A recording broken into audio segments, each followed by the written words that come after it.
it's a rap. They cannot keep up with the laps. No way. I put their record in a pass, you know it's a fact, confirming the stats. Game time, game time, game time. They about to step on a landmine. Dialed in like a landline. Don't let them talk, I don't pay them on. Walked in with the mindset. Money line, that's a big bet. Top 10, I'm a prospect. Turn a problem to a profit. Top 10, I'm a prospect. Turn a problem to a... We on the way. We on the way. We on the way. We on the way. It's game time, yeah. We on the way. Whole team know the mission. Gotta focus all senses. Gassed up, no omission. Eyes on the vision. Gotta handle business. 100 yards on a play. Big dubs on the way. Two play, it'll be played. Get up out my face, we are not the same. Get down in the city, I'm back on the base. Gotta get to it, no playing it safe. Running the game, they running away. They running their mouth, you know they are fake. Pick a side, pick a side. Okay, is you on for the ride? Okay, new kid on the block, next up, best up on the rise. New kid on the block, next up, best up. We on the way. We on the way. We on the way. We on the way. It's game time, yeah. We on the way.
Ay, come on girls, keep it up. Where you headed? It's straight to the top. Come on girls, keep it up. Always on go, I ain't never gon' stop. Come on girls, keep it up. They can try but it still ain't enough. We run the city and ready to buck. I just make it look easy, they don't make enough. Put it right in their face, ain't no making it up. Yeah, I want the whole check, I ain't taking no cut. They ain't sharing this cake, they ain't making with us shit. We keeping it all on them, taking from us. Ay, I just do it like it's nothing. This a challenge, so this how I'm coming. I'm standing for something, ain't going for nothing. Show up to the party to ruin the function. What they wanna do is I already done it. The game that they playing, we already won it. They screaming for us, all we missing is strong. I know they gon' bop if it's me that they pumping. Where you headed? It's straight to the top. Always on go, I ain't never gon' stop. Whoever that's thinking they better, you not. Just like a cheater, we keeping our spot. Man, no game, got my foot on the gas, hand straight to the cheddar. I'm chasing this guap.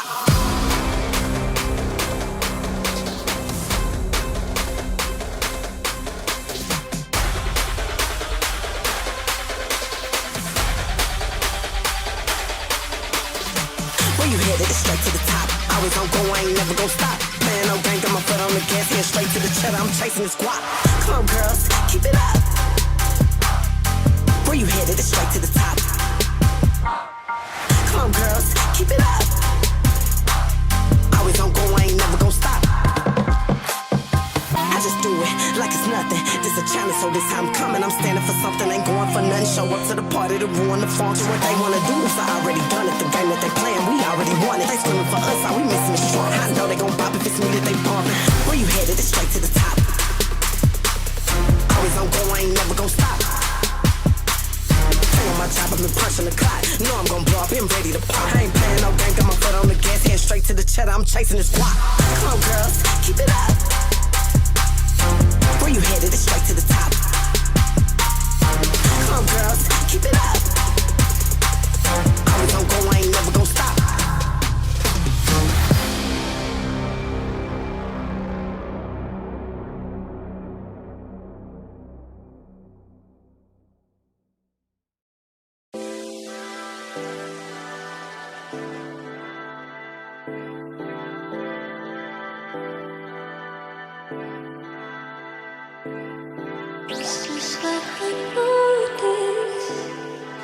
Something could be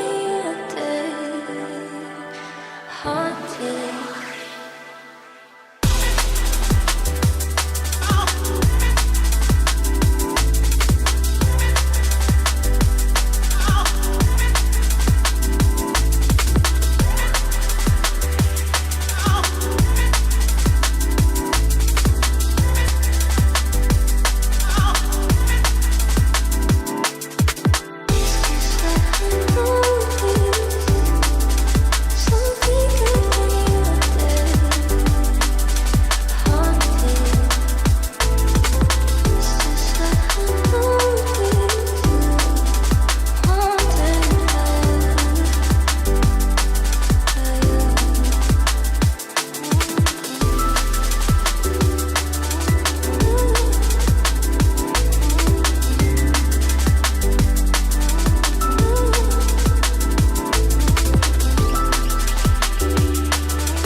share the same passion as esports athletes, Zowie continuously develops tailored products, empowering gamers to bring their best out.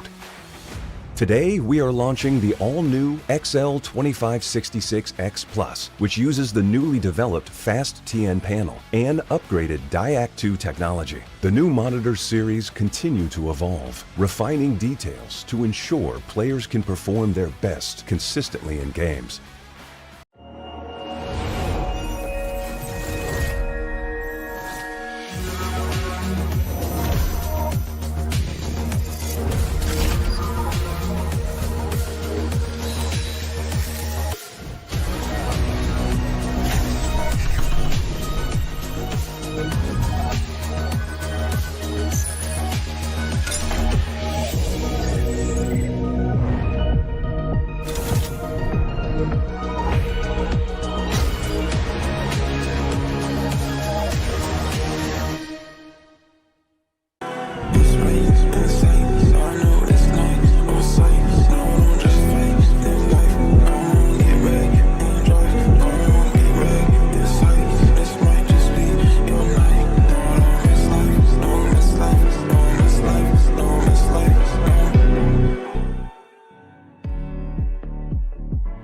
Game changers. We're making history. It means so much to us.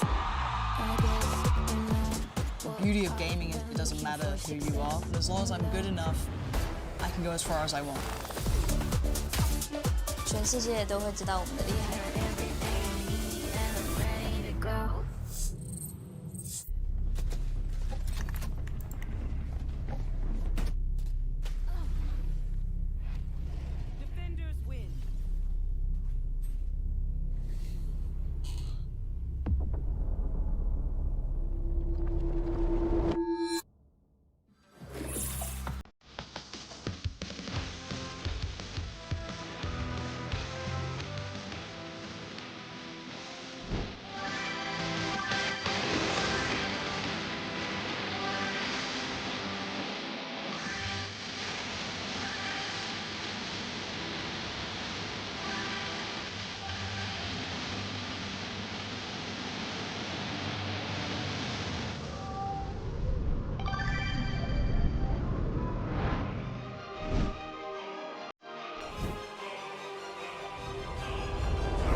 Like 24/7, we get it, we run up a check. I'm in the yours. They call me a go black for the set. He's a bustle, can't fuck on no size. I'm too little chef, king of the city. I'm the best of the best. We the best to do it, huh? We the best to do it, baby.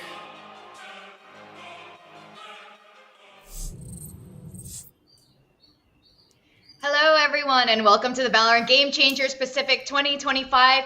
We've got our two teams going to Game Changers Championships in Korea already locked in. I'm your host Victoria, joined by Zach. Of course, you've been here all week. And I gotta say, there's crazy stuff happening in all the regions as far as Game Changers goes. I know we had a historic overtime over in Americas with some crazy stats happening. And over here in Pacific, we have our first ever qualified Korean team. And of course, championships is happening in Seoul. So this is extremely exciting. Yesterday for us as well, we went through the full series, 5 mappers, Zach. It was absolutely fire.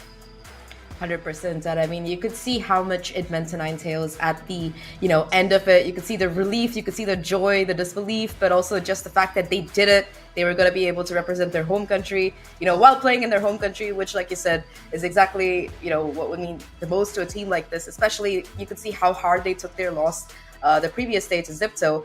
You could see, like, the memes. Well, I don't really want to call them memes, but yeah, a lot of photos being shared by the players of them, like, in prayer poses, like, yes, we will do better tomorrow, where they were like on their knees praying and stuff. And I was like, yeah, they did do better tomorrow. They did a great job yesterday, I would say, taking down Team Falcons, who I think were kind of an undisputed favorite heading into this tournament. And now, yeah, they're not going to GCC. It's going to be NTZ instead.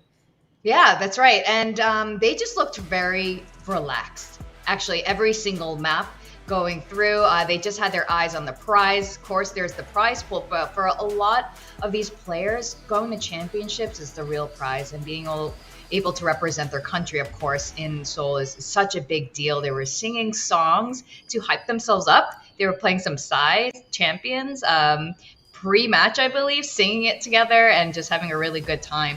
And I think that's really important too.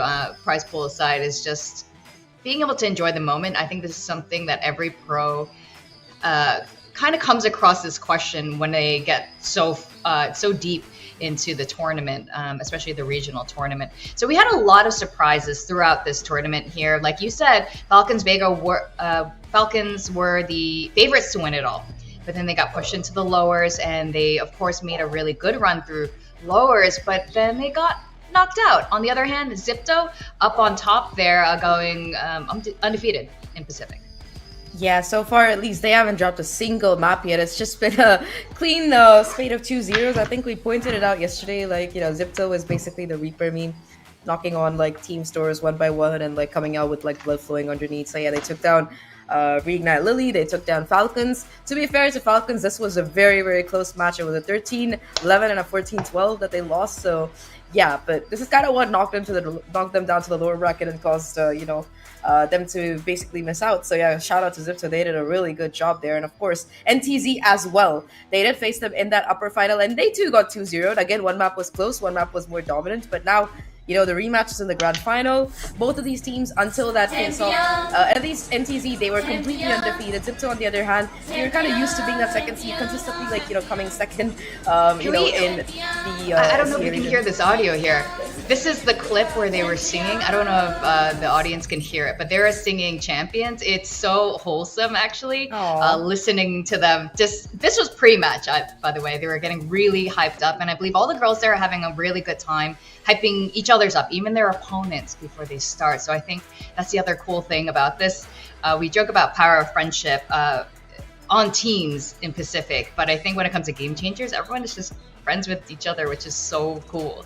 But sorry, you were saying about Zipto and just how phenomenal they've been this tournament. Now, what's really interesting about today's match, of course, we're seeing Zipto and Ninetales. With Zipto, it's the old Sisu squad. All 5 of them are now on Zipto, and Ninetales, at least 2 of the players are from Mir Gaming from Korea last year. This is our 3rd and 4th place teams from last year's Game Changers playoffs. So it is so cool to see them both now in the grand finals. That means they've completely grown, they've improved, they've overcome any mental hurdles from last year, because they're both looking extremely relaxed and really confident coming in today's grand finals. Zach?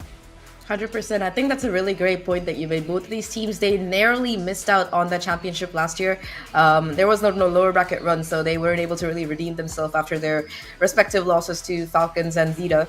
But yeah, I think that to be here, to be qualified already, I think it takes a lot of burden off the shoulders of these players, because at this point, yes, you're playing for a title, you're playing for a trophy, you're playing for money, but at this point, you already qualified, so it's definitely got to be a sigh of relief for this team. But yeah, looking at Zipto in the first place, this is a team that has definitely been locked in on that trophy.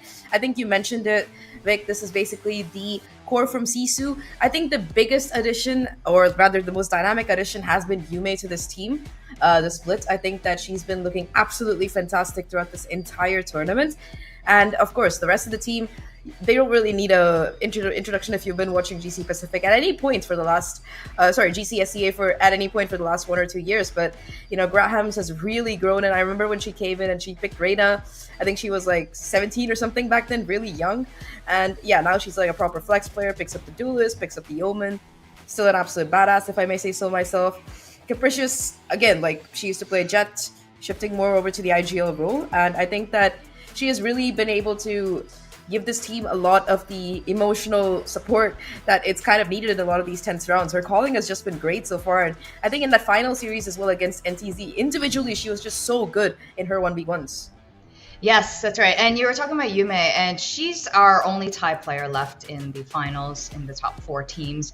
And she is our only Thai player where this is all happening in Bangkok, right? By the way. And I know we have a Game Changers fan base there, which has been so cool last year when we were all there in person. That was just it was just awesome to be able to see a live audience come in and support all the Game Changers team. Now we're looking at the map history of Zipto. They've gone undefeated. They've been really good over here in Pacific, the Sisu ex-Sisu squad here, and I think the numbers speak for themselves. I mean, if you're an Asian student in school, this is what you should be bringing home to your parents.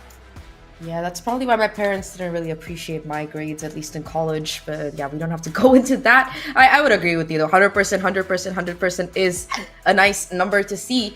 And a lot of these games as well were very, very dominant. I think in Zipto's opening game, it was 13-2, 13-2 against the OCA representatives, if I'm not wrong. And they were just completely stampeding through. I mean, this is their IGL who, plays a variety of agents, mostly that controller. I think that I really like her on the Astra the most because her post-plan timings are really good. But also on the Omen, I think whichever agent Capricious plays, to be fair, she's more there in a support backup kind of role. Like, okay, if Yume and Grahams and everybody else goes down, I'll finish the job myself. But usually they don't go down. So, just a backup plan. I mean, it's a pretty solid backup plan, though. But these smokes players on both teams have been really crucial for both of these teams here. And of course, IGLing, I think this has become a more defined role as we go through VCT. So seeing how each of these IGLs develop, I think has been absolutely phenomenal. So Zipto has been great. I think this is a team, it's going to be interesting when we go to Korea. I think a lot of people who they start tuning in, right, when all the global teams start clashing against each other. And I think they're going to be a little bit surprised to find out the squad is just looking a little bit different. And of course, Falcons Vega not being there at all. But I've been really impressed with Ninetales as well. That one definitely took me by surprise. I think the Japanese teams who got knocked out and Ninetales, they looked really, really good. But I just didn't expect it to see in the grand final. So I'm really happy to see it here. I think now that these two teams will be matching against each other again will be very interesting. The last time and only time that Ninetales ever lost was to Zipto over in Pacific, or at all, if we're going to count regionals too. So I think they're ready for their revenge today. And there is generally a stat when teams rematch, they tend to win the second time if they lost the first one. 100%. I think, at that point you have some familiarity. First time you might find something that takes you by surprise. And I think that is a common theme throughout this event. Every single team that kind of faced Zipto were completely swept in that first map. Like, whoever did face them in that upper bracket, I think a lot of them were 13-2s, 13-3s, 13-5s. But now, I think that element of surprise have been lost. They've kind of played every single map in their arsenal almost pretty much at this point. So I'm excited to see if NTZ heading into today are able to kind of, rework their strategies to kind of deal with what Zipto has in store here. But I think for NTZ at this point, getting the trophy will just be the cherry on the cake here. First full Korean team to qualify to champions. First Korean team to be playing in their home ground. And I mean, again, similar to Zipto, this is a team where we can highlight every single individual pretty much for being standout here. Dana, we've been talking a lot about her over the last few days, about how she's 16, similar to how Mary was on G2 when she did make it to that Game Changer Championship in 22. And Dana has been such a star for this team on that duelist. Of course, though, it's not just Dana doing it herself. She has so much support from literally every other player on her team. And I mean, every single individual here had a pop-off moment in their own right yesterday when we saw them in the best of 5. Yeah, this team really stepped up. And like you said, we saw I think they have enough highlight reels from yesterday's match alone to put together new reels altogether, especially in that last map of Bind. We did speak to Hayes yesterday in an interview. And one of the questions, of course, was when the moment they knew they were going to win. And Bind was the last map. And it was a lot of question marks over Bind between the two teams. We had Falcons and, of course, and Ninetales. Both of them don't have a great history or no history at all on Bind, and Ninetales ended up showcasing just how good they are and just how good their vibes are and how important that is. So right now I'm just seeing a lot of positivity come out of Ninetales, even though it was a really tough match yesterday. And again, they are completely undefeated, not just in Pacific, but completely in the Korea Game Changers run, except for Zipto the other day. And we got to highlight Haste. She is the IGL for this team and a big part, of course, of their success. They read Falcons Vega so well yesterday. So I think a lot of credit definitely goes to her too. 100%, and a lot of her utility as well. The paranoias, the sight smokes. I think maybe not yesterday, but in one of the other series, I think that her sight smokes were really instrumental in letting 332 and Full Moon just kind of play around them, buy time for the rest of the rotate to come in. So definitely supportive util has been absolutely massive coming in from Haste. But looking at the head-to-head here, I mean, it is gonna be duelist versus duelist here. Yeah, Yume versus Yume versus Dana. Sure, the stats ACS wise at least Yume might be a little bit higher. But I mean, the rest of it seems to be a pretty good match in terms of head-to-head, especially that first kills counter. I think that, of course, to be fair, Data has played a couple more series in that lower bracket. But aside from that, I think the biggest similarity between these two players is just how dynamic they are, because especially when you look at them on these movement duelists like the Waylay or the Yoru, Yume also has picked up the Waylay before. They're just so confident charging into side because they know that refract plus light speed can just get them out of trouble real quick. They're basically a human Sova drone at that point. And yeah, if there's nobody there, you take the site, you take space, you get your post plan set up in, and you just win the round. But even if you see a 3-stack and you're just able to like zip out of there, you don't have to worry about anything, because that's like the advantage of the Waylay like that. I would say they're more than a human Sova drone because they hit back. Unless they start, installing little turrets or guns on the Sova drone, which is something maybe we should think about. We did it with the Cypher Cam. Yeah, I think the Sova drone should be allowed to as well. I feel like that's quite a reasonable request. Yeah, just add on a couple more bucks to add on like little gun additions on the Sova drone. But yeah, these two players have been so good. And we were talking about Dana yesterday, and she's only 16 years old. She's new to the game changer scene. She's probably new to the competitive scene in general when you're that young. But like you were remarking on Mary from Falcons, when she was 16, she also made such a huge impact on the scene. And I think when Valorant is your first competitive game, I think this is very important for the future of competitive play in VCT. Is you just live and breathe this game. It's in your DNA. We also want to thank our sponsors, because without our sponsors, this wouldn't be possible. So let's thank Acer Predator, Intel, Zowie, Imperial World, TT Racing, and Sindome over in Thailand, where this event is happening live. The girls are playing on stage together, and this is going to be the grand final. So I'm very excited to see how these two are going to be rematching today. Any predictions you wanna say, Zach, to put it on record to see if you can tell the future? I don't know. I mean, okay, let me look into my watch. What do I see here? I see a Zipto victory, but that's mainly because the Zipto ladies have promised to take me for karaoke if I make it to Seoul. So I'm a little bit leaning that way. But yeah, I mean, they won the last time. I know the statistics are higher. I see you can be bought. Yeah, I can with the right karaoke. I'm honest about it. I'm honest about it. I mean, yeah, like take me karaoke. I'll be on your side. It's easy. Okay. No, but jokes apart, I do like their map pool. I do like the way that they've been playing this tournament. The difference in their playstyle between Split 2 and now is pretty visible. And most of all, I just really like their confidence. They look like a whole other team. Mm-hmm. I think that's a fair assessment. Today, I think this is a tough one. Like you said, it's hard to say. I think we're going to go we're going to go the distance today, but I think it's going to be a Ninetales win. They are on a really good momentum, but we're just going to have to wait and see. Ladies and gentlemen, we got the Valorant Game Changers Grand Finals happening in Pacific right now.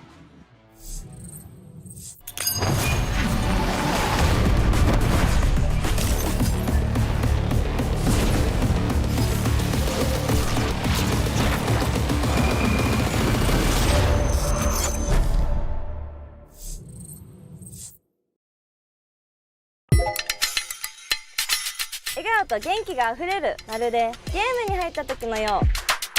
すべてのプレイが楽しさ満載、まるで夢のような世界。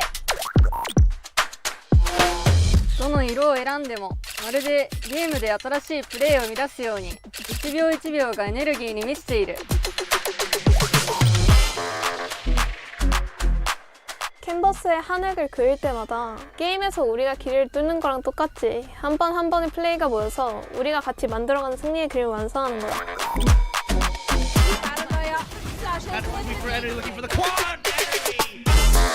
ทุกการพูดคุยทุกเสียงหัวเราะไม่ต่างจากช่วงเวลาที่เราสื่อสารกันในเกมทุกคำพูดคือพลังที่พาเราไปถึงเส้นชัยทุกการผสมทุกการแบ่งปันเหมือนทุกกลยุทธ์ที่เราต้องปรุงแต่งในเกมจนออกมาเป็นชัยชนะที่เราทำด้วยกัน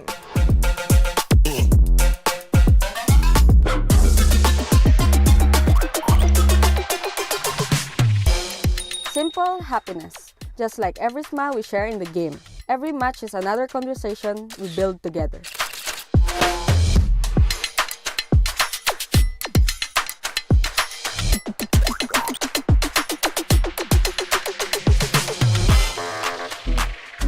Hearts pounding just like the rhythm in game as we move forward together. Every step is the energy that connects us in competition.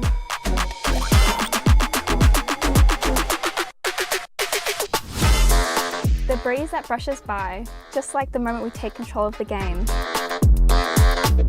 A joy that's simple but unshakable. Every moment that makes us smile Carries the same drive in game and in life. that keep us moving forward.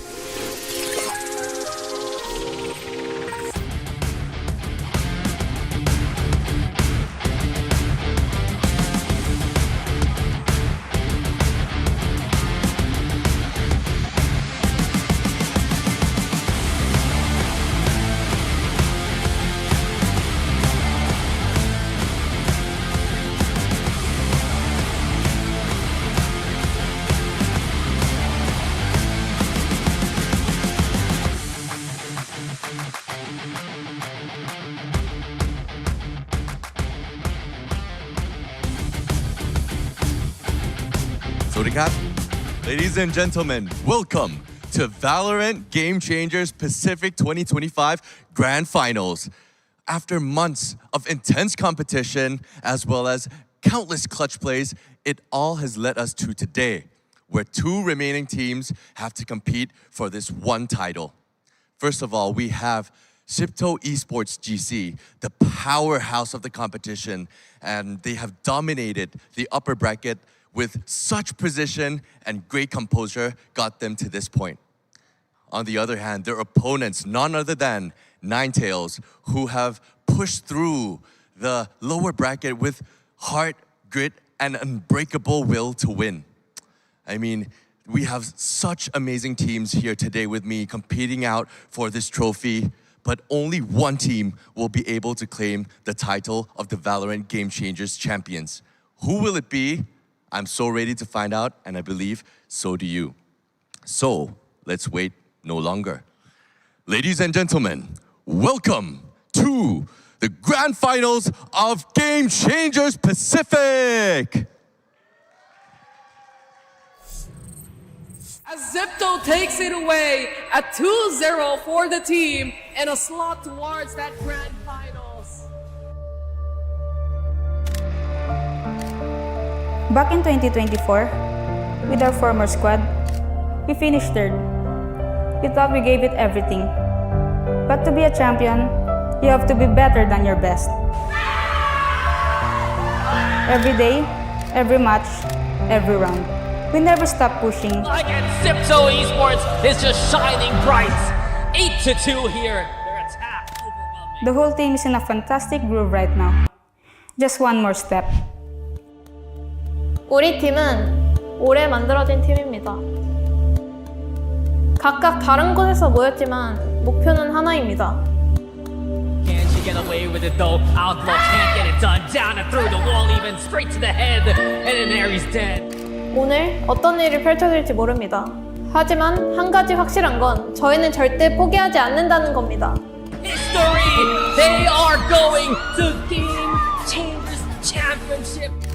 이곳에 모두가 쉬지 않고 한 목표만을 위해 노력해왔습니다. 그리고 그 노력에 진정으로 보답할 단 한 가지는 바로 우승권입니다.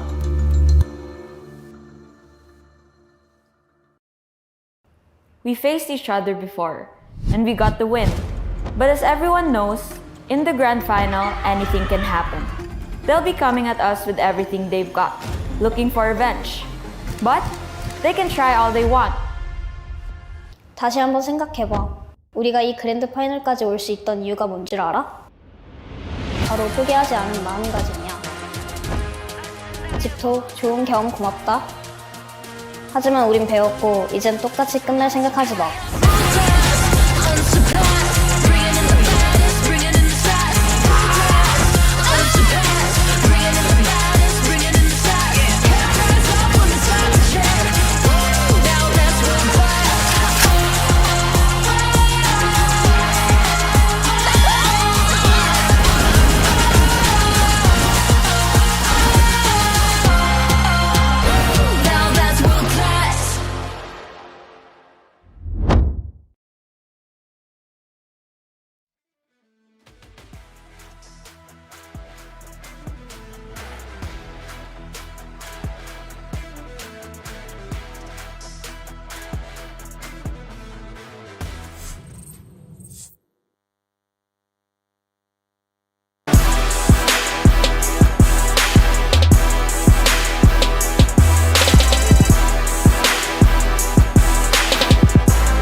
Piety, Sam Sammy.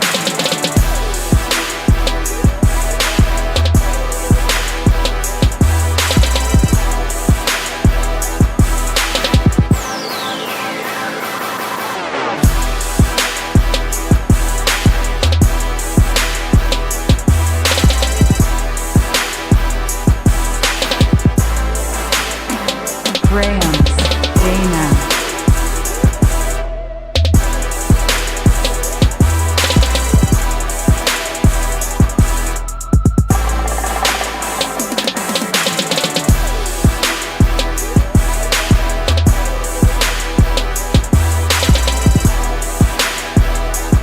Capricious, Haste.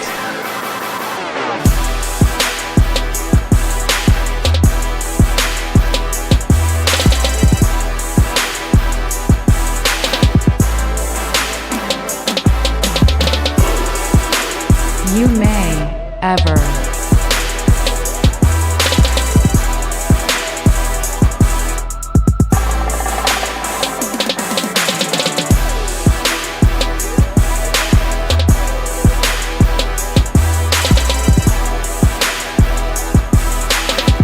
Han, Full Moon.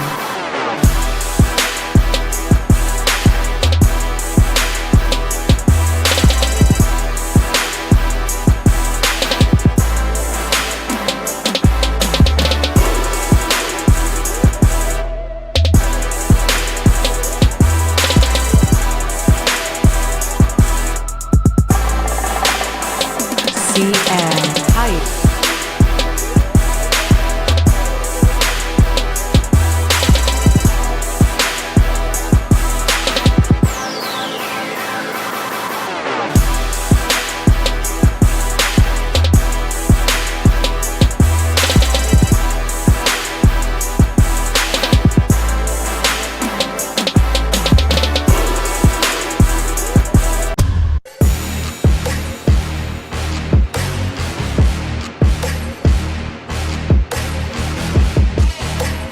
Game Changers Pacific, we got our grand finals going on right now, and our two finalist teams looking like they're having a great time going to this grand finals because they know they are both going to Seoul, South Korea. Now, on this side, we've got Zipto, but this Zipto is different than last year's qualified Zipto. It is the ex-Sisu squad coming in looking really strong. They placed 3rd and 4th place last year, and they're going against X-Mir Gaming, who also placed 3rd and 4th place last year, but now they're known as Ninetales, and both of these squads are on stage, ready to go and get that first seed going into championships. 100%, a trophy, the prize money, pride, everything on the line here for both of these teams. And for NTZ, this is also a chance to get revenge on the team that knocked them down to the lower bracket. For Zipto, this is a chance at them to pull off a perfect run, undefeated champions of Pacific, if they can win this best of 5. And a lot of it, Vic, is going to come down to what maps that we're going to be seeing today. First map of play, going to be Bind, a map that we saw NTZ debut for the first time yesterday, where they pulled off a 13-5, and also a map that I think Zipto are very comfortable on. Oh, yeah. I think this is going to be really interesting because now we know Ninetales can also play Bind really damn well, but Zipto probably was watching that yesterday, taking some notes and getting ready to face Ninetales. And I think to pick straight into Bind speaks a lot to Zipto's confidence on this because Ninetales looked absolutely dominant on it yesterday. But looking at the rest of this map pool, I think this is definitely going to go the full distance. It's going to be a 3-2 kind of day because we've seen strength from both of these teams across all these maps. 100%. Well, maybe except Haven. Yeah, except for Haven, perhaps. But I think that for Zipto, this is definitely a map pool that they're super happy about because they also get that double ban heading into this particular series. And I think that being able to ban out both Lotus and Ascent, yes, you're not bad on those maps, but I think that these two are a couple of NTZ's strongest maps. We saw them in overtime on Lotus yesterday. We saw them, make it close on Ascent as well. And I think that for Zipto, being able to remove 2 of these comfort picks from the Ninetales options, I think that kind of limits their understanding. And if you look at the order of the maps as well, the first 3 are all, to be fair, Zipto has a 100% win rate on almost every single map, but at least for Haven as well as for Bind, these are both very familiar and very maps that Zipto are going to be very happy to play.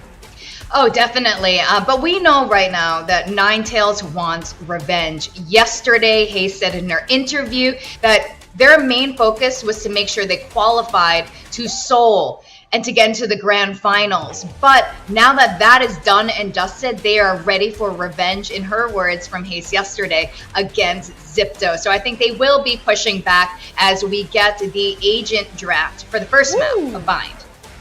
I'm so excited for this. We got the double dealers for Zipto. We were talking about this before, the Yoru and the Waylay, how impactful this can really be. And I think that one of the things that our panel was highlighting in earlier days was how the lack of a Sentinel can sometimes be a bit of an annoyance for Zipto. But I think that in their post-plant especially, this team can be so deadly. They've got that Astra along with Yeoman, so even if one of your controllers die, you got a backup in the pocket. And for NTZ, they've been pretty dominant yesterday, 13-5, but now can they do it against Zipto? That's the question on everyone's minds. Definitely. Well, I can't wait to get into the first map of Bind and to take us through it. Give me a roar for Tay-Roar and Quack. Rawr. Thank you very much, Vic and Zach. I guess it's a Quack for me then. Hey, I'm Quack. This, of course, is Tay-Roar, the Tay-Roar. And I see you've got a really cool jacket on right now. I know, right? It's the Grand Finals. Of course, we're gonna pull out some Grand Finals fit here in Valorant Game Changers Pacific, and I'm excited, Quack. The last 2 teams here in the Grand Finale, both teams are flying to Seoul for the Game Changers Championship, but of course, who's gonna be the new face of Pacific? That's the biggest question. That's what we're gonna find out today with this series. But to start things off on this map of Bind, Zach had a pretty good point. Vic as well. This kind of comes down to confidence. You're going Sentinel-less, and you're starting out on defense. Zipto ran this exact comp on Lotus just a couple days ago. But here they go. A bit of intel, and then to back off. That point, we were still wondering, right? A little bit of a doubt, if you say so, when it comes to this comp, but they've proven it time and time again. Now towards that pistol round, that paranoia wouldn't connect. Instead, the haunt coming in from Con will punish at least one of the players here, and that's Dana. Full Moon to answer back, though. Ooh, okay, slight trades, trying to go with the team through the TP, but down into this, it's the lurk from 332. Gets more numbers for the side of NTZ with the spike planted. There's some timing for them to get into post-plant positions as well. Still that 3v3 scenario right now, as Capricious tries to clear out lamps. So far, 332 though, spotted out here. Both are aware. The double swing from the players wouldn't work out. Such a good stun coming in from that breach. Perfectly timed, perfectly lined up. And now just on to Khan. knows that there is at least one player around lamps, the other surely either heaven or maybe backup showers, but this jiggle's not working out. Haste is gonna get the shot in the back. Love the reactions coming in from the players here. And of course, a little bit of a chuckle from the side here of Zipto as that last round or that last positioning, especially with the pistol not hitting, happens, right? It's the first game, it's the first round of the match itself.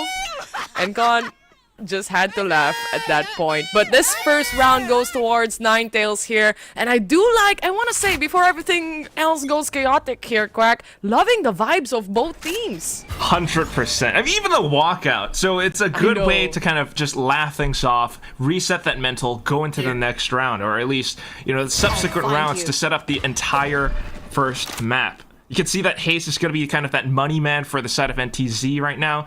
And she was doing pretty good just the other day, too. I mean, being that support player for the whole side of NTZ on this map of Bind. Back to the composition that we were talking about. Remember, no Sentinel for the side of Sipto. So this attacking coming in from NTZ might have more of an opening as opposed to seeing a Cypher or another Killjoy towards this map, but nonetheless it's gonna be that push coming in from NTZ. Con successfully taking down one though before she also falters. Right? And that's the biggest thing. The one that Con took down was the player with the ghost, so not a big loss yet until Dana and Ever go down. It's up to 3-3-2 to hold out from Gardner with this Marshall right now. A singular weapon. She fires off blind shots. Grahams comes in for the trade. Up to Full Moon with a Bulldog. Takes down another target, but the right click still square. Full Moon manages to seal the deal, but at what cost? At what cost, Quack? It's still a Zawi clutch at the end of the day, but at the same time, the cost coming into this round, losing all those guns.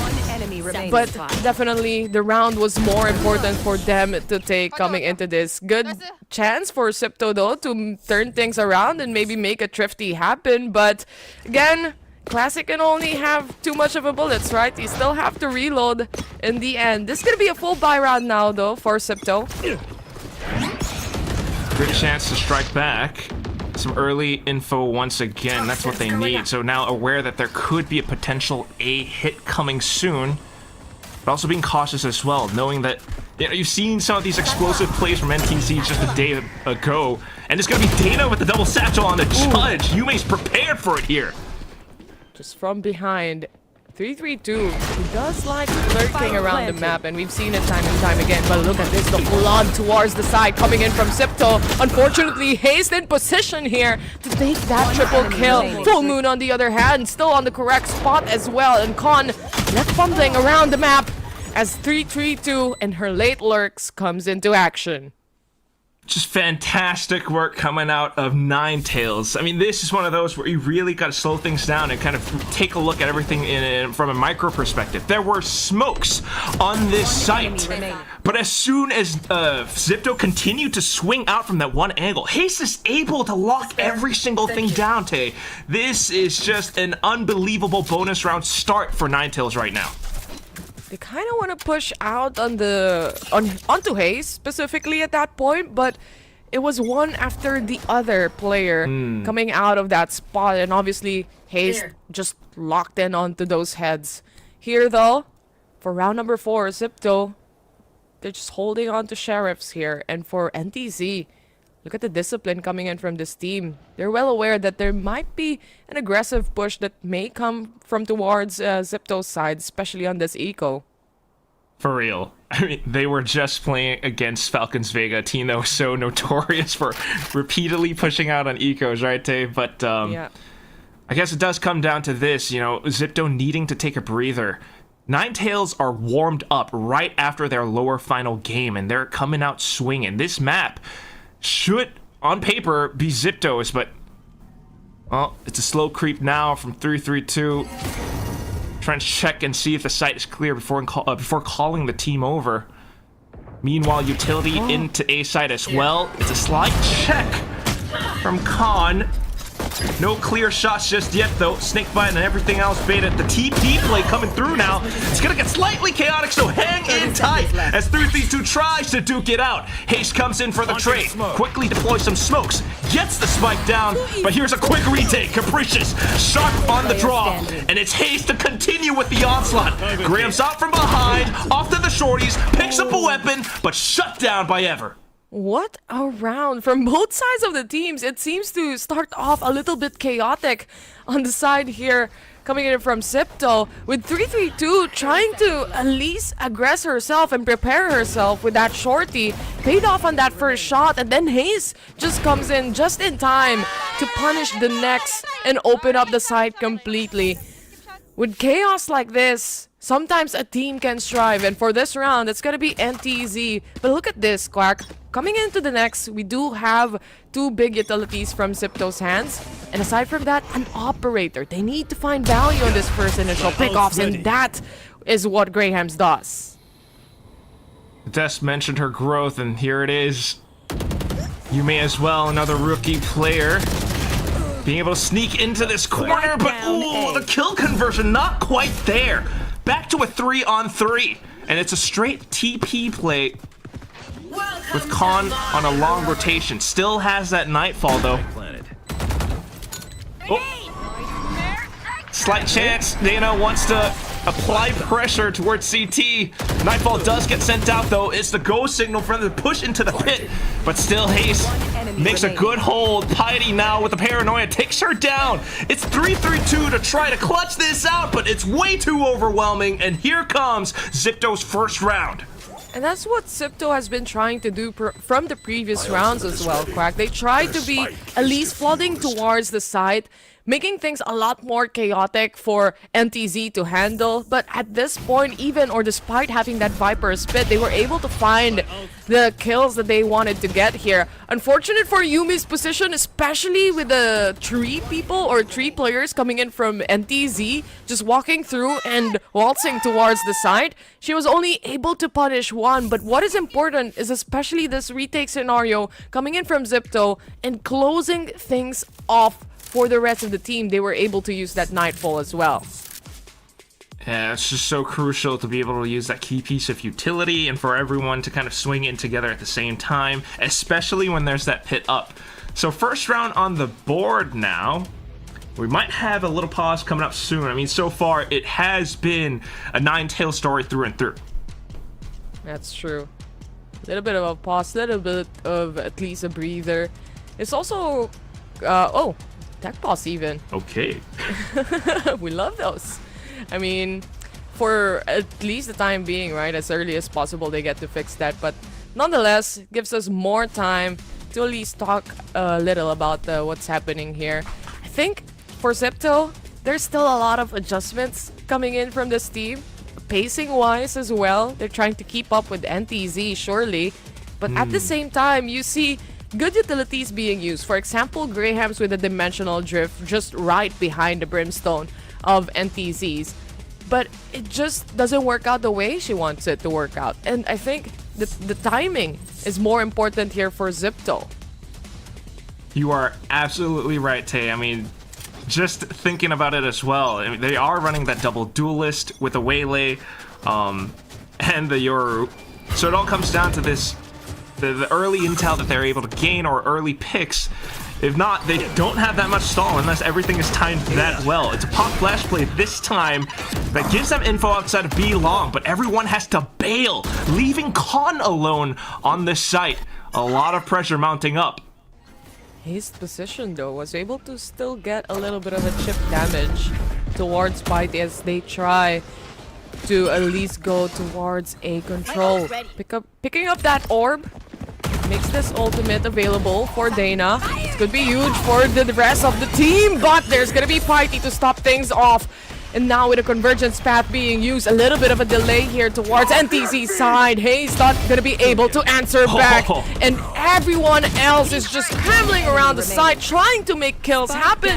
Unfortunately though, not gonna happen for the side of NTZ as Zipto quickly takes this round away.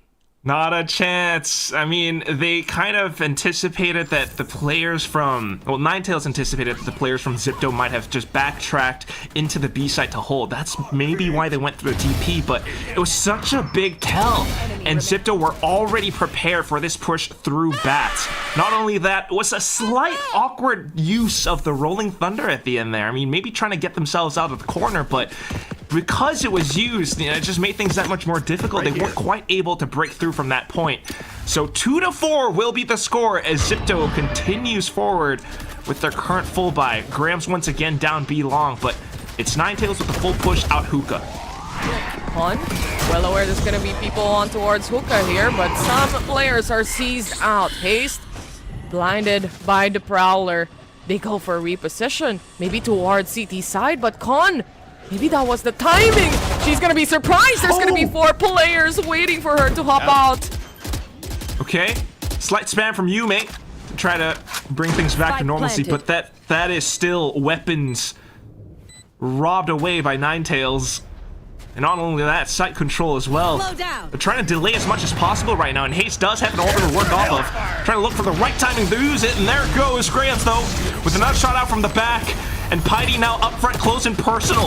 Smokes supported out by Capricious, and Piety lets the flick square on! Imagine getting pulled by your own Astra, but not towards death, but instead towards getting those kills. They successfully take this retake and making things a lot more even into a 4-3 scoreline. A good hold coming in from the rest of the team, and Piety just handling things on her own at that point. That's what it came down to. Having that confidence, trust in your teammates. I can imagine it just has to be that call from Capricious to tell her to go in as well. I mean, being the IGL and everything. And you can just see how fired up they are for today, Tay. I know. It's the grand finals, right? And I guess, of course, for Zipto, wanted this more than ever. Imagine winning against Falcons. Imagine winning against Ninetales on that upper bracket as well. And now a rematch between the two teams yet again. And such a wonderful showing, especially from Ninetales yesterday.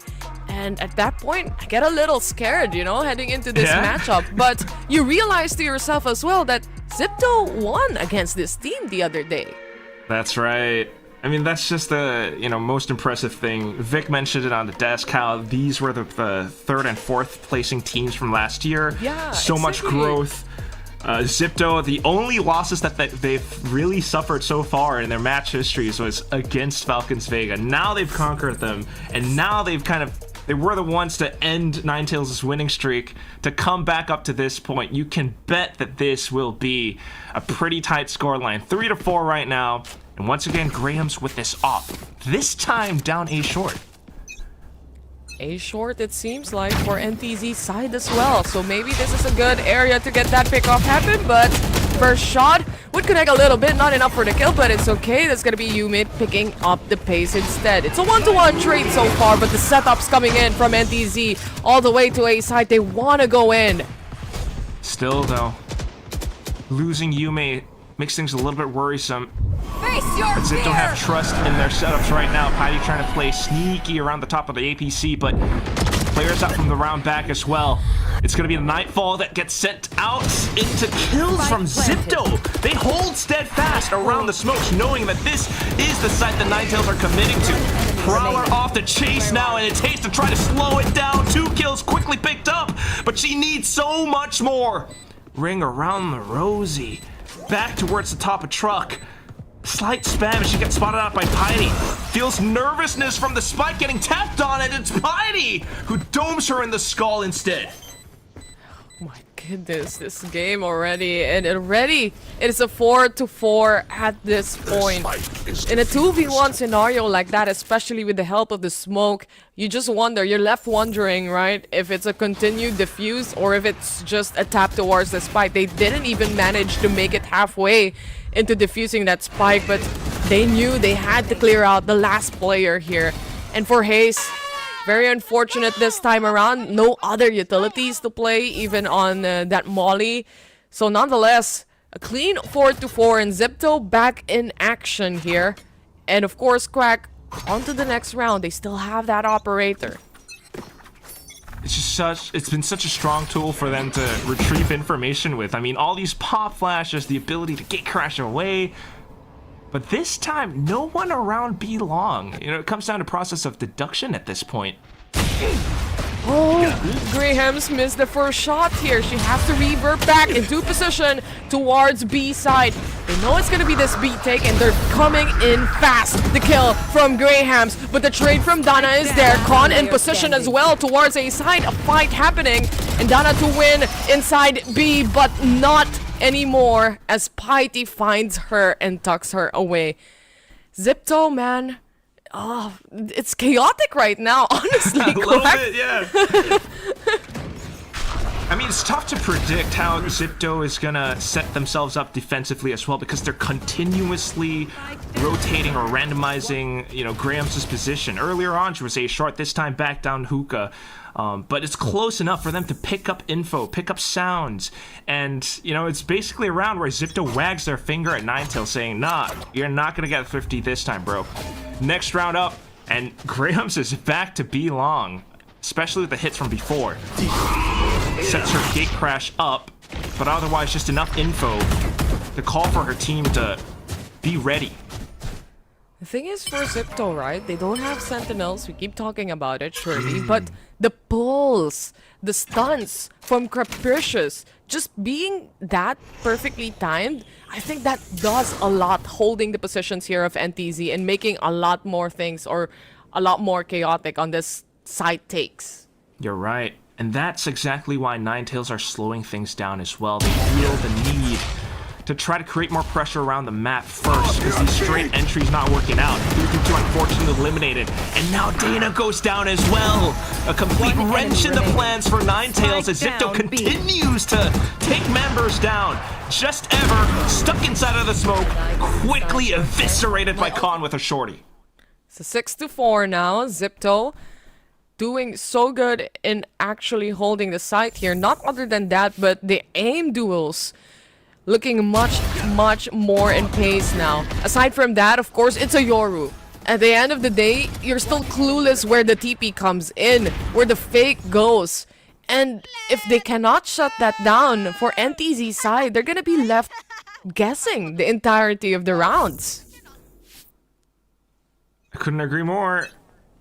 You're always needing to spend utility to clear out these forward positions.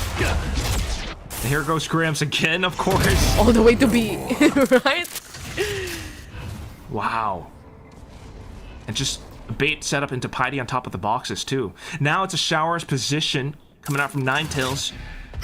Maybe looking for a way to burst out. Dana, she does have that showstopper, but she's been shut down before. This time goes nuclear. Takes down Piety, but Yume quickly ready. Off to the back, she takes down a couple more.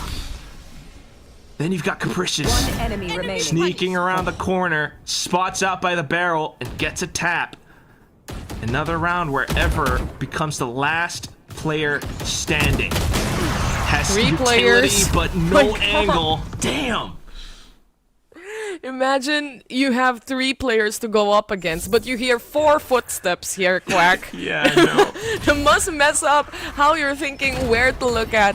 But nonetheless, again, another good hold coming in from Zipto. This time, Dana was able to at least punish with that showstopper. But at the end of the day, if you cannot get out of A short, if you don't have control towards A short and just towards the bats area, you're still in a little bit of a constricted space, to say the least. And you can just look at it, the round history as well. It's either eliminations or retakes for Zipto. That's what this double duelist, double controller comp does. Now they're building up onto these strong alts, but still going out hungry for information. It's a refract back, a TP here and there, and suddenly aware that 332 might be lurking around baths. They continue to check with the Prowlers and see that nothing is clear. So, Khan knows it's a B long hit. She's prepared for it. Goes for the swing though, gets punished. No wonder Hayes didn't react on that Prowler. She must be thinking right now. It's a 4v4 scenario and the take towards the side. Here we go again. NTZ though, this side left for them to take, surely, but the rest of the team already gathering up. The convergence path being used perfectly as well. Graham's to hop out, Full Moon to get the kill. Piety, on the other hand, is here to get at least one kill before she falls down. It's a 3v2 scenario with Ever planting the spike, and with that, the timer goes. Slight moment to breathe until Capricious, oh my god, just burst them down as they try to peek out from tube. Full Moon with the off angle though, but shut down again. Capricious with a quad kill in this round. So clean on the shots as well, Quack. A lot more calmer than what we've seen from the previous rounds, from the start of the rounds here. And Zipto turning things around on this first half without any sentinels holding down the site. Unfortunate for 3-3-2 onto this round because you always see her trying to check and trying to see the angle if there's anyone hiding there. But the Astra was just able to go away with it. It's just so incredibly strong and dominating with how Zipto has been able to play with such precision and also aggression. That will be the score at the end of the first half for now. 8-4. Tay, I can only imagine how the rest of the day will go. Ninetales had a streak at the start, but here we are. It's gonna be a halftime break before we come back though, so don't go away. Just a minute.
Okay, ladies and gents, and everyone in between, we are back for the second half here, Quack, and time to jump. what a first half, right?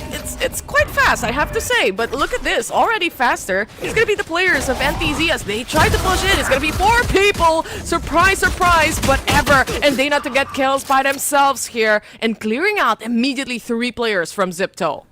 Just a huge clash. Ninetales with the discipline to back off as well. I mean, just a lot of pride in how these plays are shaping out right now. Oh! Swing into Dana's taps! Quad kill right off the bat! What a shot! Coming in from Dana. I know that, of course, the stun perfectly aligned, sure, but while hopping, bam, bam, quick and easy for Dana right there. And this is the Dana we've seen from the previous day, played against Falcons as well. And it's a little scary, I have to say, with how crazy the shots can be and how, of course, just on point she can be as well. And NTZ, good start here in the second half. Oh, and they just continue going. Oh my god. Okay. She's now 2 points away from her showstopper. 3-3-2 is locking down B-Long as well. I don't think Zipto were expecting this kind of a hold coming out from Ninetales, but this is Ninetales' defense on Bind. They started off with a 5-round win streak against Falcons Vega yesterday. So with the pistols now, Zipto just maybe trying to go in close quarters, but it's still so precarious. Loosen up. One enemy remaining. Liking this aggressive takes from NTZ's side though. They were able to clear out all the angles with Zipto scratching their heads at that point. Where should we go? Where should we look? It seems like everywhere we see NTZ, and that they do a flawless round here to at least kick the 2 rounds off, but such impressive shots coming in from Dana through and through. Enemy remaining. That's just the thing. I mean, if you take a look at her history, this is her first year playing, I believe. 16 years old and already performing to such heights. So much potential for a team that is going to be making their debut at Game Changers Championship in front of the home crowd right now. And now vying out for first place, top seed. Zipto, though, with the full buy, going on the offensive, trying to bait out utilities as much as possible. A sudden TP crunch from Ninetales, maybe looking for weapon upgrades, and 3-3-2 silences out the first by the front. Yume out inside of Bass, trying to hold it down. Khan with additional support. Ever feels trapped. Haste inside of the smoke. Oh no! Capricious! Slipping through to get the backstab! No way! Thunderlands for the meantime, but Full Moon rotating around and trying to at least find a kill here. It's gonna be 4 players. Graham's already in position waiting for her. And with the shot towards the haunt, this gives away the angle that she's holding. Graham's very low on the HP and goes for the wide swing here. A 9-6 here, Quack. And my oh my, everything is just chaotic and turning things. You just don't know who's gonna win. Especially when there are this many controllers on the server. But you can really kind of see how Zipto has the mentality to take things slow things down. We're feeling a bit of pressure, sure. We hear the TP sounds, sure. But Yume just stays tucked inside of Bats and waits for the push to come through. And hence, now you've got Zipto back into the scoreline, but Dana's pulled out an operator now. Operator in the hands of Dana, like you mentioned. And already, for the side of Zipto, they start off with the paranoia. Quick stun from Capricious. It's this double trouble when it comes to the smoke that really engages the fights. Yeah. Could be respected for now. Op sound not revealed yet, so Zipto really being cautious and steady with this approach. Trying to set up all the utilities. Could be a full on-site execute, starting things off with gate crash and smokes. Dana cannot see. It still has the showstopper to possibly deny spike plants though, but no tap. It's just ever trying to hold out the 20 seconds to run this towards B side, and the other team already running and on their way. Capricious to plant the spike right now. They need that back end support coming in from Graham's here. And try to delay the take or the shot, but Graham's on for the ace! Picks it right up! Quickly spins around, taking down Full Moon for the round win!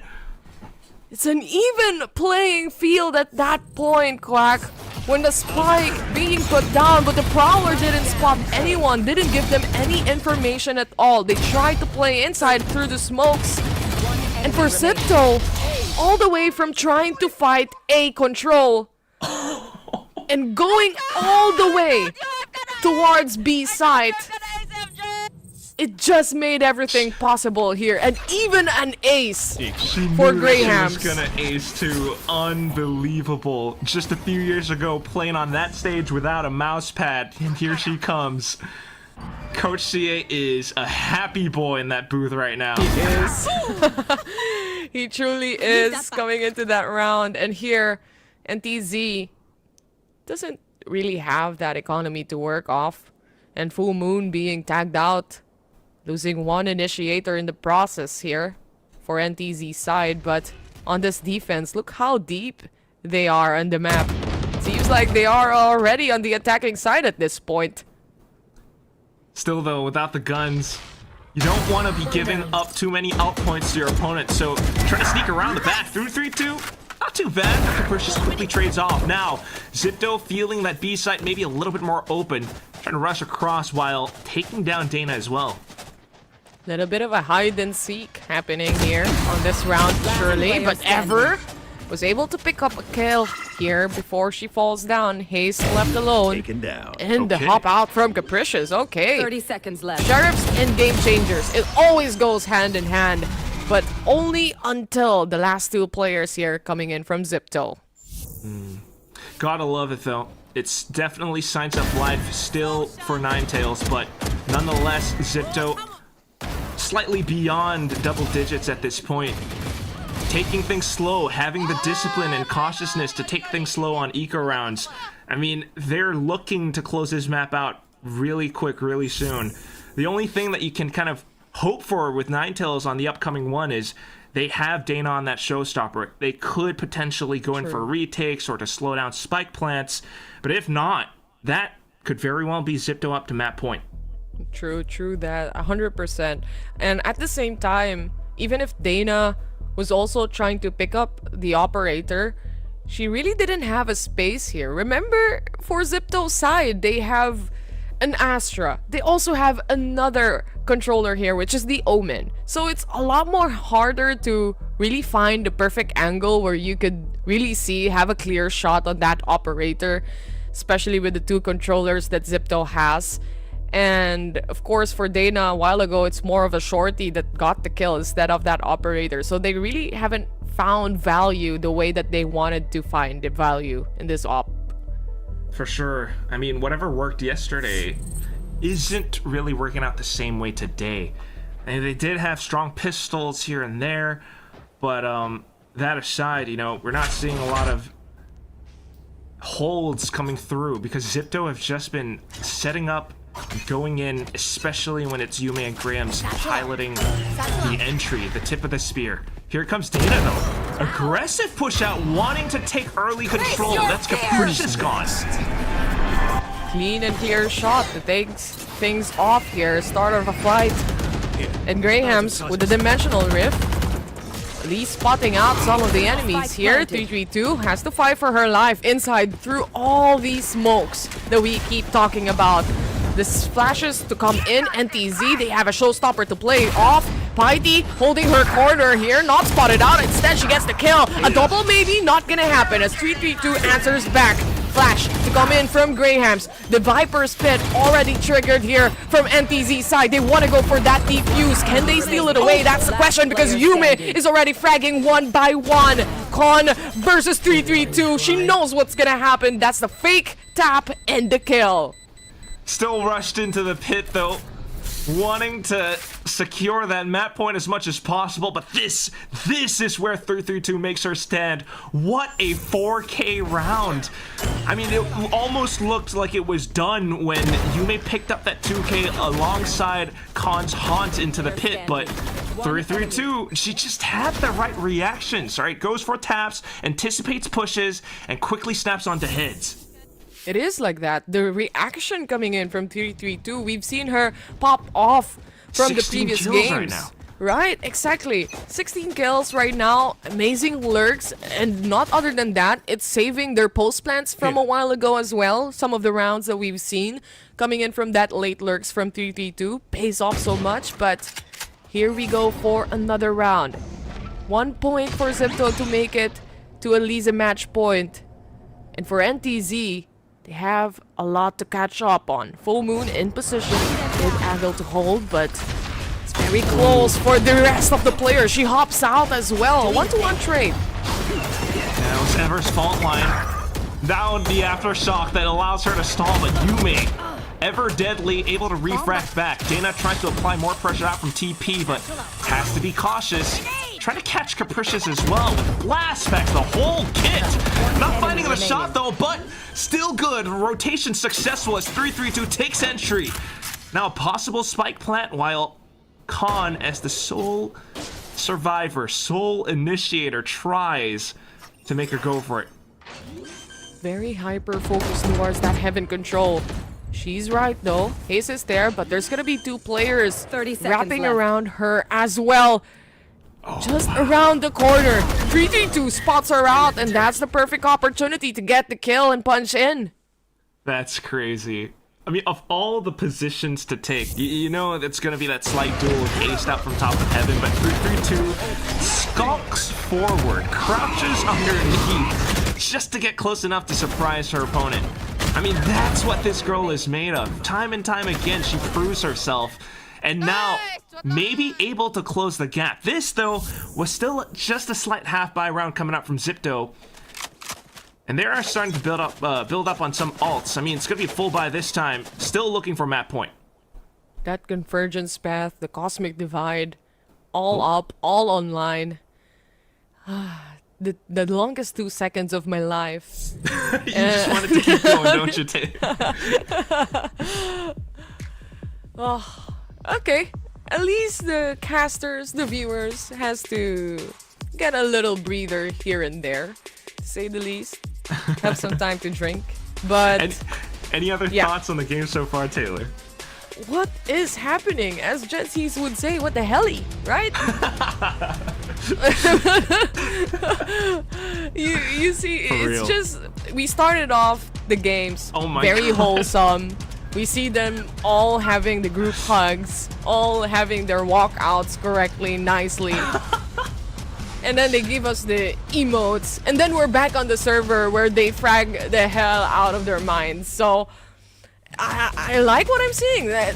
We're in for a treat, right? It's a best of 5 series as well, so still have lots of games to cover if ever it goes all the way through. For sure. Not to mention really sick gear as well on the stage. But yeah, I mean, game-wise, it's just, you know, a slight switch up, I think, especially for Ninetales, beginning to really cement in their retakes or being able to work off the information. Like, they're starting to piece things together a lot more quickly than compared to the past, 3 rounds that they suffered losses with.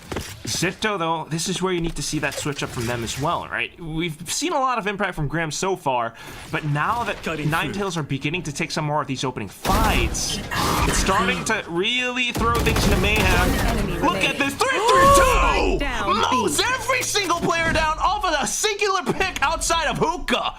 Just as the round started, it's just Piety left now. She just made Valorant look so easy at that point. Crazy shots, immediate 4 kills, and for Zipto, this is a big surprise for the rest of the team here. They weren't able to answer back at all, and you were just talking about it, right? 3-3-2 has a big position here, has a big role. And she completely filled that out.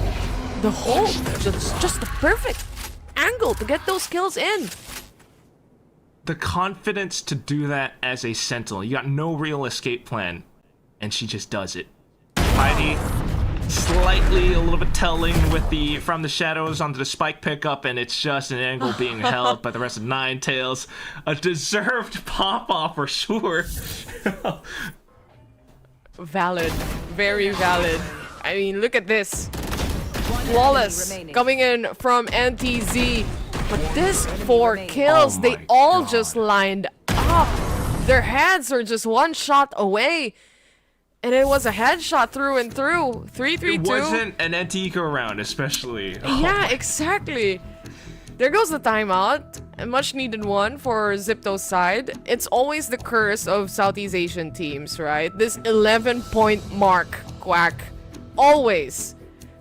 Teams get stuck at this point and they have to figure out how do we get the match point. They get a little bit loose when it comes to holding their grounds. They want to rush it to make the match point happen.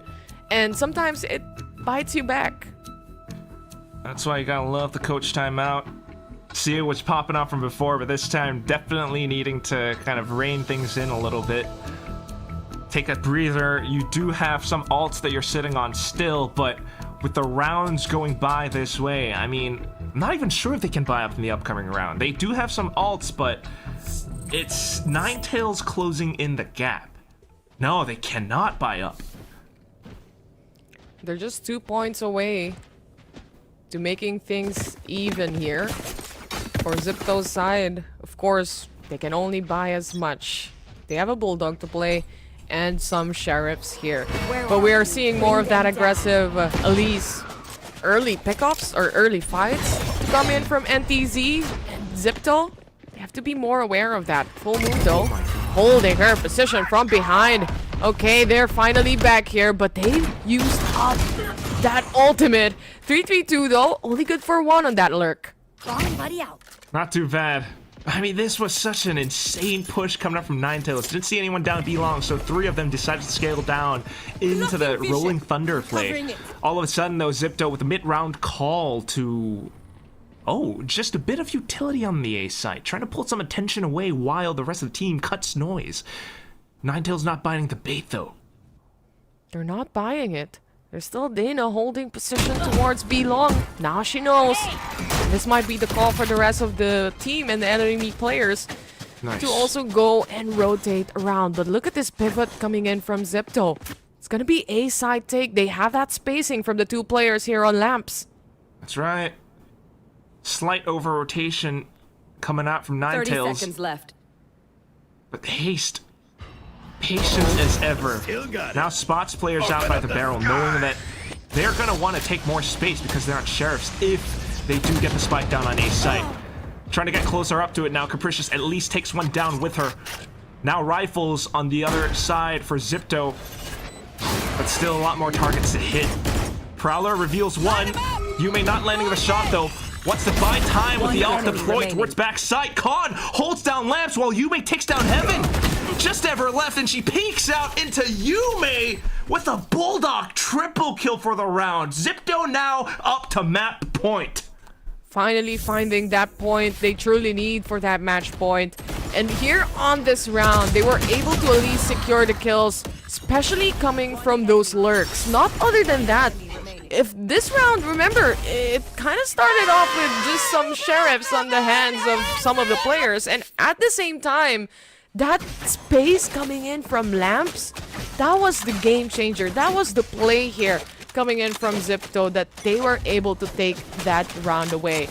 Match point, like we mentioned, another take towards B long here. Especially having seen Ninetales take aggressive forward space down this area before. Poison Cloud slows and stalls.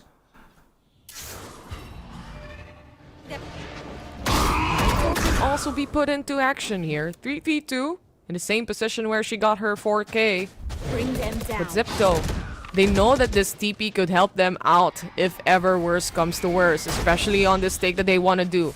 Full Moon, she's in the proper position if she wants to use the Nightfall, but Ever already getting 1 kill here. Now for the side of Zipto, some of the players have to move back. They go for the first swing. Ever still holding her position here. Capricious to finally catch on that. It's a 2v2, the op still in play, and Dana was able to successfully take down 1. Nightfall being put out is the final round for the rest of the players of Zipto. Can they take this away? And that they do as Con shuts Dana out. A win for the Zipto squad. Oh, what an attempt from Dana. You gotta imagine that's one of those that really hurts you in the gut. She tried to go in for the quick peek, scoped in as well, but that was a hell of a shot, a hell of a take coming up from Zipto. A staggered approach this time with Grams with the TP in, and you just, once again, feel the impact of it all. I'm not gonna lie, Taylor, this is kind of a weird composition for me. It's a Sentinelist, Astra Omen, but they make it work. They make it work. They have proper setups here as well. You can see it from time to time how the stun, for example, or the pull coming in from the Astra was setting up the play for the rest of the team here. I mean, that first half was a little bit of an adjustment from both sides of the teams. Both players, both teams were hitting the shots that they want to hit, really. But coming into more of the rounds, though, they get more on point. You see Dana, you see 332 holding everything down for the rest of the NTZ players here. And we've seen multiple showstoppers, for example, that really didn't get that much value, didn't give that explosive take that you want to see. But Zipto is just really good at handling this kind of chaos. They really are. They started off, a little bit shaky, losing pistols here and there, but quickly able to gather themselves as soon as they go into the full buys. I mean, I think that's a trend that we're starting to see with Zipto especially. They were even starting to lose it up to the point where you mentioned, right? They got up to 11th, but once CA had that timeout in for them, it's just a slight reminder to, all right, we got to do our due diligence. Send out Prowlers as you push up because 332 might be around the corner, you know what I'm saying? And thanks to some of these things, you know, they are able to slow things down, center themselves, and take down Ninetales with ease almost. Ninetales, though, again, I mean, you see so many of these moments trying to deploy the same, you know, approach from yesterday, but you got that slight upper advantage that you're working with against. Wow. Even coach, they're all hyped up coming into this match as well.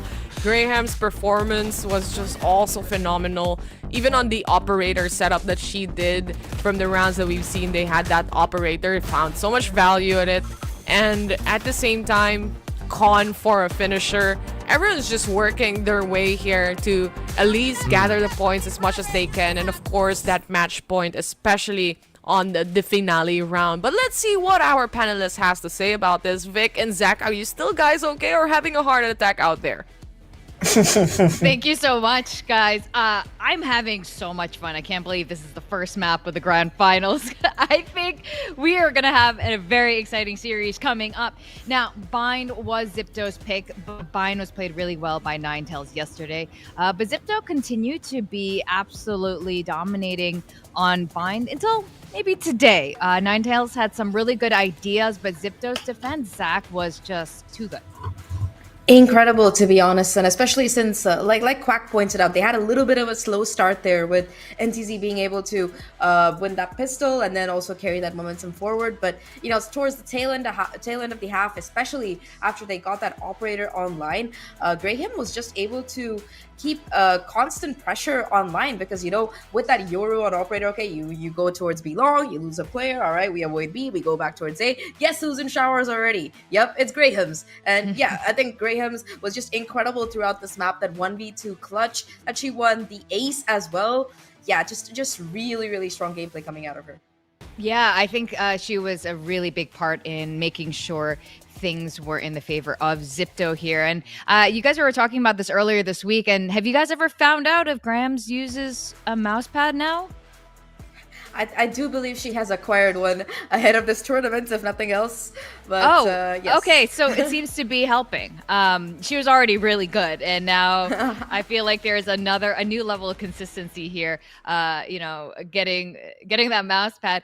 But yeah, so Zipto was really good, but I have to say, Ninetales really know how to win pistols. They won both pistols, didn't they? And they had a lot of things going in their favor. I mean, there were a couple highlight moments. Is there one that you really liked? Maybe for Ninetales, for me, I think it would have to be that 3-3-2 4K in the second half. I think that it was just absolutely insane because that wasn't even against an eco. That was against a full buy, and it's just you know, 1, 2, 3, 4 headshots outside of hookah. Yeah, that was a real ankle breaker right there, momentum breaker right there for Zipto. You know, considering how great the game got, and I think for Zipto on the other hand, Graham's was the highlight for me. Entire first half seemed like a highlight reel, to be honest. Oh, absolutely. And yes, that was super memorable, and you could see 332's experience coming in there. She kept her calm when she got all 4 of those kills over in hookah. With that, we're going to go on a very short break, and when we come back, we are going to be going into map 2 of the grand final, so don't go too far away.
being ready to bust. I just make it look easy, they don't make enough. Put it right in their face, ain't no making it up. Yeah, I want the whole check, I ain't taking no cut. They ain't sharing this cake, they ain't making with us. Shit, we keeping it all on them, taking from us. Ay, I just do it like it's nothing. This a challenge, so this how I'm coming. I'm standing for something, ain't going for nothing. Show up to the party to ruin the function. Welcome back to Valorant Game Changers Pacific 2025. We are in the grand finals and we completed map 1, which was an absolute banger. So I wonder how much better can it get as we go into Abyss for map 2, Zach. Now Abyss, both of these teams haven't played a lot of Abyss. Obviously it wasn't in the map pool, but we saw a little bit here in Pacific. Both teams pretty good at it. Both teams 100% win rate. We saw it in the beginning when we were going over the statistics. Zipto, of course, played it first during their opening game. I think that was one of the most dominant scorelines we've seen across this entire tournament. 13-2 victory for them, by the way. And they were running the Yoru and the Wele. Yeah, we just call it like Yole. It's so much more cooler. Like the Yole. Yole? Yeah. Yeah. It sounds like a yogurt flavor. Still better than mosquitoes, you know? Yeah, that's true. I will take that over mosquitoes. But yeah, they like the comp. It's been working well for them. And how do you think these two teams are going to match up, though? I think this is going to be really exciting going to Abyss. And my other question, Zach, would be who's going to fall off first? Which player, which okay, team? First question. Heading into Abyss, I mean, both teams look really good. Zipto as well. Ninetales as well have a 100% win record. They beat Fennel as well as Asterisk. Their game against Asterisk was actually really close. I also do like Zipto's comp a little bit more just because I'm such a fan of the Yole, but I do like the KO on this map by them. They also do run a dedicated Sentinel, that being the Vise. Yes, I know Zipto have a Chamber, but I don't really consider Chamber as a dedicated Sentinel. He's more of a pseudo-duelist in my book. So I think more defensive and retake-oriented comp versus a very aggressive comp that Zipto clearly knows how to run. That said, who falls off the map first? I'm gonna go on a limb and say it's gonna be on the B side. As for who, honestly, I don't know, Chief. I'm gonna say it's the Jet player because that would be really funny. Oh yeah? Okay. All right. Not a Waylay? I feel like Waylay. No, but Waylay can zip back, you know. You can't really you can refract back if you're a Waylay, even if you fall off if you have it set up, but you can't really jet dash out of there. You're just gonna be jet dashing to the side. I guess if you have an updraft, maybe. Yeah. I don't know, Hopefully to be they buy honest. the updraft. I know of Filipino players who have not bought an updraft and fell to their death. So hopefully Zipto doesn't do that. But yeah, they know who they are over in Pacific. But I think this is gonna be really exciting. So we were talking about predictions earlier, and you said you had a slight favoritism towards Zipto, but you are really predicting them anyway. But what's your map score for today? So Zipto has one in the bag, but it was close. I mean, I'm still hoping for a 3-2, but if I do think that if Zipto can take this map, it might be a 3-1. Like I said, I think that the map pool is very stacked towards the Zipto. You know, they really use that double ban advantage super well. They banned out Lotus, they banned out Ascent, two areas where their opponents are quite comfortable on, even if they are as well. And the fact that the first 3 maps, I think that Abyss is a map that Zipto really likes as well. I think that Corrode as well, even if it was picked by NTZ, is a map that Zipto have absolutely shown on before. So all of these maps good for both of these teams, but Zipto, I mean, coming in from that upper bracket, having that extra day or two to prepare an anti-strat, I think that does give them a bit of an advantage. But it's the same comps for both of these teams, so yeah, neither of them feels the need to switch anything. Both of them have a 100% win rate, and today we'll see one of them lose that 100% win rate this year. Yeah, that's right. I mean, they both haven't played it very much. One of the teams only played it twice. I think Zipto only played it once, but let's see who has the better Abyss. I like your what did you call it? Yole? Yole. I think the Yoles are always really fun to watch there, but I'm curious how Khan is going to be managing mid with Chamber there, how she'll be playing it this time around as we go into Abyss. Would you say Donna's going to drop off the map first? I mean, I don't think she will, to be honest. I don't think any of them will toss off. See, when I play Abyss, I fall off every other round, but I believe in our amazing GC Pacific players to not make the same mistakes that I do. So, fingers crossed, I guess, that nobody falls off. I want to see some of it. I don't care who it is. Let's send it back to our casters, Tayror and Quack. Thank you so much, Vic and Zach. And we are in for game number 2 here at the Valorant Game Changers Pacific. A trophy for them to lift. Who's gonna win? Quack, Yole is in. Yeah, we had Yole map 1. I guess we're gonna be calling it that now. We had a Yole map 2 as well. And let's see how this Yole will actually shape up. I mean, they played it against Rising Esports, I think like one of the first opening days for Game Changers Pacific. It worked really well, but you know, different teams this time. And at the same time, Ninetales, it's a slight variation of the good old Ascent comp with Vise and Astra being placed in. It was fantastic for them when they played against Fennel, with a lot of opening kills and such coming out from 332, especially with the way that she's able to anchor down this site. But Zipto, careful and steady once again. Careful and steady with the trademark already pinched down here. They have to be wary of their surroundings. But good catch coming in from Yume. Haste to answer back now. Everyone's gonna try to plot her out. 32 on the other point. Wants to go and revert back to the position of her teammates, but not gonna happen as Zipto is just pressing W at this point. They weren't even kidding. They just full-on scaled up mid with a slight lurk or flank coming through from Khan. But now, spikes planted. A lot of positions revealed too. You already know as Zipto that Ninetales are going to be approaching out from B main. So not wanting to take the aim duels, they smoke things off. Capricious continues to jiggle. Ninetales, meanwhile, especially Full Moon with the classic, tries to close in the distance, but into the smoke, it's a trap. It's Yume out from heaven as well.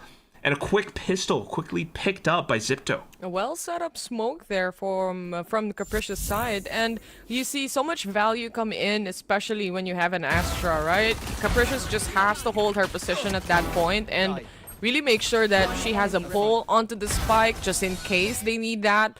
You have a smoke to cover the rest of your team as well to play around it on this kind of pistol. So far for Zipto, that take was gonna be the round. And of course, heading into round number 2, they have that advantage. And you mentioned as well from a previous map that this is why Zipto loves to go in with the Astra. And it's for these post plants, it's for the smokes and the stars, even just grav wells that they can place on the spike after the fact. Ninetales now just trying to work with what they've got, but Zipto, again, you know, this is why. Oh, the Yole is pretty effective too. They can bait and teleport across the sites and maps so much. Ninetales really kept on their toes, but no info for now. I mean, maybe a slight bit with the drone going out towards A main. They at least want to hold tightly to the corners here for NTZ side, knowing it's also an eco disadvantage for the rest of the team. Plus Full Moon also tagged out by Con here on that outlaw. That has to hurt. Of course, that recon can still bring a lot of value in this round, but the Waylay already coming in, trying to get at least some of the info out. No one spotted though. There's one on towards backside. Goodbye to Capricious. 30 seconds left. Graham's not hitting the shots. Instead, it's 3-3-2. Still jiggling around the corner as well. Star Step working out a tree as Dana finds another. Time running and trickling down. It's down to the final 10 seconds while Khan just makes her slow approach out from the back. She knows the round is gone. All pistols running away. Ninetales trying to keep their distance. Dana firing shots right through for the Thrifty to get picked up. Wow, they pick up the second round here for Ninetales. And with just pistols, with just the positions that they were holding here. Unfortunate for Capricious who fell down there, but happens to the best of us. Mistakes happens. We're all humans. I guess so. A little bit unfortunate for sure. Could have imagined how that could have gone differently. But at the same time, this was Ninetales being able to work off the information they got. It was one drone out A main and they call, yeah, it's probably going to be a B hit. There was even a ping on the mini-map. Next round up, and now you feel the aftermath of it. Pistols out, Khan onto the headhunter, trying to look for an unsuspecting player, but Ninetales know better. There's gonna be slight information. Quick move for Grahams, who does have the gate crash out. She goes for the fake. Ooh, Dana not hitting the first shot on this outlaw though. Still has another opportunity, but here towards A main. Full Moon She knows there's someone there, but she doesn't know where Yume is. She's gonna be surprised here, but the gun still does the damage for her. Oof. Enough to get that double kill out. You can already tell that's Stay down. kind of how Ninetales wants to operate. Some players to lock down V main, Full Moon, and the rest, especially with her reconnaissance abilities, able to gain more information or peek out into A main with clear, steady hands. Now Graham's position noted as well that it was a fake, so no real route or option for Khan at this point. Uh-oh. She has the 30 spike, seconds surely, but there are players from A, there are players from B. There's also another player trying to wrap around, and of course it's 3-3-2 with her lurks again. In front of Hayes. I really love that 3-3-2, yeah, has gone out for the orb as well, though. So Just much beginning value. to build up. Yeah, right? Trying to play that long game. Not the judge, just runs in anyway. Oh, that's another He orb. hops around a little bit for sure. Another orb kill here, at least for 3-3-2 side, but you already kind of see how the rounds are gonna go after this, especially when both teams have their full buys. It's this holds coming in from NTZ. They have the outlaw already in play, and it does so much damage. And then you have lurkers like 3-3-2 that could play around the map. So with this, of course, especially on a flawless round, just preps or primes NTZ up for the next few rounds here as well, with the orbs, with the ults, and with the guns. You want to be cautious about the judge that could be lurking around corners as well, right, for Zipto. Which is why it's going to be a lot of heavy lifting for the duelist to do in this round, and Grahams does just that. Walks up, fake clone as well to pull a player's position away back in the middle, which means Dana is alone on top of B right now, and it's an outlaw too. She's got only one real target that she can hit who has light shields, and that's Capricious. She's not going to reveal herself anytime soon. Everglow coming back in, out from the top of heaven onto this Vandal, but Piety makes it a trade. Even playing field now, but Dana's still not yet done here. The double shot has to reload. Capricious though, they are well aware she's gonna be on site. She takes the first one down, but it's two players wrapping around her as well. Tagged by the Recon. She goes for a fake, but 75 HP remaining, and she's still looking for one more, and that one more is gonna be lurking just behind her. Of course, Of course, it's 3-3-2 as well. 3-3-2. It's just so fantastic with how this team is able to play or take things slow, steady around Abyss as well. Just doing this, mere days ago, and here they go again. I mean, it was the judge from before, but she managed to upgrade it to Vandal off of her fallen teammate. But apart from that as well, just being able to assert their dominance by pushing out on all ends off the map, or Ever alongside Dana preventing this B push from going successful. Now it's Zipto off to another eco. Kind of breaking at least some of the money here, but of course, here comes the Hunter's Fury. It connects to some of the players. Ever already getting one, but Piety to kill one as well right in front. They hop out, but it's Con more aware. Capricious goes for the plant right now, and for Zipto, this is gonna be that side hold they want to do. Full Moon wraps around on that flank as well. Just announcing her presence to bring the attention back while her team tries to assert out from front, but quick trades quickly found, and Dana to try to stutter around, pick up more targets. The shot's not quite there though, as Zipto just prepared for it now in a 1v2. Full Moon feeling the pressure of the spike ticking away as well. Unfortunately caught mid-movement. Zipto will be able to take the round back with another Thrifty. Wow. Thrifty versus Thrifty versus Thrifty coming in from the two teams. But it started off, of course, with this Hunter's Fury from Piety. It gave enough space for the rest of Zipto to try and climb towards the site. I just feel unfortunate for Yume, who's always been up against Dana here, and time again, she gets punished by this outlaw. Just crazy with how, the tides can turn that quickly. Oh, Taylor, here you go. It's gonna be Dana with the Blade Storm this time. Offensively taking this line down middle, but the shot's not landing. Feeling that she uses the Cloud Burst to get out. It does buy a bit of time for the rest of the team to continue to anchor down these positions, but it's Zipto with ults. Haste in position, just around the smoke. And inside the smoke, did they see her? No one noticed her? This time she's gonna take advantage of that. She gets a double. And now 4v2 scenario. Dana with very low HP. The drone start things off, and a hello from that shorty. 11 HP remaining onto her, but she's still getting those frags in. This Recon spotting out Fighty. They go for the swing and the hit. That is ridiculous. That is ridiculous, Taylor. What? I know of players trying to play anti-flash around the edges of smoke, right? You kind of tuck yourself in the corner, you spray as soon as people push out, but she gets blinded and just holds W key all the way towards the back. Nobody knew. Nobody saw it. And because of that, this round completely won by the one play.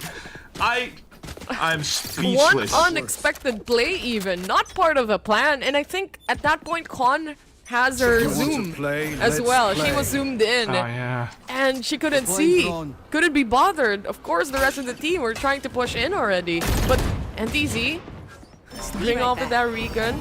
At least a little bit of a delay here in Zipto's hands, but they want to push in yet again. They want to try it out yet again. Yume, good for one. The stun to come in. No one is there, but it pushes Ever back. Just hang back.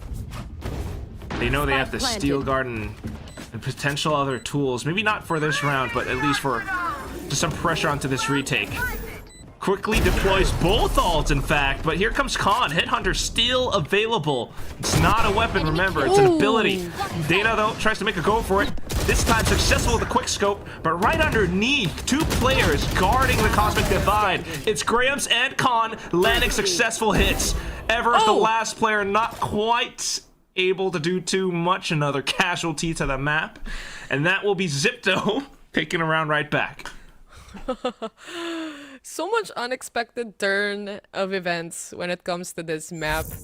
I think at this point we should have a counter of how many people fell already. But of course for Zipto's side, you have a Cosmic Divide. You know how much value this brings, especially on post-plan scenarios like this. It's just another shield. It's just another part of the map. Like how you put up a Sage wall, right? But even better. And now Thrifty, a 3-4 scoreline. Let's see what's gonna happen on the next. Definitely could be good things. Perhaps for Zipto. Still a full buy for the side of Ninetales, but man, those two ults burnt from the previous round has to kind of sting a little bit. True. It's a TP this time over onto the B site, though. Right now, it's a Dana versus Yume, and so far Dana's been working Yume out, especially on this map. She really didn't have that much of space to do a refract, lightning speed, and any other utility play that they want to set up here. But of course, with the dash coming in, again, it's Dana to punish her. Lets her tailwind go off as well. Oh, anticipated the push into the smoke, but it's Gramps the pop flash. Now here comes Full Moon with the Hunter's Fury. Long beams just to try to slow things down, but the spike's still planted. Low HP is Haste as she gets trapped onto the site. Tries to set up utility. Kind of slow things down. Pressure onto Piety. Oh, and she's caught. Capricious is the last player alive. She still has the pull. Still has the star? Yeah, exactly. Okay. The pull comes in. Full Moon has to cancel that. Oh my goodness, Haze not even aware that's gonna be the push coming in from Capricious, and a Zowie clutch to end the round. Very unaware, Quack. Yeah, lost in the sauce, you gotta say. Certainly has been quite an unfortunate series of events for both teams so far, but now Zipto is trying to climb on back up. Even though the initial entry wasn't as good, right? Dana being able to shut it down, but the rest of the team just being able to, once again, carefully go on through that way.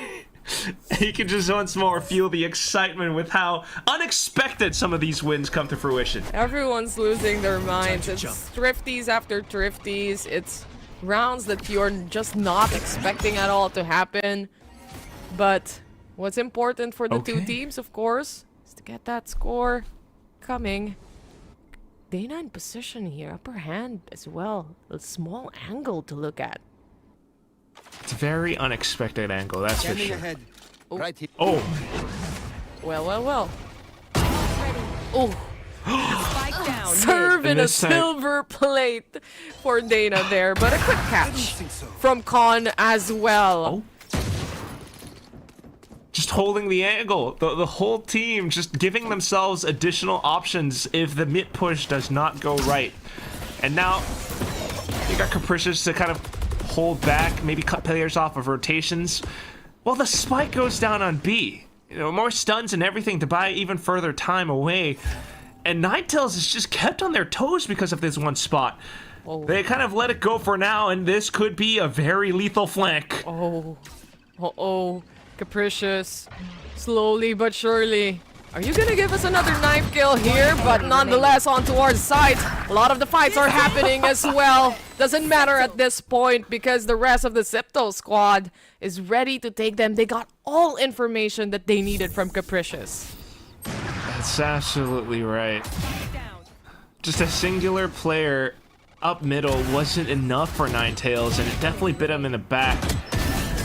A lot of hits coming through from Zipto through these main areas so far, and suddenly switching up the game plan. I think Ninetales having a tough time, well, not the toughest of times, but trying to adapt on the fly. It definitely is quite an ordeal. So timeout now coming up from the coaches to try to straighten things up.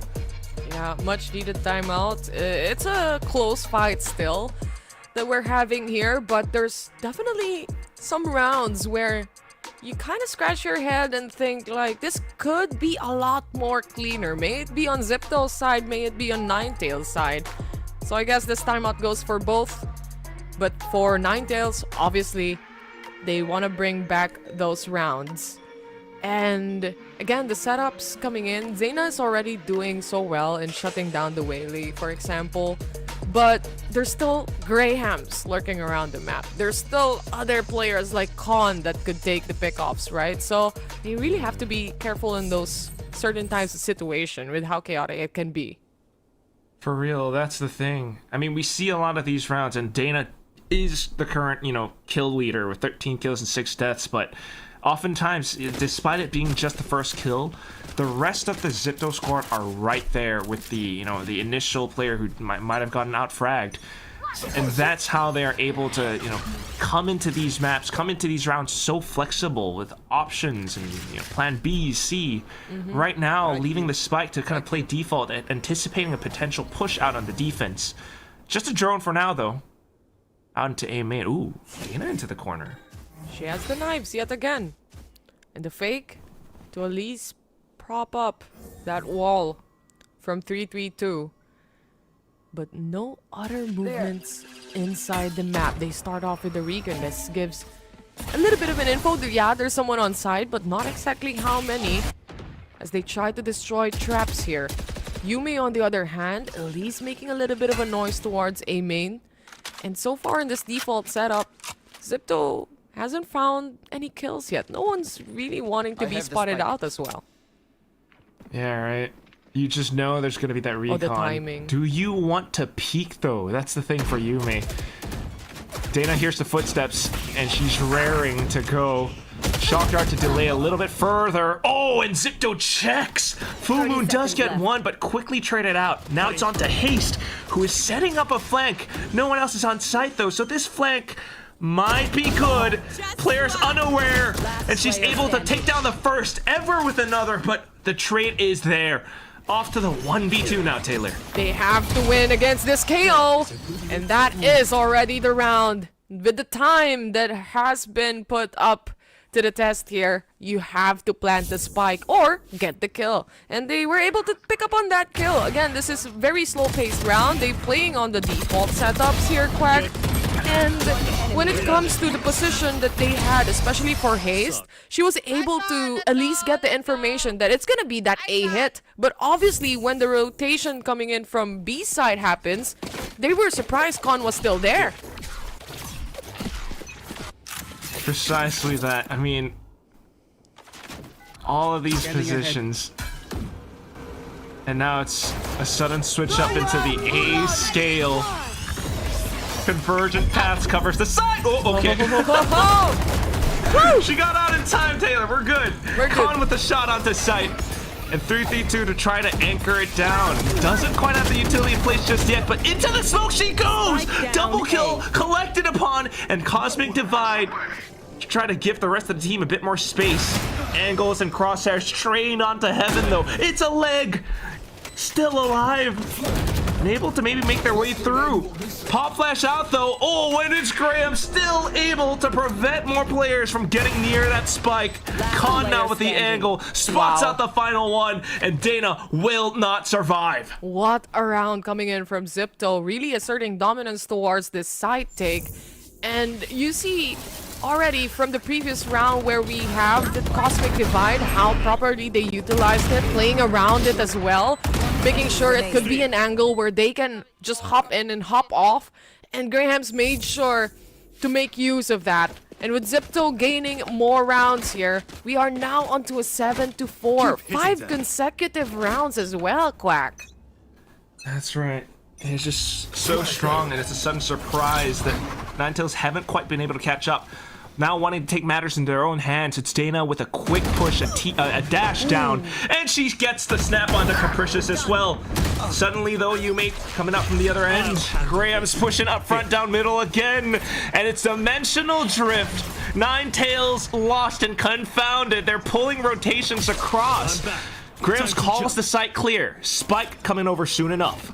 Look at this though. Con is still holding towards A, and she might just spot Haste just in time, but she's already rotating with the rest of the team at this point, with the spike being planted by Piety successfully. 52 HP after that nade, but they're gonna be able to set up this pulse plant. But you said it a while ago, Quack, the position, the trades, that's what's important for the side of Zipto. Okay.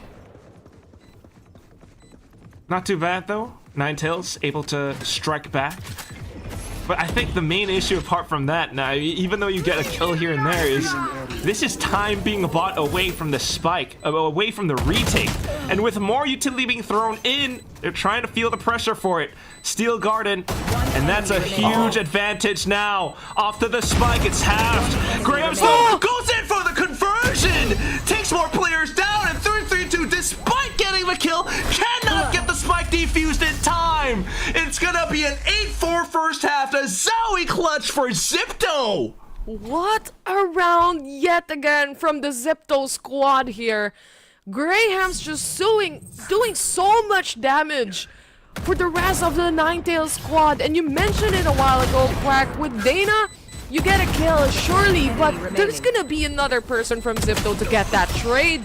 They played on to the Steel Garden, and pulling out the shorty, they slowly rotate closely with the help of the smoke towards the spike diffuser, and they were able to hold it back. That's just the first half, ladies and gents, and of course, see you again on the second half.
All right, here we go into the second half. Right off the rip with an 8-4 scoreline. I mean, look at that streak that Zipto has surmounted upon. We'll see how it shapes up now that they've swapped over onto defense. Really? Oh, the push coming in from Zipto, not gonna pay off this time. Khan also not hitting those head hunter shots, but she can reposition. Unfortunately, Dana's too fast here.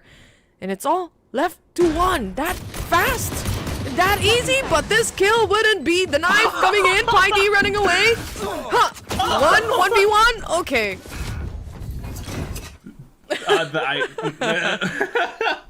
I am disappointed. How do you even cast that, right? At that point, you just do sound effects for the rest of the players. Like, swing, swing. Oh, man. Pulled out the pistol at the... come Both on, don't Dana, have bullets, I see.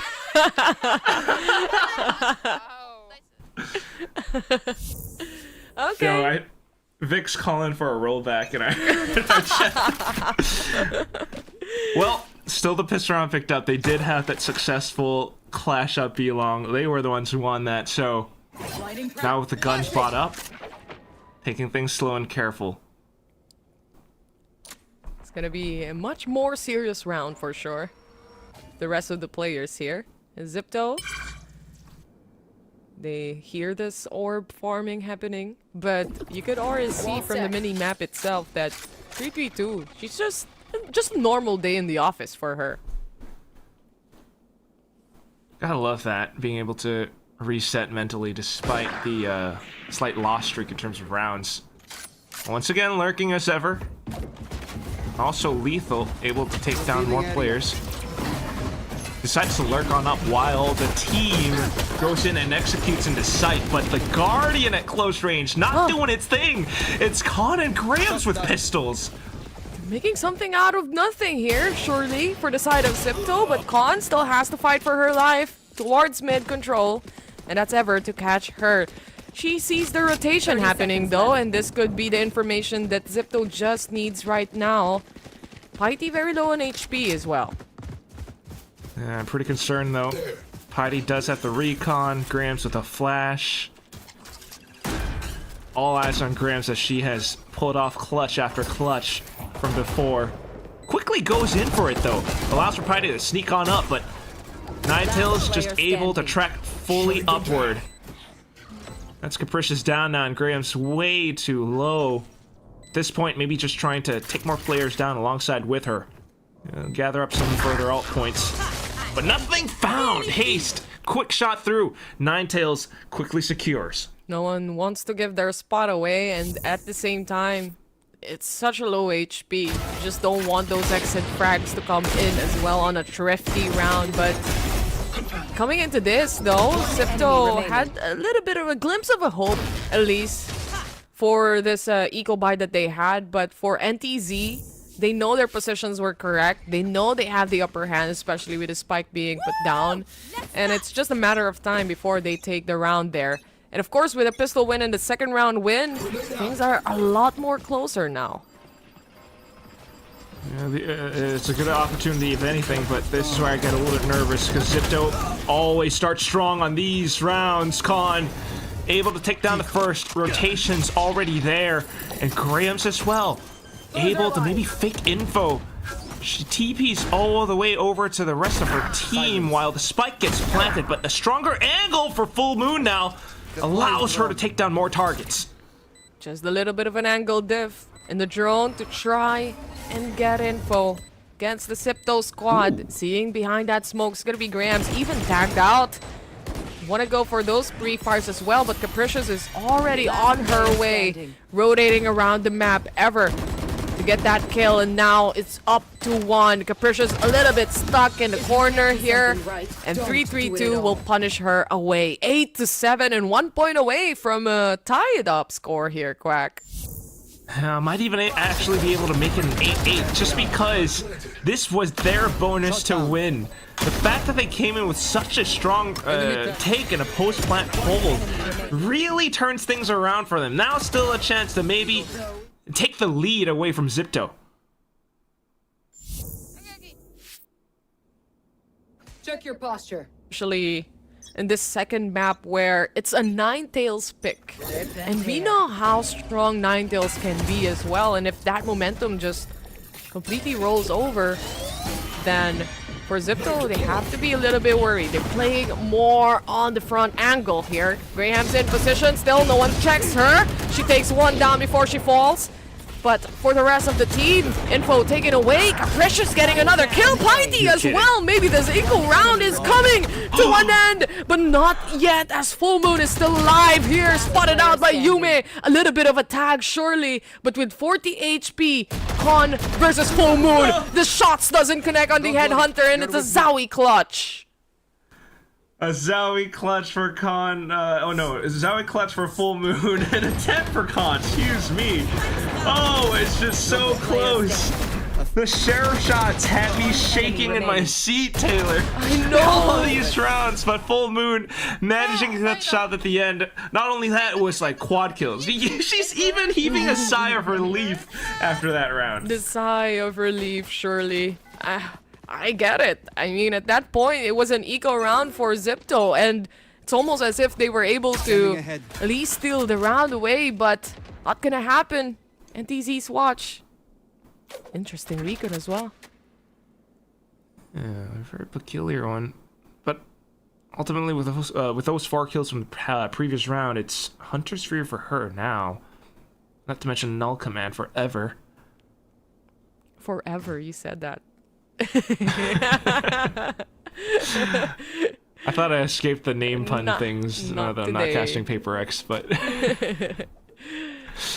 but it's complete silence in the map, and of course the loudest would be that Null Command. They try to cancel out head-on fight here. Coming in from Zipto. Con still in precision with that operator. Takes the shot, gets the kill, and now it's all up to Dana to make and pave the way for the rest. Inside the smoke, Con still sees one. Not gonna be good for another, as Dana was able to catch up on that. They can even do a rest here, and that's Everett to come up. And now spots one out by the head below. Good stun as well. Does buy some time, but the spike gets planted anyway. Working as a duo though. One off from top of rafters, Yume underneath. Swings out at the least expected moment.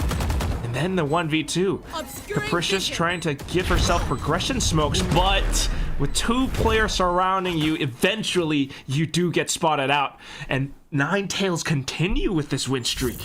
Good position coming in from Dana as well to really hold that post plant, and at least from a further radius, considering with the rest of the team being dropped down, especially with the pistols coming in from Zipto's side. Despite having that Null Command as well, they were able to answer back a little bit, but not to the extent that they're going to be able to take the round away from Ninetales here. And of course, a timeout for Zipto, especially that the scoreline is now 8-9. Right, the lead robbed away. They had it. It was an 8-4 off the first half. But Ninetales just come out swinging. The pistol down to everything else. And now you really have to wonder, you know, kind of what's going wrong. The players are able to receive the hits. That was still a successful op shot from Con and everything, but down to it, because there's a KO on the other end, you know, players like Grams and Yume are not able to have that get out of jail card. And Ever is able to kind of let herself get res just because she had Null Command as well. And that gave them numbers advantage in that fight. Exactly, and with Dana holding the back ends of the line, you just basically have a high-low, medium, far end positioning on that post plant as well. So here on this 18th round, though, Zipto has only some sheriffs to play around here. Dimensional Drift is there. Con has a Tour de Force, so let's see how that would go as they pop that Tour de Force already. She's taking it down A main. Just haste on the other side, playing safe behind the boxes. Of course, though, it does kind of scare the rest of the players from peeking down B main, because that's a very common Tour de Force angle. Haste doesn't really spot too much out just yet, and there they go. Enough info to maybe apply pressure onto Con now, who is the sole anchor on the A site. Speaking of pressure, this might be the full pressure that you were talking about, Quack, as Data dashes in already. Inside the site, they find no one. XIP willing to give the space and play for that retake scenario. Spike planted. Oh, might be tough though. Okay, but the sheriff shot's still good. Here comes the Hunter's Fury from before. Angles it upwards, and Dana going for a quick skewer behind. Third kill as she swaps up to heaven, but still Yume in a 1v2. Sheriff in hand. Upgraded over onto a Vandal. A recon sent out as well. She wants to stick it halfway. Stole Flash in front of her. Shock Dart also connects perfectly. One is all she can take down from here in a difficult post plant position that was given by Ninetales. Definitely tricky, but Ninetales, because of the ults that they kind of cycled through again and again, not to mention, you know, the positions and the quickness of how they're able to, you know, register where the Zipto players could be coming from, they are able to just work around these post plants so many rounds. I mean, look at that. Every single round so far has kind of been, you know, eliminations due to spike planted. It's streak for streak for both sides, but Ninetales, once again, now looking to crumble Zipto's economy. And speaking of economy, ultimate economy on the side of Zipto as well. Looking good. With 4 players up on that ult. NTZ on the other hand, they kind of have a good read already on how Zipto reacts as well. Coming into the matches and coming into the rounds that we've seen. Again, it's a rematch between these two teams. And now with a Cosmic Divide being set up and Con being flashed, she has to move further back. She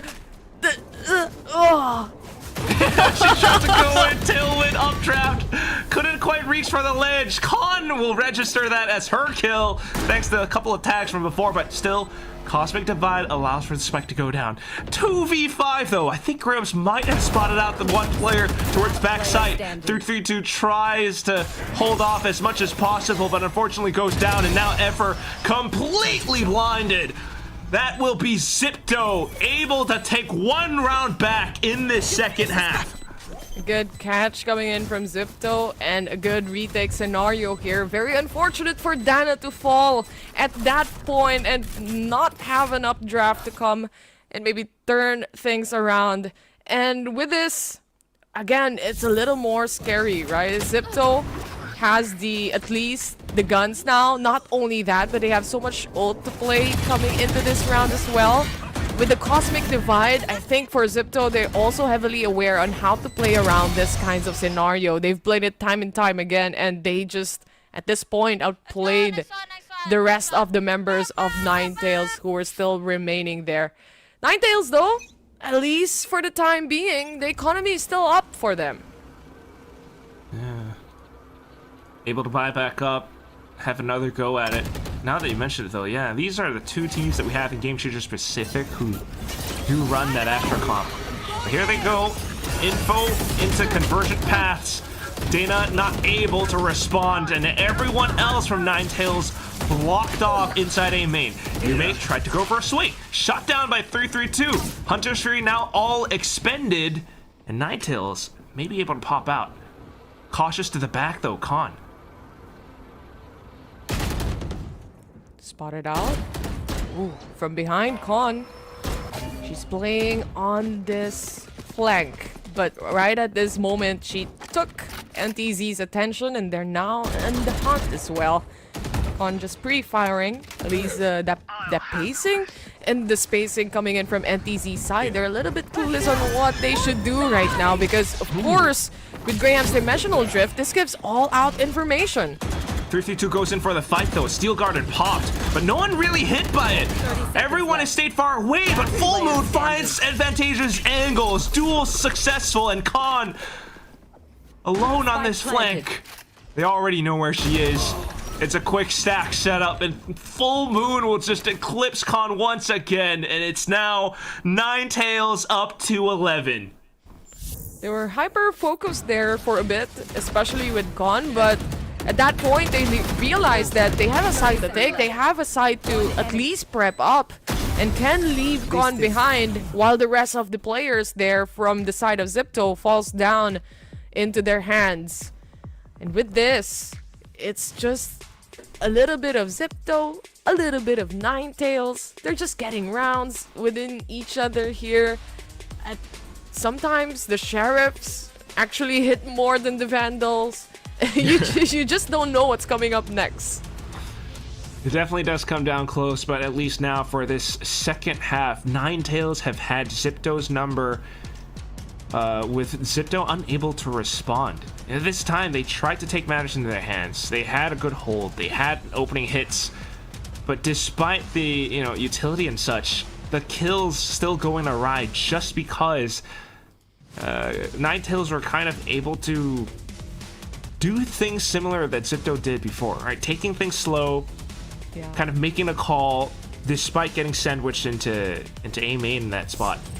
Just re-aggressing back in. Full Moon was able to take these shots, and that's kind of that mental kind of confidence and steadiness that this team can kind of bring out sometimes. You talked about it, right? At this point, it's just not about the map picks, the agent picks, the kills, but it's also about that mental fortitude coming into this series, especially in the grand finals. You have one team that was sitting in the upper bracket, had the day off and had the time to watch Game Changers, and then you have another who's been fighting for their tournament lives. And sometimes that storyline works out for the underlying one, or which is the lower bracket one. But let's see how things will turn around as Dana dashes in towards the side, spotted out with a drone coming in from Piety. Some of the players here pre-firing, no one really to catch.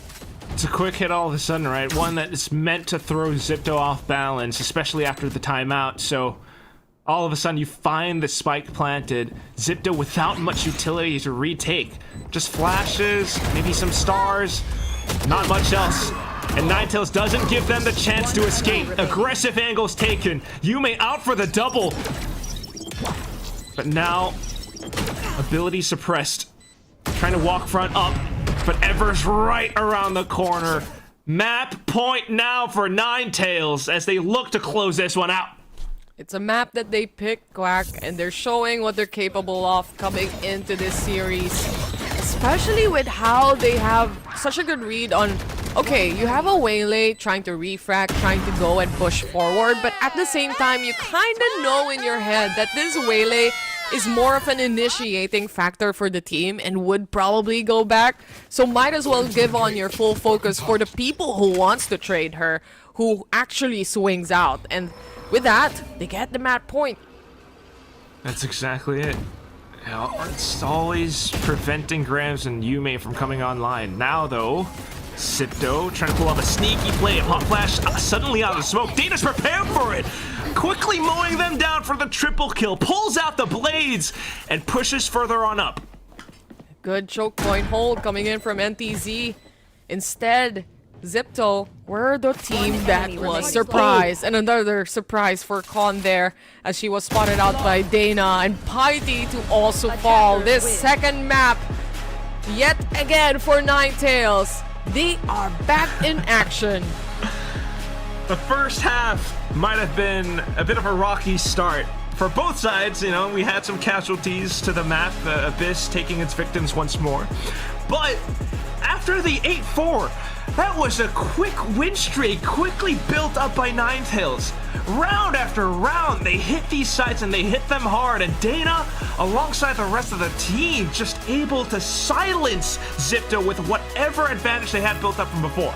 Yeah, that first half, you already see that for Grahams, it was probably the time of her life during that first half. But here coming into the second half, for Ninetales, the positioning that Dana has, the shutdown that she has been going on through and through, especially against the duelists of the side of Zipto, was really a spectacular watch, especially this round where we see how chaotic things could be. And NTZ was able to just wrap around themselves and really play out the smokes that was set up for them. That's right. It comes down to these positions. I mean, the hits sometimes, they can go a little bit chaotic, but the players that really kind of steel themselves just to come back in, those are the ones who come out on top. And we saw it so much more, especially in the second half. Opening shots here and there for the first half, but when Ninetales get going, they really went. It's a strong comeback for sure. And I just want to quickly point out as well, I mean, we did see Grams, we did see Yume, but they weren't really present so much in the second half because of Ever. She's not getting a lot of kills. She's not always up on the kill feed, but she's got like 18 or something assists like that. So many of them just because her 0 point, her flashes, her null command were hitting players. So true. The timing is actually unbelievable. It's spectacular at some point. I remember that she was able to cancel out the Yoru ult just because of 0 point, and that already says a lot. The timing just perfectly hits for the side here of Ninetales, and if they're able to do that, they seem to be an unstoppable force, especially how they rally around Dana here on the matches that we've seen and on the rounds that we've seen. I think we're really in for a grand finals. It just goes to show how good teams can come to this, and you have a 1-1 score line right now in a best-of-5 series.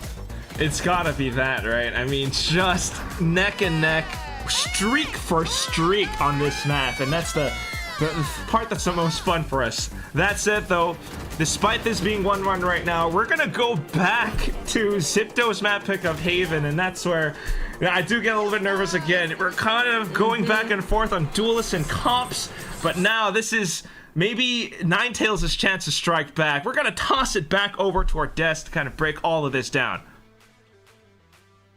Thank you so much, Quack and Terror. Yeah, we got a little bit of everything in this map 2 of Abyss. We got knife fights, we got falling off of Abyss, and we got huge swings. Very attacker-sided, Zach. What should we start with? Let's start with the knife fights. Wait, no. Let's start with the falls. Did you have a favorite fall? We have more than one to choose from. Honestly speaking, all of them are pretty epic in their own ways. Yeah, I mean, I can't really blame them. I remember the first day playing this map and I got breach ulted off it. At least nobody got breach ulted. I can be happy about that. Nope, they fell off all on their own.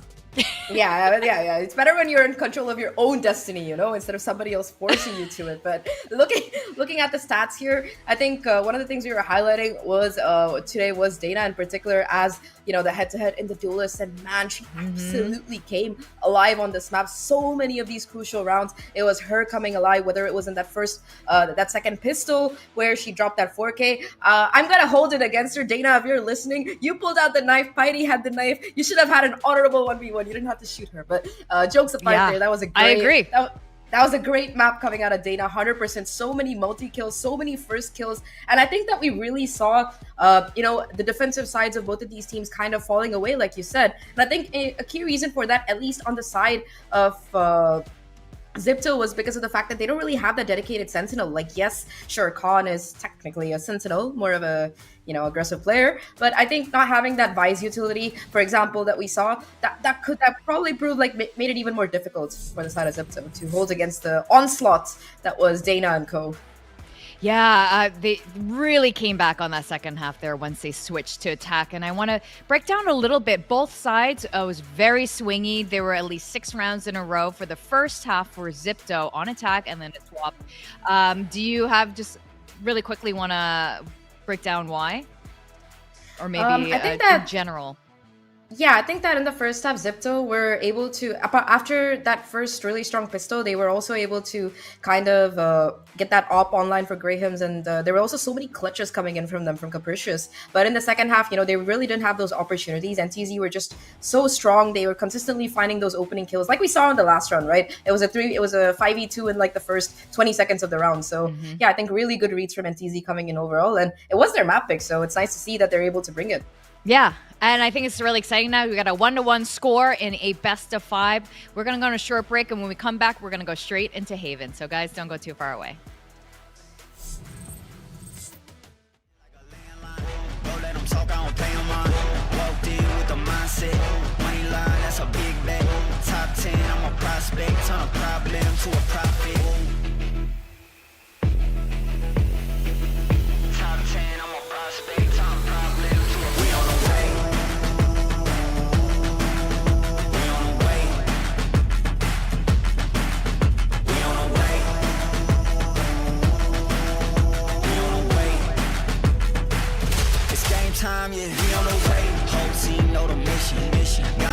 all senses.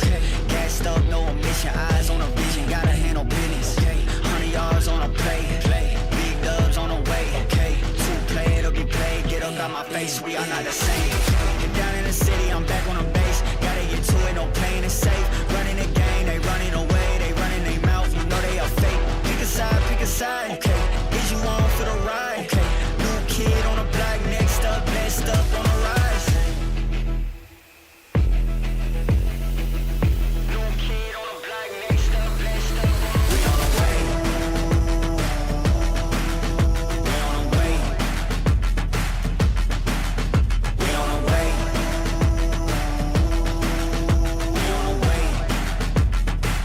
It's game time, yeah, we on the way.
What's up, guys? Welcome back to Valorant Game Changers Pacific. We're going to map 3 of the grand finals. It is a 1-1 score right now between Ninetales and Zipto. It's been absolutely exciting, Zach. Like we said in the last map, we got Ninetales. It was more like they kind of ganged up on the last person, and we got people falling off the map. We got huge swing rounds. We got excellent plays from a lot of players already, and we're only just going into Haven now. Now, Haven was it's going to be an interesting map. This is Zipto's pick.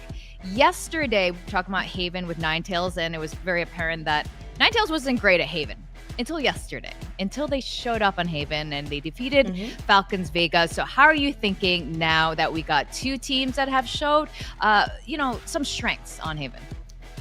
I still would lean towards Zipto because I just like their comp more. If you looked at the last time these 2 teams played this map, I think Zipto likes to run the double sentinel, like hardcore double sentinel, like Cypher Lock. Yeah, you're not getting into sight without paying a price, and that's usually in blood. But I also like the Yoru pick as their duelist. On the other hand, though, you do have Sage coming in here, and we saw Dana absolutely pop off, like you said, against Falcons yesterday. There were so many rounds that she was just shenaniganing throughout the map. I think that she won the 1v1 against Teneri by, jumping off Assassin's Creed style to stab her, or not stab her, right click her. Oh, same difference, honestly, at that range. I want to ask you then, are you okay with Dana playing Sage now? We were talking backstage or, off cam a little bit about your thoughts on Dana not playing a duelist. Are you okay with her on the stage now? Has she convinced you that Sage is the way? I think Dana could play anything and convince me. Dana could cosplay like the bot in the training range, and she could still convince me. But yeah, I mean, I do think I do like her way more, but she's just as aggressive on the stage. I think Dax said it best on Haven yesterday. Dana was Drift Queen Dana. She was not slowing down. You put her on the Neon, I'm pretty sure she'd be going at the same speed anyway. She was going absolutely insane. There's the Yoru coming in from 332 compared to the Neon for Yume, and I do think that this could kind of change up the speed here, but I think the biggest statistic that interests me here between these 2 teams is the last time they, faced off in that upper final, and it was Zipto to come out on top, and not only did they come out on top, they 13-3'd them. It was such a dominant score. Yeah, that's a great point. Let's see if things will change up or Ziptos can continue to be very good on Haven. So we send it back to our casters, Tayror and Quack. Thank you so much to our panelists right there. We are in for a match here in map number 3. A map picked by Zepto yet again this time around. Quack, we see it. A Yoru versus a Neon. How do you feel about this? I mean, it all depends on 322's form today. Kind of feels like it, because Falcons, when they played against them, she was coming up with 6 first kills, big numbers, 25 kills overall.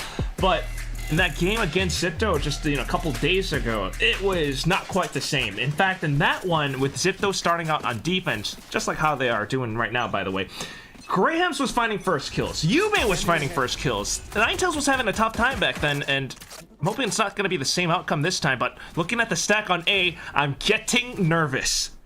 Ooh, 4 players from NTZ marching their way towards A side. Graham's on the corner. She will get checked, surely, but the rest of the players here bound to react. There's going to be the grab net also catching her. And then at the same time, for the rest of the players, they want to push in. Piety bounces back here. Kills on the recon. 2v1, just right in front of her. They hop out. She has to run away and give that little bit of a space to reset. It's a frenzy as well, right? Now maybe trying to listen for their movements, wanting to retrieve the spike, but just right around the corner, the ghost does the trick, and Ninetales will pick up the pistol. Already into the action, right? As soon as the game starts. I mean, for this round specifically, it's more about how the players would react. Plus, you have that double kill towards a main control that was able to at least double down on the security for the rest of the players here of Ninetales. Obviously, for the next round, they're going to be able to buy up as well. Especially with that one soul ghost, so potential to kind of snowball it into even more for the upcoming rounds if they make it clean, but Zipto have other plans. Okay, just taking the fight to the classic taps! And every head was clicked on. 332 though, continuing forward through short with the rest of the team, able to turn things back until Hayes gets taken out. More guns to get picked up now. Yume, as the Neon will make a go for it. Khan lands a shot. Piety gets another. It's a thrifty right back against Ninetales in round number 2. I feel like I'm in a fever dream. Can you wake me up when this is all over, Quack? Because my goodness, might have been a nightmare for the side of NTZ here, but a dream alive for the side of Zipto, as they were able to just punish after punish on this pistol, and basically leaving NTZ scratching their heads. Where should we look next? Because there's gonna be a lot of players just swarming and taking that opportunity. Yeah, you have the gun, so like, you're confident to go in for these fights, but Zipto, they got that aim as well, man. So this next round now, Zipto has a really good chance to basically cement the strong lead in this half. They're going for the quick TPs. They're going for the plays to try to deny that spike plant. And Dana actually gets a shot through. Oh, around the end of the barrier mesh though, Piety sneaks up. Dana fires more shots. And now, out of ammo, Piety will bite the dust. Stinger in hand, Khan continues to try to swing around the corners, but it's way too risky.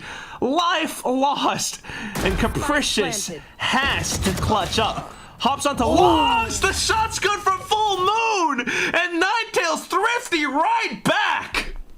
What is happening? This is a round where you have so much walls coming in, you have so much cyber cages, that you just have to play around it. You have to play into the new architecture that was brought into the site, plus that wall coming in from Dana, obviously sealing the fate of players behind the site as well. And NTZ, they just strive through that chaos and win that round away. They do have a neural depth available immediately in the hands of Full Moon here. It's kind of like these players gotta be reminded to chill out a little bit. They start to hunt for these kills and then they get punished. And rounds back to back. I'm not just talking about either like a singular team, but here they go. Info now. And you mentioned the architecture. This time it's back up. Quickly dismissed by Ninetales because they were able to buy. Ooh. And they continue swapping weapons. It's a pop flash. The fast lane up. Yume sneaks up from behind. Tries to go for spray transfer, but not quite there. Dana now, the rest of the team fanning out, and more players from Zipto are gone. And now you just gotta play your Game Boy. Exactly. Little bit of a break there, but she catches one on that Sheriff. Nonetheless, though, Full Moon is also in there for the action. So far, for how Ninetales play here, is just complete brute force towards the side. The setups are there, especially the tripwire being set by a fake from Mayoru. Nonetheless, Yume was behind the side to try and quickly recover some of the kills here.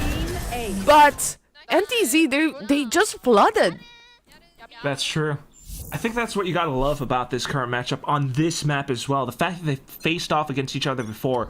That's why 332 knows to go in with the clone to break the trips. It's always been around C site for that map. But now, maybe Zipto might switch up the plans. Current eco round for them, though, and they are somewhat stacking close towards the A site. 332 lurks. She will find one to the Outlaw. Deadly jump peek as well. And quickly turning her focus towards A site as she is able to use that dimensional drift. Setting things up here for the rest of the team, giving out all the informations, but she hops out. This is the chance for them to answer back. Piety, good for two, on towards behind the side. They're too over-focused here. Now down to a 3v1 as one gets rest as well. Grahams, the Sheriff shots connect. Good for one only. As NTZ yet again storming through the site, just committed on winning the round. Yeah, this was pretty calculated too. 332 knowing that there would be that player to oftentimes jump peek around the back of C, right? Or at least just to check. And thanks to that, you know, she got her dimensional drift. That, I think, was the catalyst that kicked off this entire round. She goes into sight, calls it clear, pushes players back, and even gets a kill with a shorty. Down to this, Dana with the quick reactions to go in for that res just gave them a little bit more urgency. And unfortunately, that swing with the paranoia, not quite as successful for Grams, even though the shot was there. So now, it's Ninetales starting off strong, 4-1. They buy back up. Yume also 1 point orb away for that overdrive to come online. But speaking of online, Capricious pulls out the Hunter's Fury, gets two. That's huge for the team. Completely stops him too. Now you're hearing sounds from Garage. You already had players kind of creeping out to see. Oh, so much info gained, but a slight misstep. Nonetheless, Capricious will bring it back up. 3 kills under her belt now. They see full info here, Quack. They know A side completely is gonna be open for the meantime. And the hold coming in from 332. Interesting. She has to find a value onto this, but Eurodef also being used. In that sense, she's a little bit stuck. Clipped up by the top of her spiky haircut. And now it's going to be Haste, unfortunately not able to survive the incoming onslaught. Zipto, with a lot of confidence with the pushes outside of C. This time, able to bring the round back. Yeah, it's the confidence, the aggression that we kind of know already that they have. But it always turns out to be chaotic, right? But this is the catalyst that we were talking about earlier. With Capricious getting that 2 kills towards mid-control on that Hunter's Fury, it just cemented the round for them. Round by round. There we go. I like the mindset though, right? For pro teams, we've talked to them multiple times already. If you don't look at the score, sometimes it pays off. For real. That's why even with the streaks at times, Zipto is able to shrug it off. And now, as you mentioned from before too, they're kind of going with it again. Down C, spots it and calls it out clear, sets themselves up for positions. Piety able to go for a slight trap or bait play. No, it's just gonna be a barrel. Oh! She dropped the ball! Not able to land frags! Can Grams find more? She can, but only 2. A quick turnaround, a quick trade at least for the time being, but that's the fake being pulled. Kondo, a little bit stuck, needs help from the rest of the team here as they throw in the grab net. This will put a little bit of a stop, but not towards Hayes from the backside. The slide and the kill from Yume to win the round for Zipto.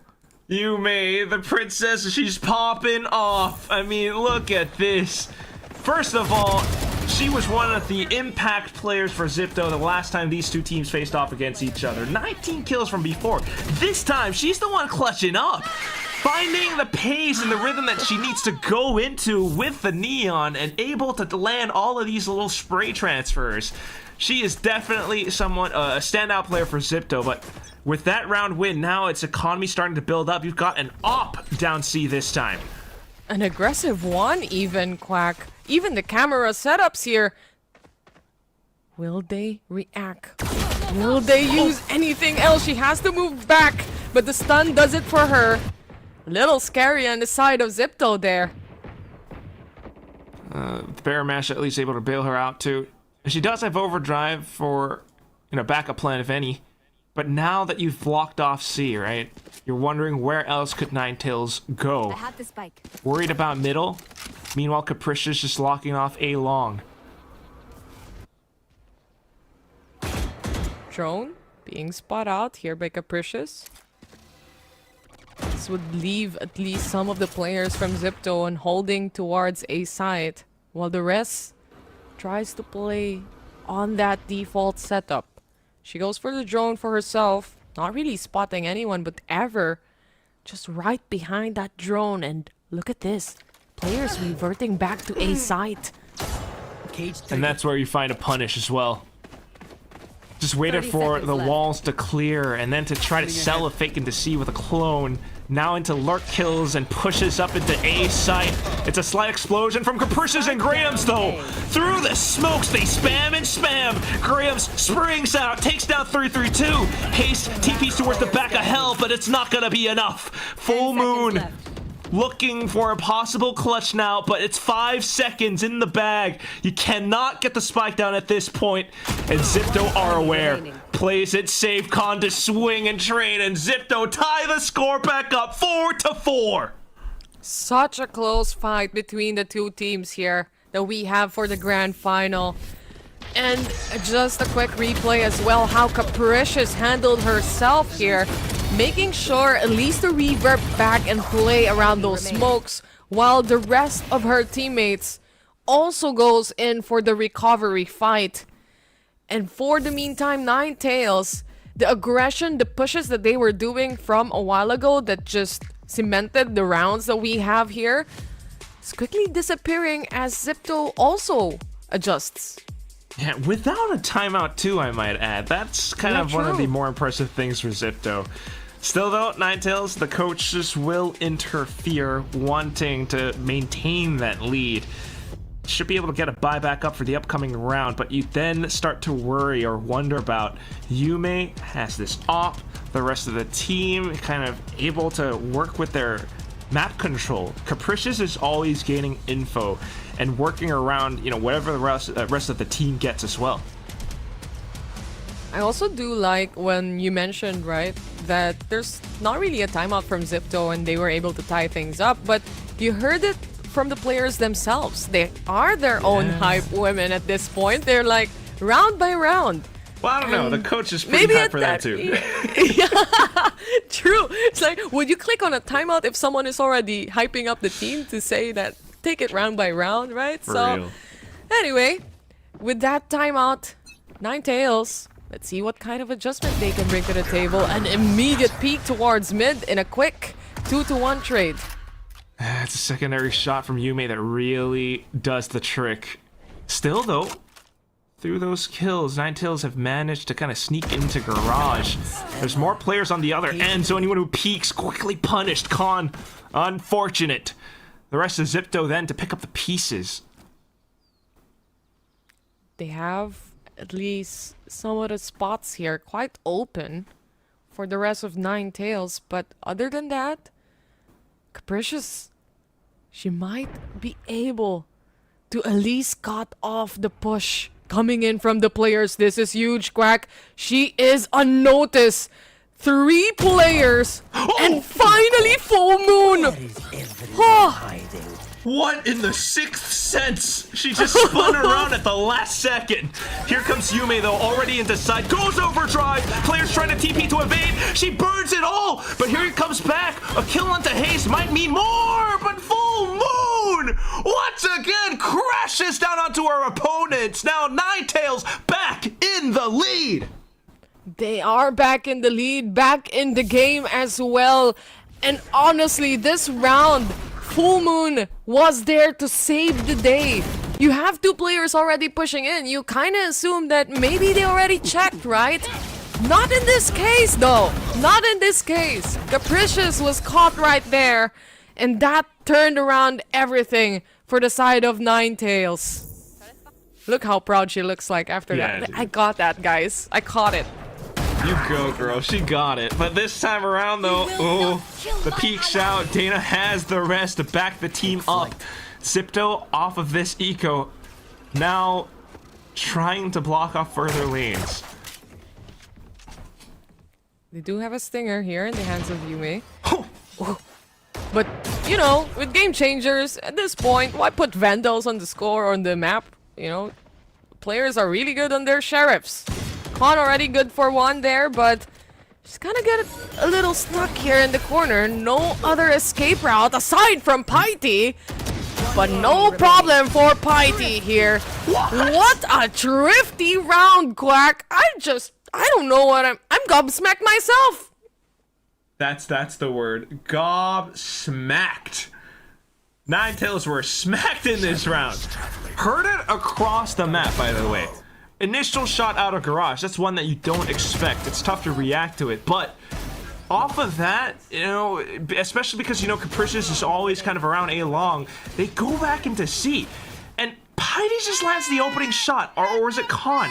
Nonetheless, they thought to go back in to retrieve the weapon, but they didn't even need it. It's just sheriff shots all the way through to the end, especially with the Baron match being up. Now, an attempt for Ninetales to just crash the doors out into A. But everyone from Zipto already rotated over. Oh, unfortunate for Hayes, though. She will be taken out already in this round. There's not going to be smokes to play around here. And Graham's also getting a little bit of an info towards sewers as well. But while everything is quiet, I want to turn my attention to that round as well. I think they were hyper focused on killing Con because it's a one and done position, you know? You have no escape route at that point. So they kind of let Piety take the lead there. Just because she was like the one player that was spotted. But now, okay, Ninetales with the pistols. Some like purposeful noise around A short. Drone as well to bring the rotations over. Zipto just trying to play with numbers right now. See, pretty much open. The triplets can at least trigger this rotation to come in from Zipto. They kind of realize that as well. Piety primed on her spot, but does anyone else know that 3-3-2 is right around the corner? Of course, Capricious knows, and of course, it's gonna be the Sheriff winning that round. And of course, for Piety, this is now the handle that she wants to do towards B side and on to Gong. 3-3-2 also falls 6-5. Quack 6-5. Yeah, it does get a little bit dicey, but it's the right call. You trade positioning or map control for, you know, advantageous fights and trades, basically. Alright, you're not maybe controlling garage or getting information around that spot as much, but because you know your opponents don't have the guns, you're just confident enough to go in for these duels. So even though 3-3-2 does go in for the swing, and there's a kill here and there, the rest of Zipto just quickly react with the snap of a finger. Final round of this first half now. Some strong ults to work off of. This is going to be explosive. Kind of smart of Zipto as well to gather themselves up and not really give away any Vandal or any advantage in the hands of Ninetales on that round. Yeah, you might be giving a lot of space, but at the end of the day, like you mentioned, it's stronger guns. Not against the sheriff though sometimes, but they're making it work. Look at this camera setup though. It spots everyone out here towards A control, but of course 3v2 couldn't fight for her life. Just behind, they take that opportunity, and Yume good 4-2 before she falls. 4v3 scenario. That's just the fake following Piety. She goes for the reposition. The calmness before the storm. And an ability to really storm the front as well, but Zipto with information once again, able to surround the site. Capricious with a double kill at the end. A strong half, a recovery coming out from the Zipto side, even though the score lines are still relatively close. 7-5 is what we have. And this one kind of comes down through, a slight gap exposed in the macro plans of Ninetales. Short was left unchecked, so even though 332 went into dimensional drift, you mentioned that camera, and Yume just applied pressure at that point. So strong round. We'll see how the second half goes. Don't go away. It's gonna start pretty soon in just a minute.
Second half here for game number 3, and welcome back to Haven yet again, folks.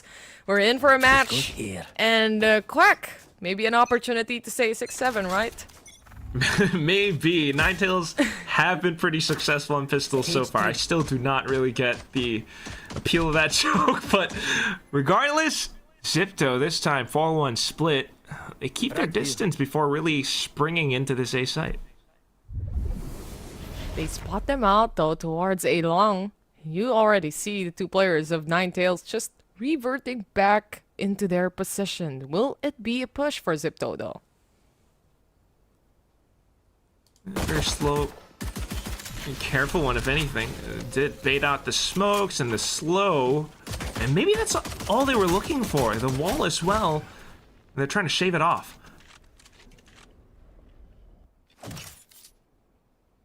At the same time, 332 is beginning to set up the flank.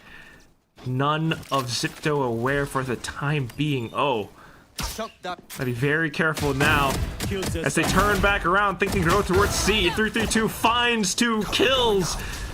The rest of them feeling the pressure to push into the A site. Paranoia and everything. A backslide, but still maybe not enough as Full Moon holds round back. Still alive. They actually managed to take her down now, which means everything onto 332. She finds another kill. 1v2. Gate crashes out of safety. And that's now that Barrow Mash somewhat ignored. 332 can go back throughout from A link, but it's going to be a tough angle to clear. Interesting Checking out for though. Graffiti.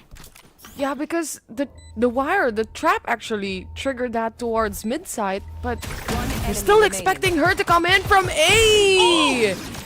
And Kon is there prepared onto side to take on the duel, but it was too close, man. Just needed one more shot, but thanks to that sonic sensor, Zipto with the setups to really turn things around. You see how that paranoia gets sent through, how Yume works around it as well. I think that kind of made the difference too, and now we won't see a 6-7. It is, in fact, going to be an 8-5 with Zipto buying out the big guns now. Oh, I know, right? It's going to be Guardians to come out, even 2 Vandals here. 3-2 Outlaw, though. Yeah, exactly. So this could still be a good answer, especially if she has a good angle. But at this moment, right now, Quack, no one really wants to peek her through A. Yeah, smoked off. You got the traps towards the back. So always cautious. They're trying to break through into B site. Smoked off as well, though, and you got to be very, very cautious. The camera is there, too. So this gives full info for the rest of NTZ. Gonna be that B take already. Piety holding down the fort when it comes to the flank position. And now that Outlaw is gone. This is where I wonder, like, how much prep work was there, made into this. Perhaps aware that 3-2 would have gone for these lurks. I mean, it was almost the same outcome when they played against Ninetales last in that upper bracket. But here we go. Zipto all the way into the A site. Yume dancing towards the back. You got Graham's out for the trade, but Dana hiding inside of the smoke alongside Ever, who does find a shot against Capricious. Zipto now looking for the spams right through, but Ever and Dana not quite able to survive. Zipto with another round for sure. A good decision making from the rest of the team after being spotted out and getting the kill towards B site. And Piety securing that anti-flank for the rest of the crew. Then it was just a quick decision for them to commit towards A. And you know Zipto, once they're committed, especially if they know they have the advantage when it comes to the guns. And they just quickly trade out each other there. 9-5. And speaking of big guns, it's time for NTZ to also buy theirs. And there's 3-3-2 on a Bucky, no less. Trying to play sneaky towards short, especially with the smokes up. They take more control outside of A. But Zipto, having felt that similar game plan from before, just trying to go in on the offensive in the B side. Hayes shuts that down. Trying to think of a C split now, perhaps, but aware of the players on the other side. Kinda out of luck there, especially for Yume. No one really to help her to break that tripwire. And with Ninetales, especially with Hayes, just aware. It's a deadly trap. And that's where they actually went. They lose their duelist here for the meantime, so it's gonna be a lot more slower when it comes to the rounds, but Hayes, she's not yet done. 8 HP remaining onto her with the spike drop towards mid. Trying to retrieve it. That's gonna be an audio tell though. So everyone from Ninetales still hovering around these areas. As Capricious pushes on up, gets caught by Ever. Just Piety left. 30 seconds left. She's been crisp on the sheriff shots from a while ago. But it's gonna be a really tall order to pick up the spike and make this a round for themselves. But this could be a start. Unfortunately, 3-3-2 has the bigger guns here and was able to shut her and tuck her away. Ninetales, they're slowly climbing when it comes to the scoreline as well here. This is exactly what they're looking for in the second half. You start to see glimpses of their game plan as well. I mean, apart from this being a right call to work around garage control really quickly, the fact that they oftentimes take A long or even just A short to put Dana's wall around the other end, the Sage wall, really gives them more map control. So here we go again. Slow orbs and stuff thrown out this time, but Zipto go for the fight. Dana's gone. There's no exit strategy. It's not a jet that she's using right now, no longer. And Capricious, 3-3-2 had to move away. She was tagged there. And a good reset for the rest of the Ninetales squad, as Zipto is just playing this still on a default setup. Right. Trying to go for picks somewhat, especially knowing that it's oftentimes that, or at least slow orb into A lobby. So good punish, and now you slowly trail back forth in towards garage or presence made known. Okay, 3-3-2. Just farming up the orb. Has dimensional drift for a potential retake now. So that's why they're trying to stack up together as a squad. want to give themselves the advantage towards the latter half of the round. Such a good lurk, though, to consider, especially destroying the trip from Zipto's squad. This makes them think more where to go, really. And you see the decision here. They're wrapping around all the way from spawn. They have to check every angle. See, it's pretty much open. They still have to destroy some of the tripwires here and there, but nonetheless, it's still a 4v5. And they have the timing to do it. The main one you gotta look out for is Piety in this off angle, though. Takes down Full Moon. Haste is gone as well. At this point, even though you have Dimensional Drift, the round is almost as good as gone. No real point in using the ult. And Zipto, no, they have it. Khan with the swing. Just 3-3-2 left, despite her best efforts from before. Unfortunately, goes down to the Vandal of Yume. Zipto have reached double digits. Wow, this might be the most quiet round that we've seen coming in from Zipto, right? They just slowly creeped up themselves and found their way towards CT's side. And with that kind of positioning, especially coming in from the attackers, you're left with, for example, Piety holding that angle. You're gonna be surprised that with how deep Zipto was already holding that defense. And everyone was basically caught off guard. Again, I'm very impressed with this. I mean, apart from the fact that they won the pistol in the second half, this is Zipto adapting to Ninetales' game plan that quick, in the matter of a single round. They quickly figured out that it was always Dana trying to control A with her utility. Yeah. I don't know if it's Capricious that's figuring this out that quick, or, you know, a concerted team effort, but either way, it's incredibly impressive, and it also shows a lot of growth for a player like Capricious, because if you remember, Taylor, a couple years ago as Sawamura, different names, she loved to play as a duelist here and there, but now the IGL for the team, playing the Sova, the smokes on some other maps, this is impressive. Yeah, once you step out of that comfort zone, just not for the players, but for everyone, right? If you're willing to step out of your comfort zone, you just grow so much. As a player, as a person, doesn't matter at that point, but you could see the difference, especially for the Zipto squad going up here in the grand finals. Yume leading the charge here. A little bit of a slide here and there, but a little bit of a stop as well. Deploying drone. Just to force Ninetales to sweat a little bit. Haste just starts stepping around the corner, feeling a potential hit coming through. And there it goes. You see Dana's playing it safer towards the back of A now. Goes for recon, doesn't spot too much. Haste is left to her own on this off angle.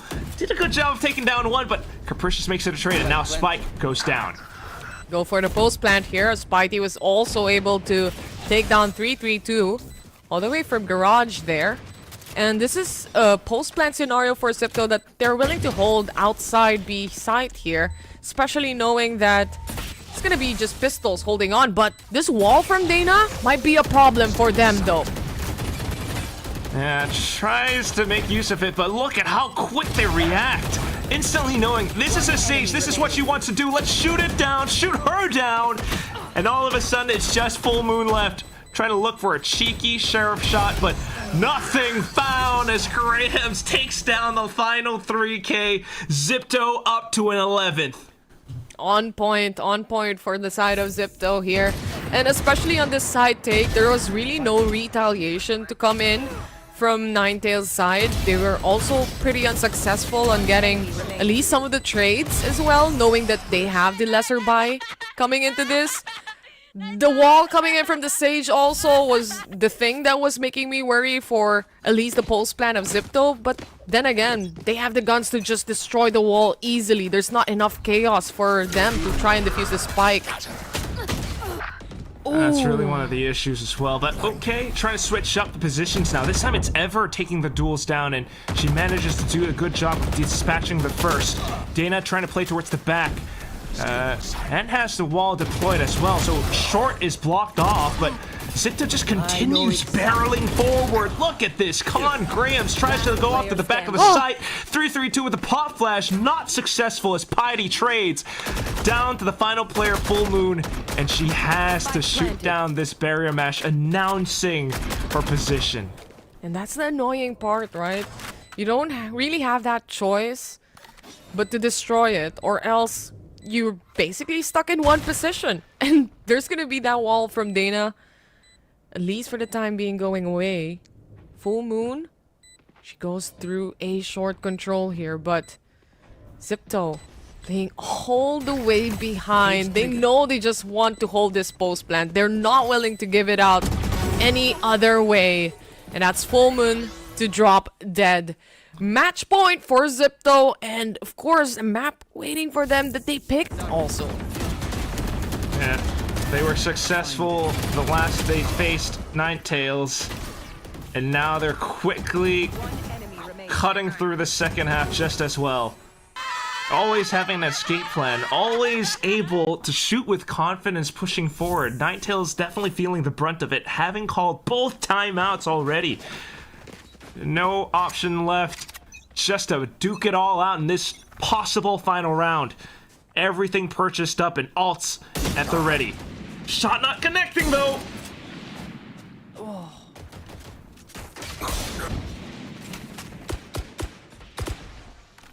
And that's another shot with Khan. Tapping away to the back of shot the Marshall. Just not working out. 3-3-2 getting punished as well. Oh no, Taylor. They're actually rotating all the way over to C because of these two losses.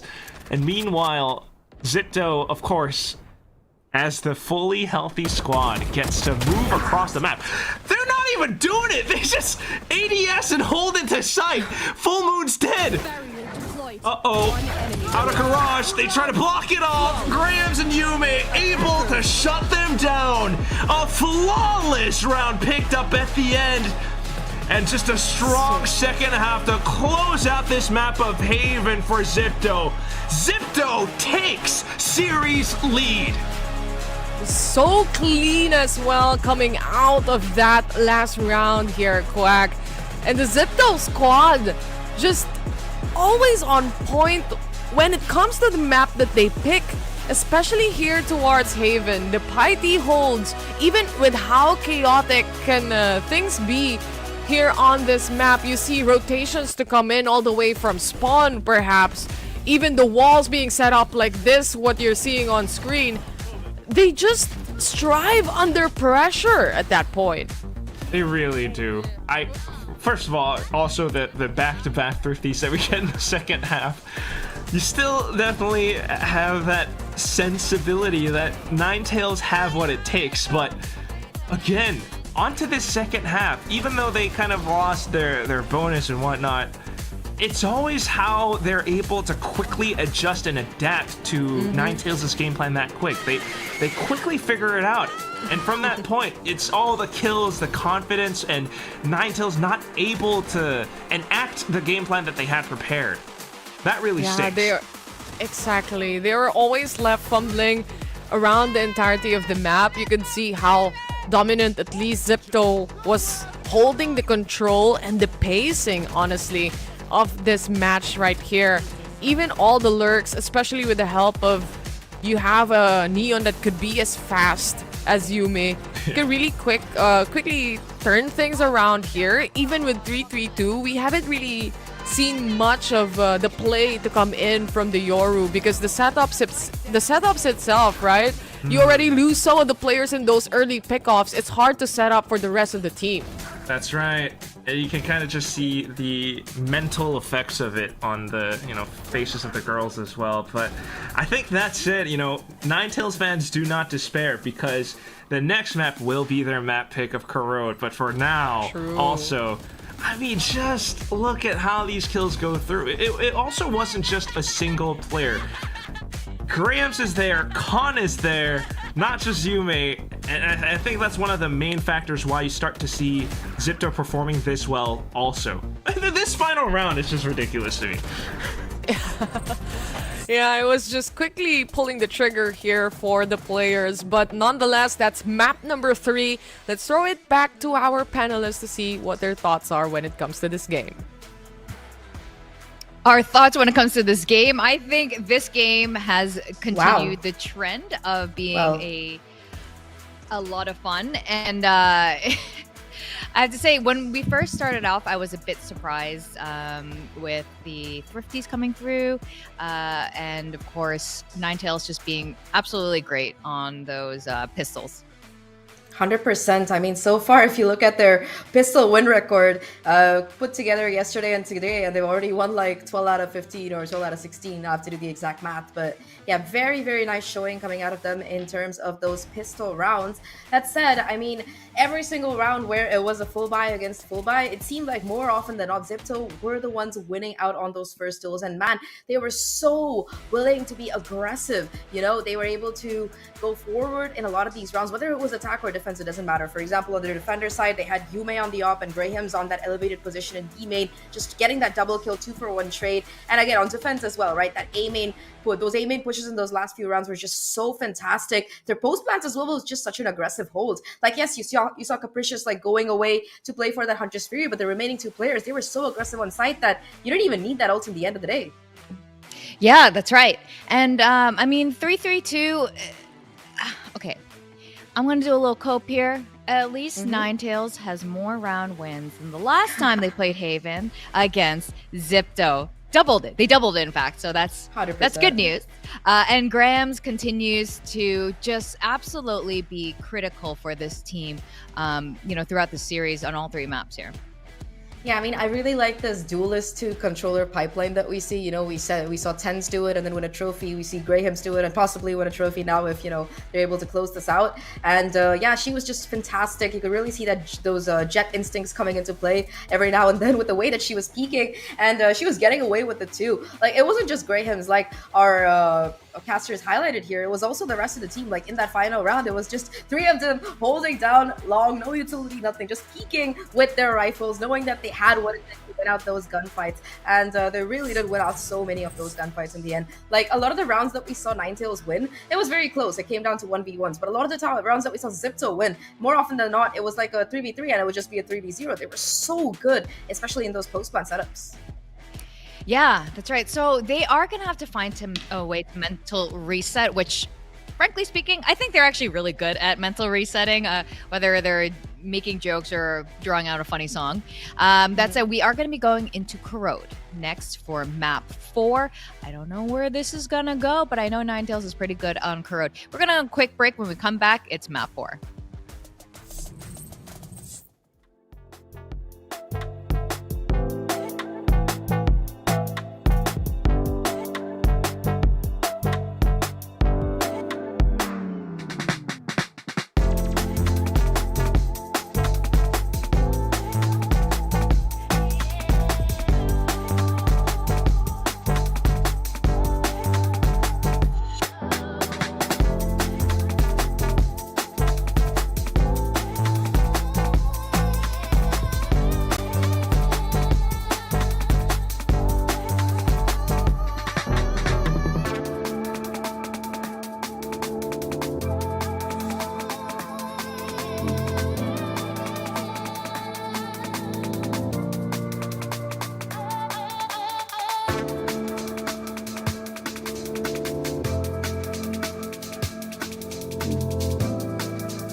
Welcome back to Valorant Game Changers, and we are going to go to map 4. It's been very back and forth for this grand finals right now between Ninetales and Zipto. Zipto ended up closing out Haven. I don't think we're completely surprised by that, but we were hoping for a little bit of a stronger performance coming from Ninetales. But we're just saying they have really strong mental when it comes to game changers this year, so I'm expecting a much better performance going on to Corrode. Now, we were commending their Corrode yesterday against Falcons Vega, even before that particular map had begun. Zach, you particularly love their deadlock. 100%. I mean, I think that they have a really oppressive combination in that Deadlock and that Viper. And I mean, we've been talking about Full Moon all day, so let's do it a little bit more. She was just absolutely insane in that series against Falcons Vega, almost single-handedly just able to anchor down her side. It was just no entry coming in from her. And so many of those attacking rounds as well. Her post plant was just so annoying, right? You have to break that barrier mesh first, and then, you know, next you'd have like those sonic sensors right around the spike, so you can't even tap it without, you know, getting bullied in the process. And again, just these crossfire setups, really, really clean gameplay coming in from them yesterday that we saw against Falcons. I think they found like a 13-5 victory. Really, really dominant performance. So I think that, yeah, this is a map that they're very comfortable on, very happy to play. And also, one more thing to highlight. Dana is back on Duelist. Dana is back on the Waylay, and this is something that we saw yesterday as well, right? She was on the stage, and then you move her over to a Duelist, and immediately, boom. Back in her comfort zone is definitely, I can see why you like her on Sage, but it's like we like her more on Duelist role, especially on the Waylay. Give me that Duelist, give me that Neon, give me that Waylay especially. I love Waylay players in particular who, you know, have like no fear, and Dana just embodies that. It's so perfect to watch. Yeah, I agree. I think across the board, all the good Waylay players have a bit of sass and definitely a lot of crispy aim to them. But on the other side, for Zipto, I mean, they are no pushover on Corrode either. 100%. I mean, we've only seen them play it one time so far this year, and that was against Falcons Vega as well. It was in that upper bracket, and they were able to win, but it was a 14-12 overtime win that they got. So a little bit more close than the game that you know, we saw NTZ win against Falcons yesterday, which was a pretty dominant 13-5. That's something to note. And also, I mean, the compositional differences. I mean, you have that Duelist difference, of course, with the Yoru coming into play instead of the Waylay. I mean, I think it's a pretty good choice because it's going to be pretty useful in taking care of some of that really annoying Waylay util. Sorry, not Waylay util. The Deadlock util on the way that you're going into site. But also, I mean, they run the Cypher lock again. So this is a very strong defensive composition. And they also do have those post-plant setups. But I think that overall, looking at both of these teams play, I think that NTZ just looked a little bit more proactive and a little bit more like well prepared in terms of taking those fights, especially towards mid, because that Viper gives them that extra bit of mid control. Yeah, and so I think this is going to lend into a slightly different playstyle between the two teams here. And I think yesterday we highlighted a little bit of this as well, the Korean playstyle. And Ninetales does practice a lot with the Korean teams over during Korean Game Changers. Their coaches are from Genji Academy. So you see a lot of this playstyle coming through. Whereas, of course, on the side of Zipto, it is a pure SEA team. And so I think this is going to be very interesting, especially looking at the two deadlocks. Do you have what are you feeling? What's your analyst brain telling you which way this is going to go? Honestly, I think just by statistics, I would have to favor Ninetales a little bit on this map, but that's a Zipto as well. I mean, that was the first time they played it all year. I think that they've probably gone back to the wardroom. I'm pretty sure that CA had some things to say, and they've made some amendments as well to their playstyle. I think that mid was what really struggled against that Falcons matchup that they had in that upper bracket. I think that a lot of those rounds, you saw like Inari, Alexi, and Camus just kind of triple peeking mid and getting away with 2 kills, and after that, they were playing from the advantageous position. I mean, looking at the comps here, nothing new. It's exactly what we just discussed here, Vic. And I think that 3-2 on the Viper also had some really incredible, annoying lurks. Like, she was constantly the thorn in your side. So I think if Zipto are able to shut that down, that will let them, you know, play from a little bit of an advantage. Definitely. Well, we're going to send it back to our casters. Taylor and Quack, tell me, do you think this is where the series ends, or are we going to go to a 5-mapper? I don't know entirely for sure, but it certainly could feel like this might be where it ends. You've seen how both teams have been performing so far, and it all comes down to whether or not Ninetales can push us and go the distance. Taylor, what about you? They went the distance yesterday. We've seen that, and we all know that they can also do it. I think it's the grand finals. We kind of deserve some 5-mapper here, I have to say, for these two teams, especially for Ninetales side. But nonetheless, Quack, here we are in Corrode. Both teams have won their map picks, and maybe history will repeat itself coming in here in Corrode. Yole is back, but separated. Kind of break up. Yeah. Divided because of the championship, because of this final. And after this map, we'll see what the result will truly be. Zipto on the hunt as they begin to push out for control outside of B main. A slight jiggle for information from Ninetales, and they find contact. Capricious finds the first. It's a quick trade of utility, but the stun works out for Ninetales just for the time being. Khan pushes out of A main now alongside some teammates, and Haste feels the need to really go on front into B. A little bit of a skirmish there. Immediate push coming in from Zipto on the defense, but quickly answered back and traded back by the players of NTZ. But numbers aside, we are onto a 3v2 plus Full Moon also being tagged out. One person down here as Yume gets stuck away. 2v2 scenario on this pistol with a spike being planted. Haste not hitting the shots for the first, but on the second successfully does so alongside Moon. Pistol round, history repeats itself. It's NTZ. Yeah, throughout this entire day, oftentimes being Ninetales' pistols, but at the same time, this was Haste, the IGL, to pick up 4 kills. Her teammates might have been lost, but she quickly reacts, takes down the mental, pushes on up into sight, careful and steady. Even though some shots were with here and there, I mean, this really brings the spirits back up for Dana.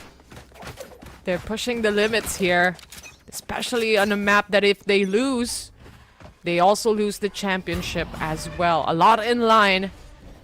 But for the second round, obviously, Ninetales, they're picking up at least a Vandal here, a Guardian, and a Bulldog for the big guns.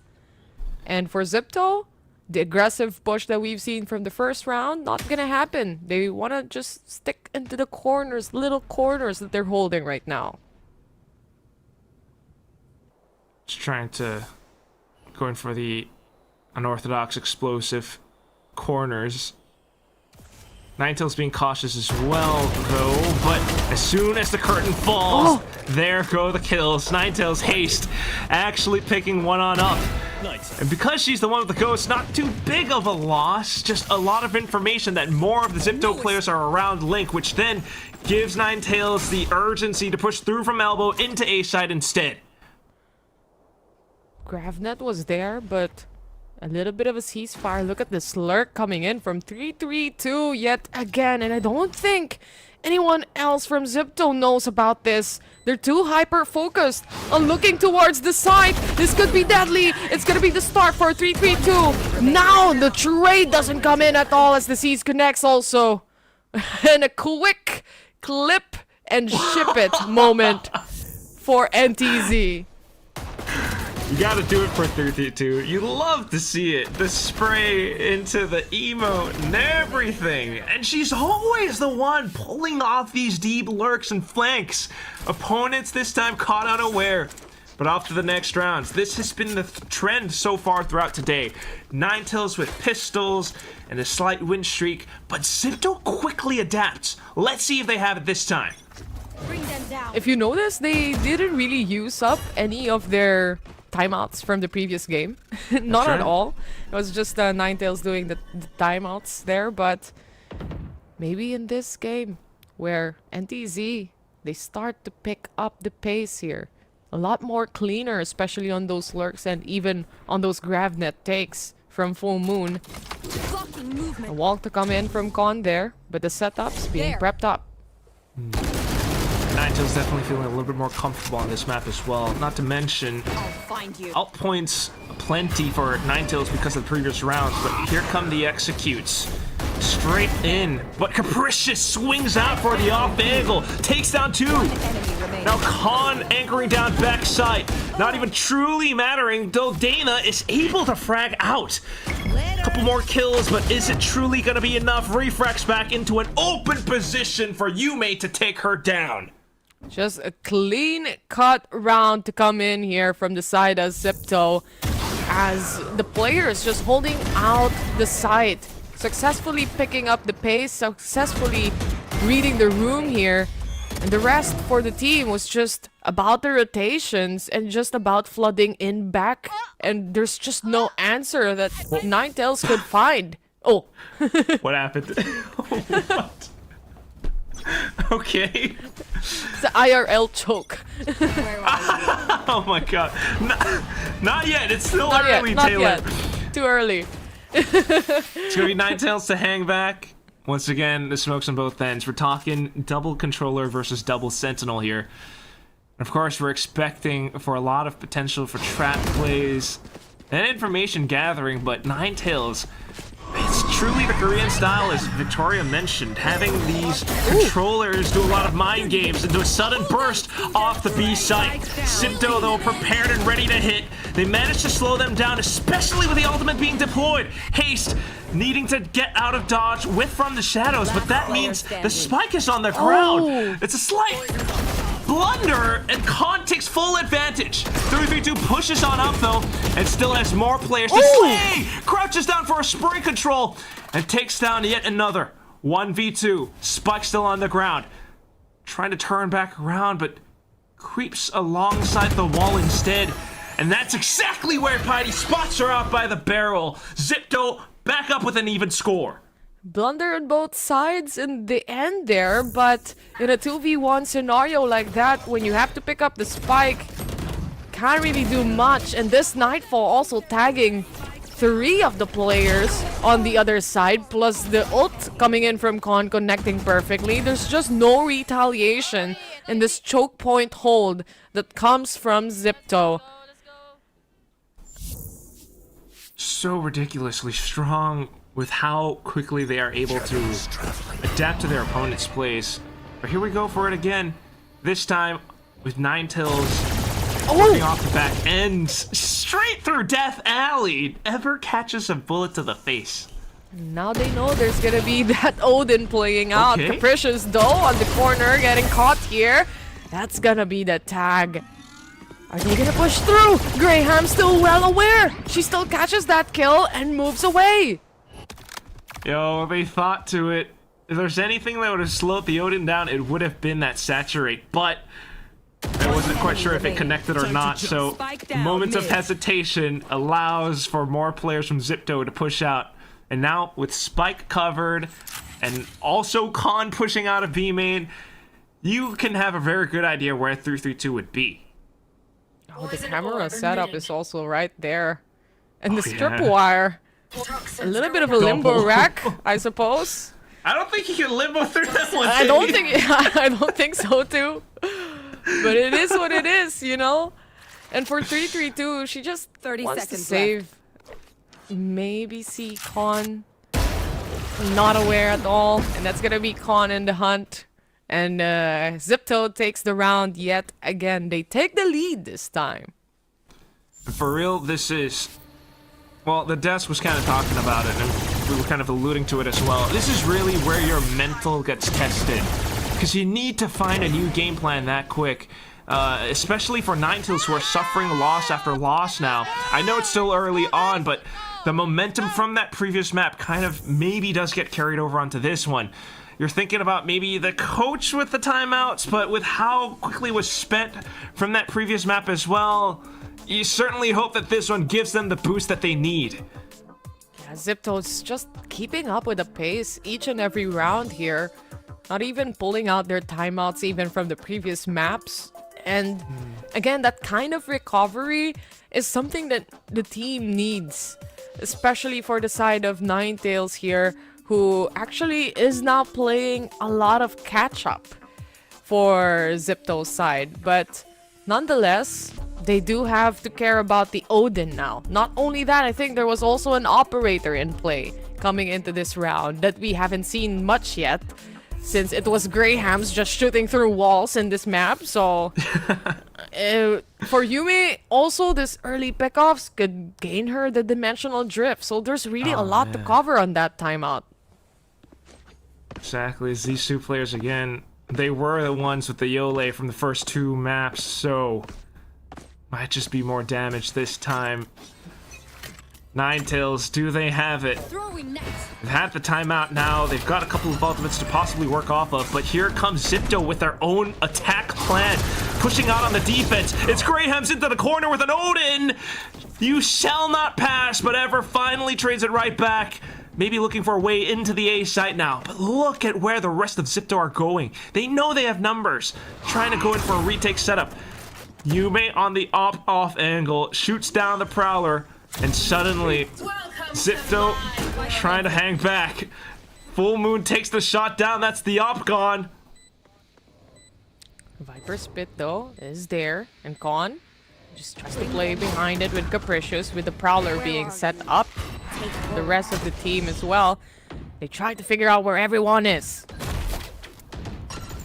It's gonna be enough though. Cons? No, that was Full Moon's GravNet. Just kind of slows things down a little bit more. Look at that. Into around the corners, off the site. Oh, a shot from Khan as well! Capricious! A slight trade for Khan to then swing out and play off contact. It's so quick, so fast, and Zipto sticks the defuse to the end. They're just super aware where everyone is here, Quack.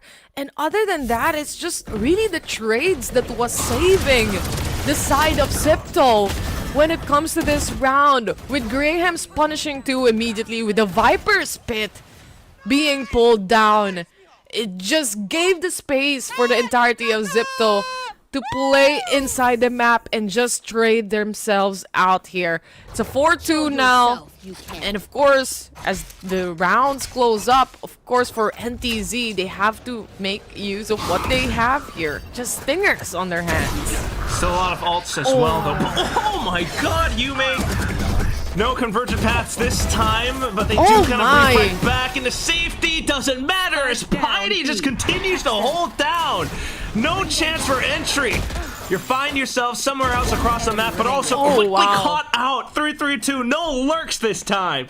Dana with 5 HP, 25 on the shields, looking for a jump shot, but no joy. A flawless round for Zipto.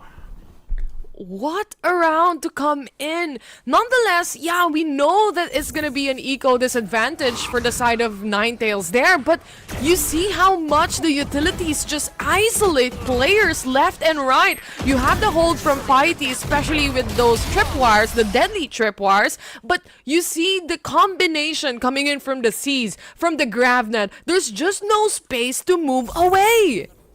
None whatsoever. It's just the double Sentinel working out a treat for this team right now. Meanwhile, our Korean representatives feeling the sting of defeat after defeat. This time, early bait out. Now they know where the Odin is. Into 3-3-2. Able to hold down the positions. Dana with a heads-up duel. A-side is open for business. Exactly the round that they were looking at. And they were looking after. Those initial pickoffs might be huge for the team and can open up a lot of possibilities. That hits towards Graham. She has to move away and give up the site itself, while the rest of Zipto just wraps around inside through the smoke. Pretty good Graham's for got there. NTZ as well, yeah. Graham's trying to make an entry point, but sonic sensors and everything all placed now. More shots found out towards the back end, so just Capricious left to try to get as many kills as possible, but it's not quite there. Ninetales, a successful way at turning things around. The GravNets coming in from both teams, just finding so much value when it comes to the rounds. Makes you not let the enemy line go away any longer, but other than that, once the wall from the Viper dissipates like this, Yume was unprepared for that. She was basically assuming it's not going to be anyone behind those smokes, but Little bit of that curtain call, then you would see what you're looking for. Really do love it. This is how Ninetales are able to strike back. It was Dana with the refract all around, but this time, Haste trying to sneak through. Shrouded step TPs up mid, while the rest of the team kind of just spam across. 3-3-2 though, having to hold down the off angle this time! Spray transfer found! 2 players dead, and all of a sudden a B-split push into sight. Such a good read coming in from the side of Ninetales there. And quickly turning the kills out. A good ROI for the rest of the team while the entirety of them flood through the site. The spike planted already. And for Zipto, they have to set up for this retake scenario. They destroy the wall. Surely the Prowler also. But Ever still has that Nightfall to play. 3-3-2 from above. They get 1 kill each, and Ever to finish things off in a flawless round. NTZ back at it again. Alts saved up as well. That is so fantastic. What a lovely response coming out from Ninetales Taylor. 2 rounds back to back, and most of it starting with 3-3-2, being able to hold down this position away from the 4-1 split. The fact that she gets 2 kills as well just makes all the difference. They had such a good read, especially after that flash as well. They know it's gonna be the swing, and it's always obvious. Zipto likes to play in a buddy system here. But hold that thought, as I think for Ninetales, they want to go aggressively yet again. There's gonna be that trip part to hold them down, but Con will not be able to hold it as well. Got baited out at the peeking because of the trips too. Now just holding the angle passively. 3-3-2, another frag found. Alts getting deployed towards back of sight. Prowler goes past though, but Yume spotted up by the top of the boxes again.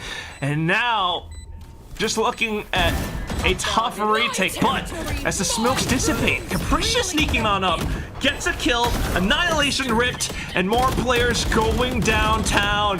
Just the final player left on the other end of the smoke, and she's caught by the grab net. Capricious, no chance at surviving. Ninetales even out the score.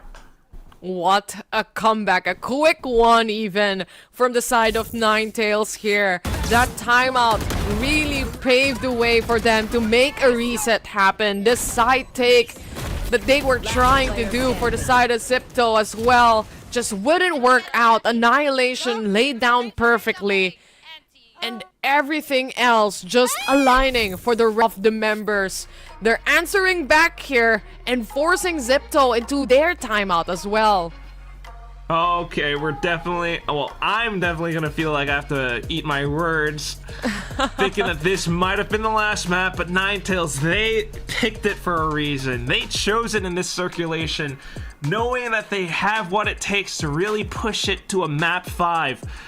You gotta love it, how they're able to just find it after the little timeout, right? Work around the alts, work around 3-3-2, holding the positions round back, waiting for Zipto to push. They even have a Nightfall to spend here on the next coming round as well, right. But Zipto, they still look a little bit calm, you know, like for someone who's trying to... It's okay. It's okay. Let's drink up the water, pick up the pace, have a little timeout, have a little breather.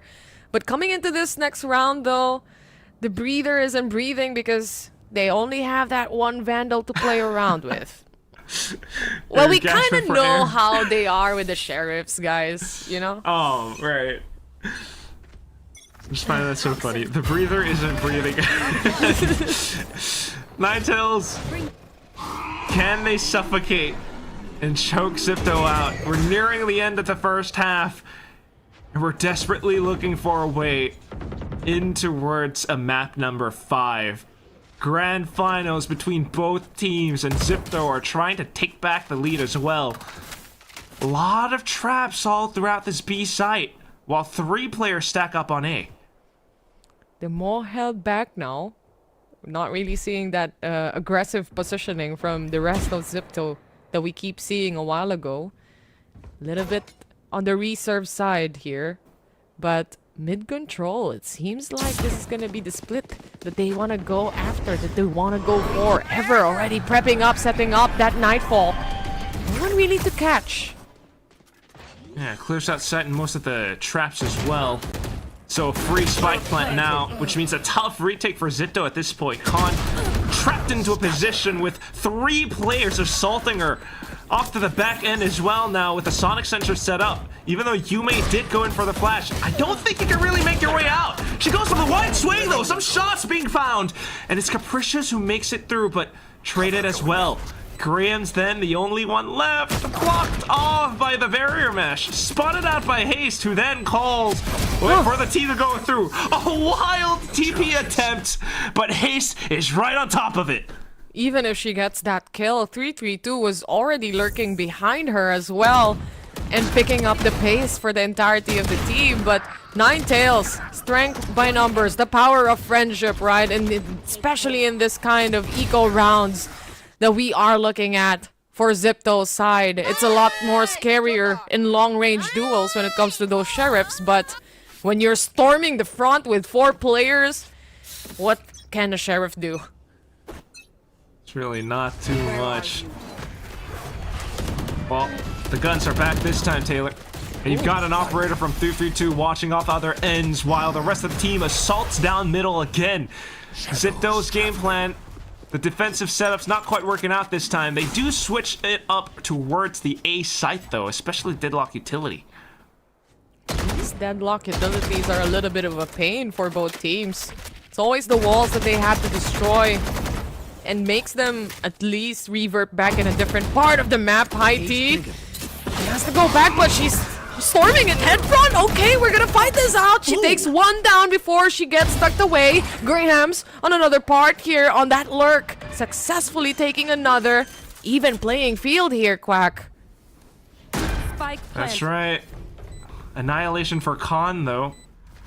Let's see if she's gonna be able to find the right range, right angle to send it. Meanwhile, look at Dana with so much vision out from top of heaven. That's a power spot, but quickly smoked off. Does she find the right timing though? Oh, Annihilation onto Dana. Makes it a lot more possible for Zipto now. Just Haste left as she tries to find some shots. Stuck into the corner though, needs to find a kill, tries to swing wide, but Graham says no chance. Zipto tie the score back up 6-6. Wow, what a half that we have here right now, Quack. The Annihilation just cementing the round for the entirety of the team with Ever shooting that down. It just gives away the exact positioning which Ever was holding down. And after that shot, they basically just shoot the next person that comes out, especially with the spike being planted. You go for a double swing, and Zipto closes things off to a 6-6. This is a good half for both of the teams here, but of course, we're just gonna go on a little break. See you after a minute.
We're back at it again right after the halftime break into the 6-6 where both teams swap sides. And now you're wondering about Ninetales with Dana on this waylay on defense. You say it, Quack. It's gonna be a do or die match, especially for Ninetales. The last opportunity to make it to game number 5. For Sipto though, just halfway there into winning their final. Grahams, chip damage on that pistol shots. Nonetheless though, no one dying off here. Yeah, not yet, but definitely a lot more control for Ninetales so far. Double controller plus the deadlock. They know that there's no one going towards B for now. And with the positions down middle, they can easily go back through from A link. 332 tries to stall and hold off as much as possible from A main, and I think she's done her job. Zipto are held back. That was a fake, at least for Yumi. Could have been deadly if she went and pushed through. But the players of Ninetales, they're heavily aware of that fake. Might be swarming around towards mid is the decision here, as 332 was able to shut down Yumi already. On the other corner, it's gonna be Dana. Doing her duelist things, but not really hitting the shots for the kill here. It's just enough suppressive fire to also, once again, prevent Zipto from even passing this threshold.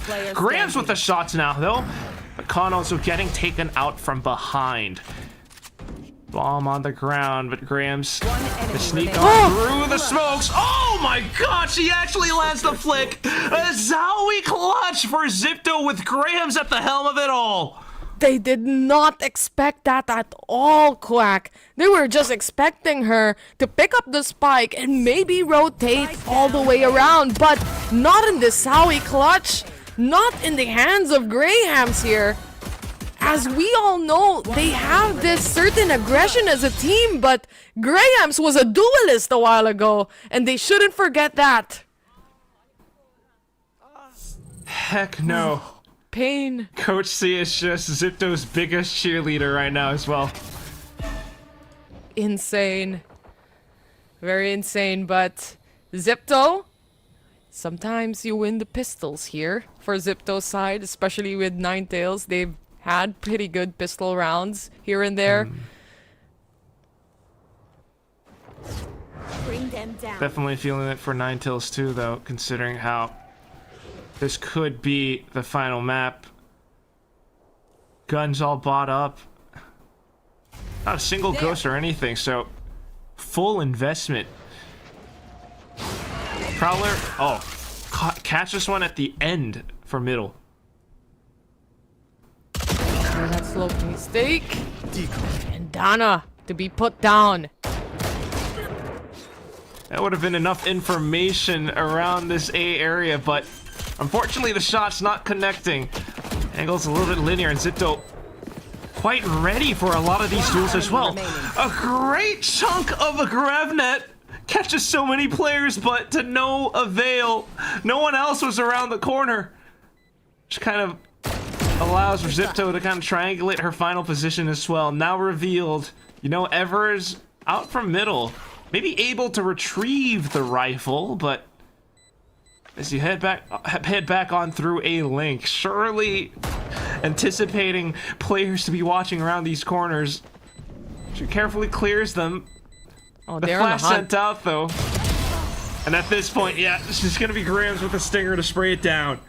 Oh, the aggressive is aggressiving when it comes to this team, the players themselves. But again, it started off with Yumi catching Dana here, and the rest of the squad also just holding their positions. Yeah, sure, you get the Gravnet in, but it doesn't really stop the players from shooting. They're all just crouched up and waiting for the swing there. And Zipto secures that second round on the first half, still maintaining a big, at least, economy coming into this. They still have those Guardians. That's right. Able to duke it out with the Vandals and Phantoms on the other end. 332 with a Judge in this corner, though. That's the one. The deadly spot. She's always been good. Couldn't move, though. The Gravnet actually attached to her still. Yeah. But I don't think she tapped it either, so they might not check the corner, and if they don't, there she goes! Elise out for the first kill, but the rest of Zipto being able to storm through. Ninetales unable to hold, despite having the guns, despite having the intel.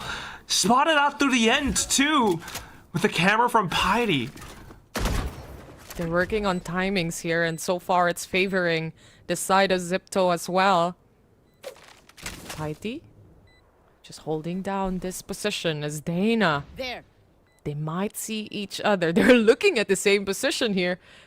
Guarding the same angle, okay. Oh, Piety. She spotted out, and that's Dana to take the shot. 3v2, but at this point, they're just really going for those exit frags. It would be a welcome sight for Ninetales. At least one more point closer towards Dana's ultimate, which could be handy for a retake. A second one would be even nicer. She goes in for some swings, but unfortunately Capricious will get clipped by the spike. Either way though, Taylor, this is Zipto with the bonus round on their second half now. Now that makes a lot of things a lot more scarier for Ninetales' side, and now left with just a little bit of some eco here. Still have those Vandals from the previous round, and other than that, Stinger and the Sheriff to work around with. But for Zipto, obviously the more rounds you get here, the more you just cement your win coming into this next half. And not other than that, they have big utilities to play as well. Con has Annihilation yet again. There's going to be a lot of players in front of Full Moon. She has to move all the way back, and the Gravnet doesn't catch anyone. It's pretty interesting that she doesn't use any initial setups either, but unfortunately overstaying her welcome, gets clipped. And now Zipto, knowing that this kill might bring rotations over to the A site, they begin their transition over onto B. They want to make sure no one's hiding through those angles, but 332 is here to take on the shot. Utilities being used as well. Willing to hide behind those smokes. She's good. She slipped through the haunt. The timing of it all, it just buys enough time for the rest of the team to get over onto B as well. But 40 or 50 seconds on the clock, and Zipto has options. Look at Yume already clearing out A site. Angle coverage for the rest of the players here, as A site is left open. 30 seconds The three left. players might have to rotate around that. A pretty nasty shot from Dana through. Haste now, closer towards site, takes the first pick. Has more utility to set up as well, but just waiting for the team to get closer. Smoke soft elbow, Haunt into sight. Graham's with the flash, but what they don't expect is Capricious swinging out through the smokes. Ever with the pistol to trade. Dana up front. It's just Piety crouched down now, trying to duke it out. She manages to take Dana down in a Zowie clutch. A clutch after clutch kind of rounds is what we are looking at here, Quack. Inside through the smoke, Con was able to punish at least the deadlock, but this flash to come in, and Piety just on point when it comes to her shots here. And Zipto not only winning those utility plays, but those aim duel fights as well. It's precisely that. The fact that it came down to those duels at the end, but the swing a little bit not... wasn't quite prepared for that hit, especially when Piety was just crouched down. 10-6 with the scoreline. The next round, you're probably going to go in for a slight eco. And the timeout, it's going to be that final one. Things starting to look a little bit gloomy for Ninetales, but they need to hang tight. They do. They surely do. It's 4 rounds that they have to recover here in a double-digit scoreline for Zipto's side. And it might be the winning map for Zipto. That's why Ninetales, there's a lot of pressure behind those backs right now to perform, especially here on the map that they picked. Ninetales, they do have that economy back in action. They can have a full buy coming into this round again, but Annihilation from Con was not yet used up here, so it could be also a big trigger, plus the information that the Neural Theft could give. Always could be a lot. So it comes down to the opening plays and utility as well. No Barrier Mesh early on. I say that, goes down into A main. Ninetales then begins to make a move outside of middle, seeing as how Zipto is always approached from this end. Flash doesn't quite hit, but here comes Annihilation from Khan. No connection though. Ninetales have managed to successfully evade it and tuck themselves behind A Link. Paiti is on the hunt. Oh, might just be the timing. But with the sound sensor there, can move forward. Instead, she stays in her position, using the neural depth, giving all the location of NTZ's side. Khan happily will take that info and plant the spike. Including sending out Barrier Mesh as well to her enemy's last known location. Trying to take a further space out towards the back as well, though, but it's a little bit risky. If she goes down, those sonic sensors are gone. Heidi as well to kind of hold around the off angle. It's hugging the wall so tightly, but Ninetales just swings wide and absolutely tears this site in half. 2 players gone, and Ninetales find a successful round back against Zipto. Such a good slice up coming in from Ninetales as well, leaving Khan basically towards that lurk. And of course, with Hayes just wrapping around, and the rest of the team just getting those kills with the last 2 remaining players. May it be a Sentinel, but couldn't hold down that post-plan scenario, especially with players spotting or being spotted out left and right there. Ninetales, it's a round that they needed, a round that they must win, and they did exactly that. Coming into this though, Quack, we might be seeing a Nightfall and Convergence path. Is it gonna be a fast take? That's the question, but pretty aggressive on this mid take just to destroy some utilities and revert back. Yeah, that's exactly what you get to do, especially with the Waylay, but right now Zipto switching up the pace, really slowing things down, just trying to clear out as much as possible. Prowlers into Alt Orbs getting picked up. Listening. Kind of split up on this map as well. You can see 2 players from Zipto. Paiti and Graham's holding A control here. But you see Yume being as well, like, sticking towards B side. Interestingly, they used that Nightfall early.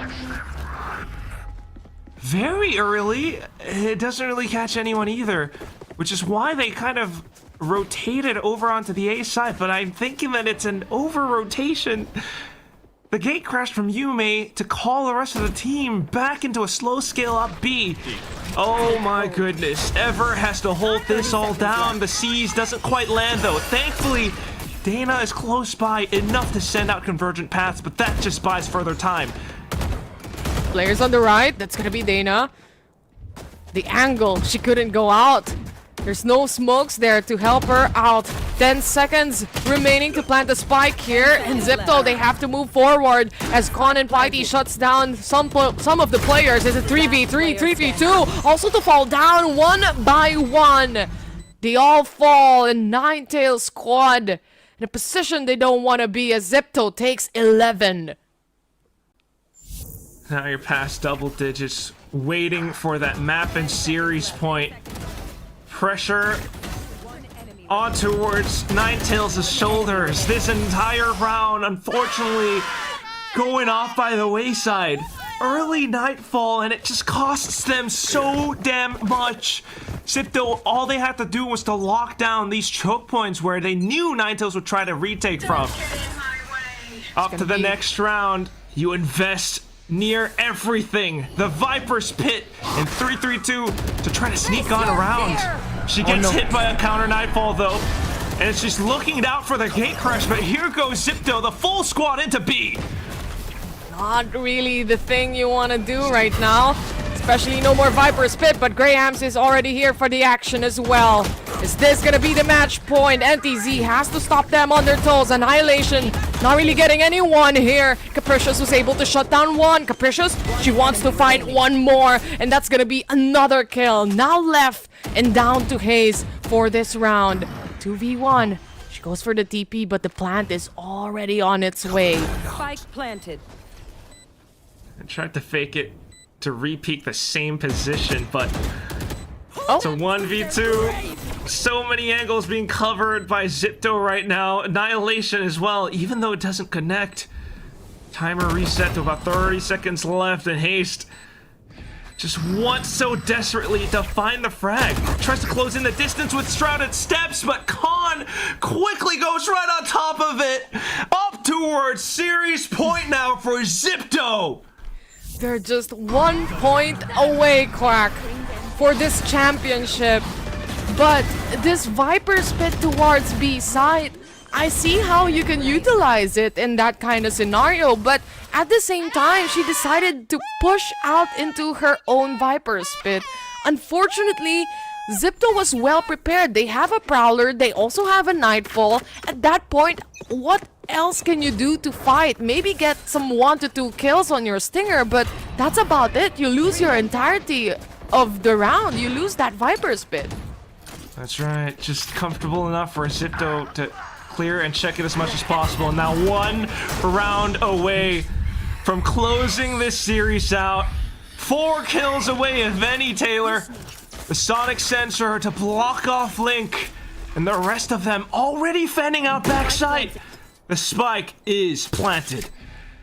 Despite the tries, especially on this anti-flanks, let's see if it works out for them. They don't really have the guns to play on this round here, as Ever is also down. 3 more kills and a championship trophy will be taken away. Piety, though, to fall down. Maybe the living chance, the breathing chance for the side of NTZ, but Grahams, she spots 332. They're already on their way to defuse the spike. She goes in front. She gets the kill. Not gonna happen today. And your new champions, the Queens of Pacific, Zipto Esports. Previously known as Sisu, it had different names such as Ascend, but down to this final core, having picked up players here and there, the champions of Game Changers Pacific 2025, they managed to pull out all the stops. The final series score of 3-1. Ninetales definitely made a strong go for it, but on this map of Corrode, on the previous map of Haven, they had a tough time trying to find and mount that comeback. Still though, it was such a valiant attempt. You start to see all of these kills and the potential that they had, taking down that lower final yesterday.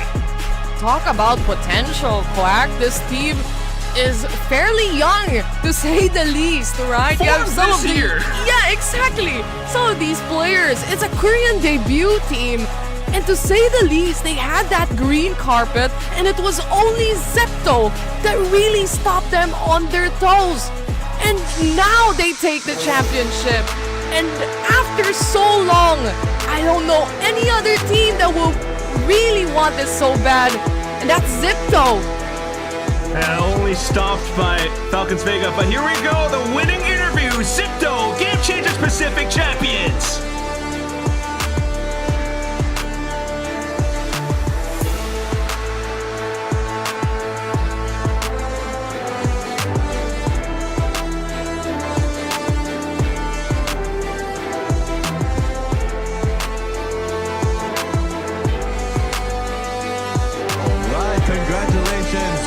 Once again, to our 2025 Game Changers Pacific champions! Congratulations again, guys. Oh, first of all, such an interesting, such an exciting series as well. Yeah, I think this is the more exciting part for all of us, which is the interviews, right? I would love to ask you guys just one question each, just to, let you guys celebrate as well. Han, I think we'll start with you, since you're closest to me. It'll be very easy. It'll be very easy, don't worry about it. First questions, how do you feel? Being able to achieve this trophy, it was not an easy journey at all. How do you feel being able to achieve this victory? It's so unbelievable, But we still expected this because we trained hard for this. We practiced so hard and waited so long for this moment. Awesome. I mean, I could see the passion in the game as well. Congratulations once again. Thank you. Yes, and of course, the next one. You cannot escape. I am so sorry. It will be a very simple one. It will be a very simple one. Knowing that this is not an easy journey for any of us at all, I wanted to know from your point of view, what is the toughest obstacle that you have faced so far?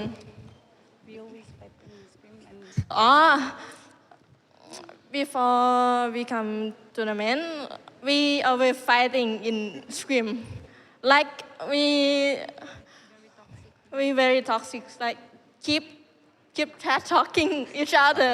Yeah, someone gonna left team, but someone gonna still in the team. But we still be together. That and เอาภาษาไทยก็ได้ครับภาษาไทยก็ได้ ก็พอผ่านจากตรงนั้นมาก็เหมือนว่าเราโตขึ้นค่ะก็รู้สึกปรับตัวกันได้ค่ะก็ไม่มีการท็อกซิกใส่กันก็ keep smiling for each other ไหนๆก็พูดไทยแล้ว I have an additional question for her actually.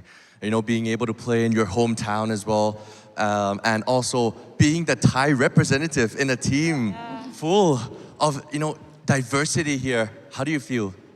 ไม่เป็นไรจากการที่เราเป็นคนไทยคนเดียวในทีมเนี้ยนะครับผมแล้วก็ว่าง่ายๆคือเป็นตัวแทนของประเทศเราเหมือนกันรู้สึกยังไงบ้างที่ได้เป็นหนึ่งในตัวแทนที่มาแข่งใน Game Changers แล้วชนะด้วยเพราะว่าหลายๆคนนี่ก็เป็นจุดเริ่มต้นของเขาเหมือนกันก็หนูก็เพิ่งมาแข่งที่นี่ปีแรกเหมือนกันค่ะก็รู้สึกตื่นเต้นมากเลยที่เปิดเดบิวต์สเตจของตัวเองได้ออกมาดีขนาดนี้ก็เป็นอาจจะเป็นเพราะเพื่อนร่วมทีมของหนูด้วยค่ะก็เขาซ้อมกันมาอย่างหนักก่อนที่จะเจอหนูเหมือนเขาบอกว่าหนูเป็นจิ๊กซอว์คนสุดท้ายของทีมค่ะ Alright, so I mean I'm very happy with my performance since this is my debut and you know as my team said always she is the missing piece of the puzzle so that's really sweet of her so yes congratulations once again นะครับผม and capricious our team captain the IGL I would love to know how did you manage you know what was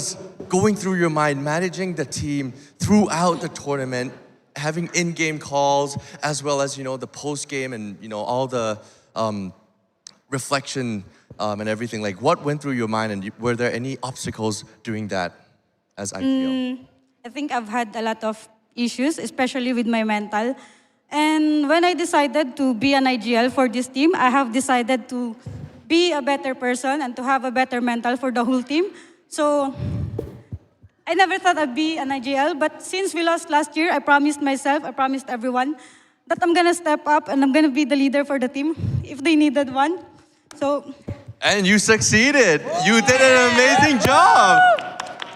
That's IGL. That's mine. So I think I'm proud to say that I worked hard more than anyone else here. And everyone could probably see it in your performance as well and the team's performance. Congratulations once again. For the next one, I actually would love to know, we're not ending it here. We're going to Game Changers, right? Yes, it's you. No one's gonna escape from me, I'm sorry. What are we expecting as fans, as viewers, to see from your team in Game Changers Champions?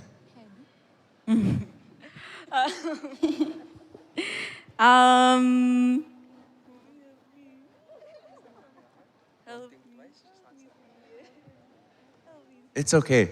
It can be fun. It can be anything. Are you confident? What is the question again? Yeah, I mean, okay, let's make it more simple. How confident are you in Game Changers Champions since it's going to be a bigger stage? Of course, we're very confident. We're aiming to become the top one in the championship in Korea.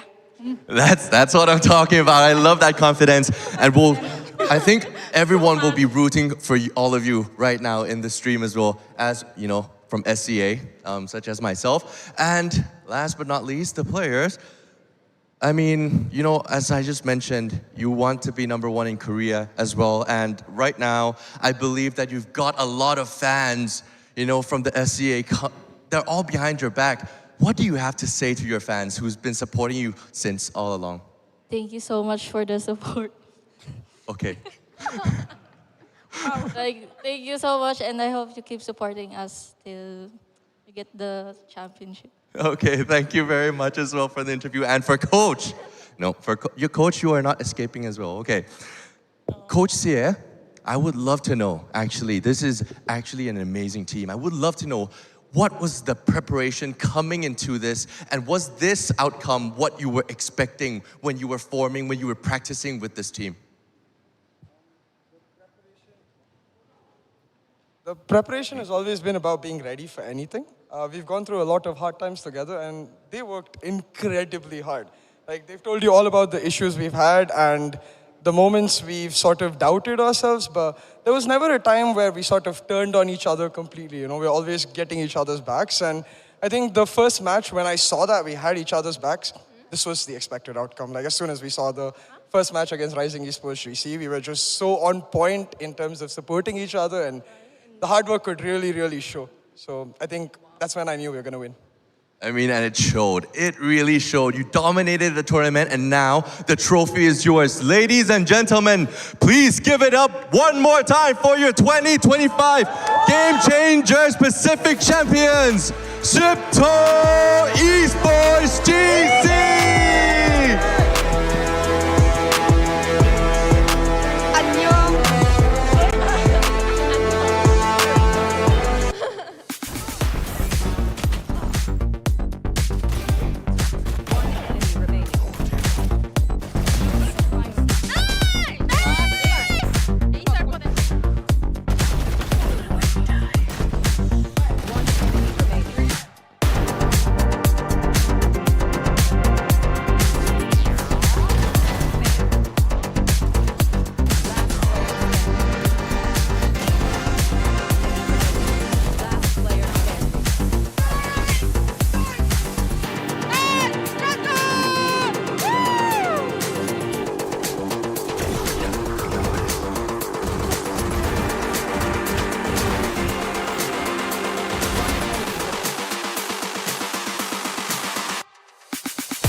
Wow, what a final map to this grand final series between the two teams, Ninetales and Zipto.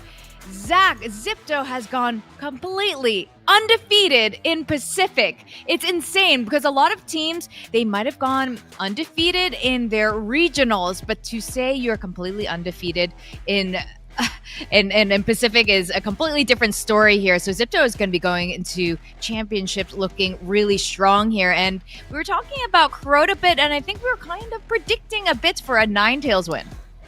100%. I mean, going by their past performance, like we were saying, both teams have won it. They haven't lost quite yet. But yeah, Ninetales were able to win it in more dominant fashion yesterday. But I think that one of the things we highlighted was that, yeah, Zipto had that more recent footage to go off, and they were just so well prepared. Like, you know, in the beginning of the route, beginning of the game, they were just going for these aggressive duels, got off to that really aggressive 5-2 start or whatever. And even in the second half, it was more of the same. They were just on point in these attacks. They were constantly shutting down Dana when she tried to go for those saturate and light speed reflect, just, you know, dive in, dive out kind of play, but nope, she had no chance to do it. And overall, I think that, yeah, they had a counter for everything, including Full Moon's utility. Like, Full Moon's utility is only a problem if you have to deal with Full Moon. Just don't go to that A side, work mid, work B.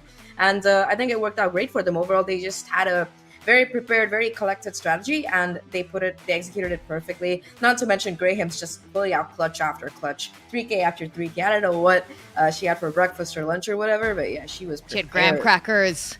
Graham crackers. I think that's what yes, she I had. love She had those. so many of them. I think she was the MVP of every map they've won, if I'm not mistaken, which is absolutely insane. It's not the, not only on the duelist role, but any role that she plays, she has been absolutely clutch. And it's so cool.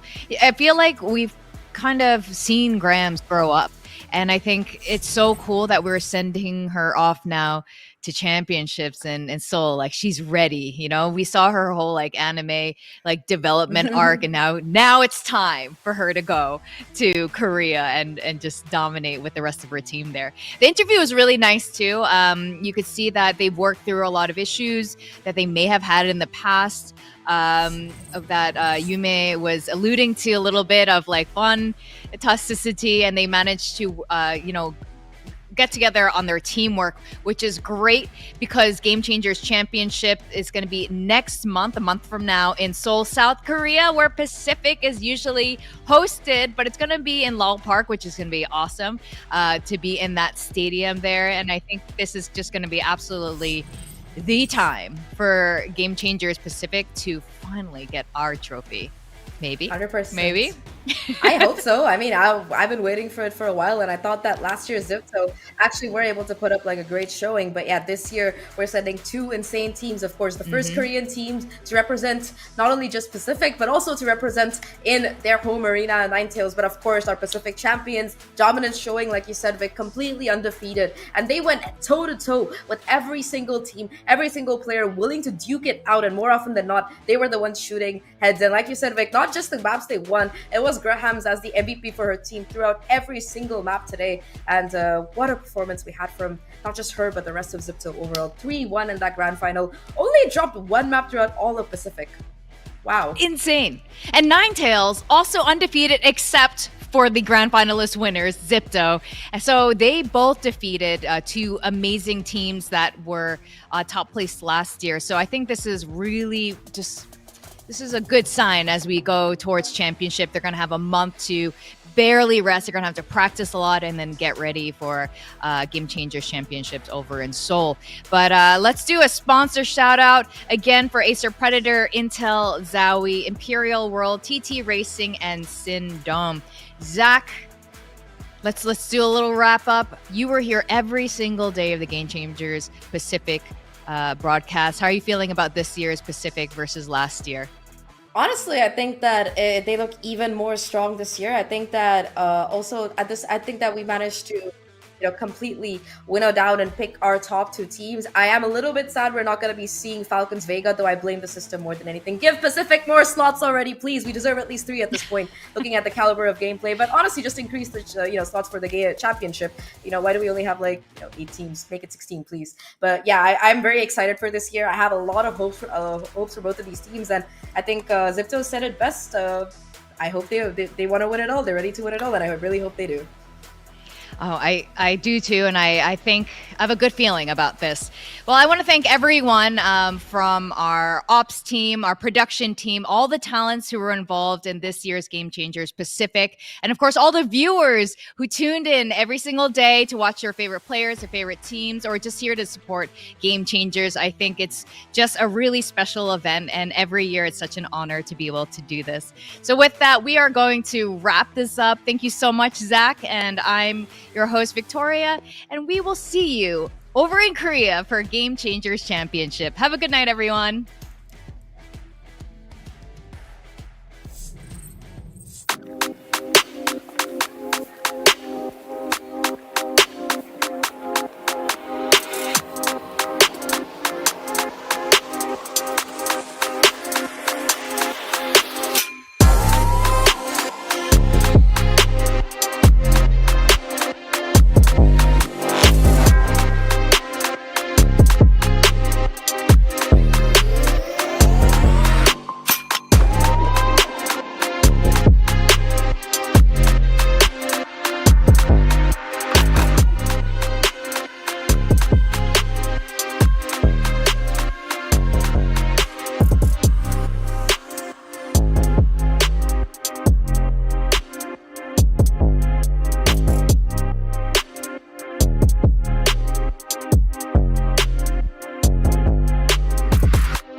Game changers. We're making history. It means so much to us. The beauty of gaming is it doesn't matter who you are, but as long as I'm good enough, I can go as far as I want. 全世界都会知道我们的厉害。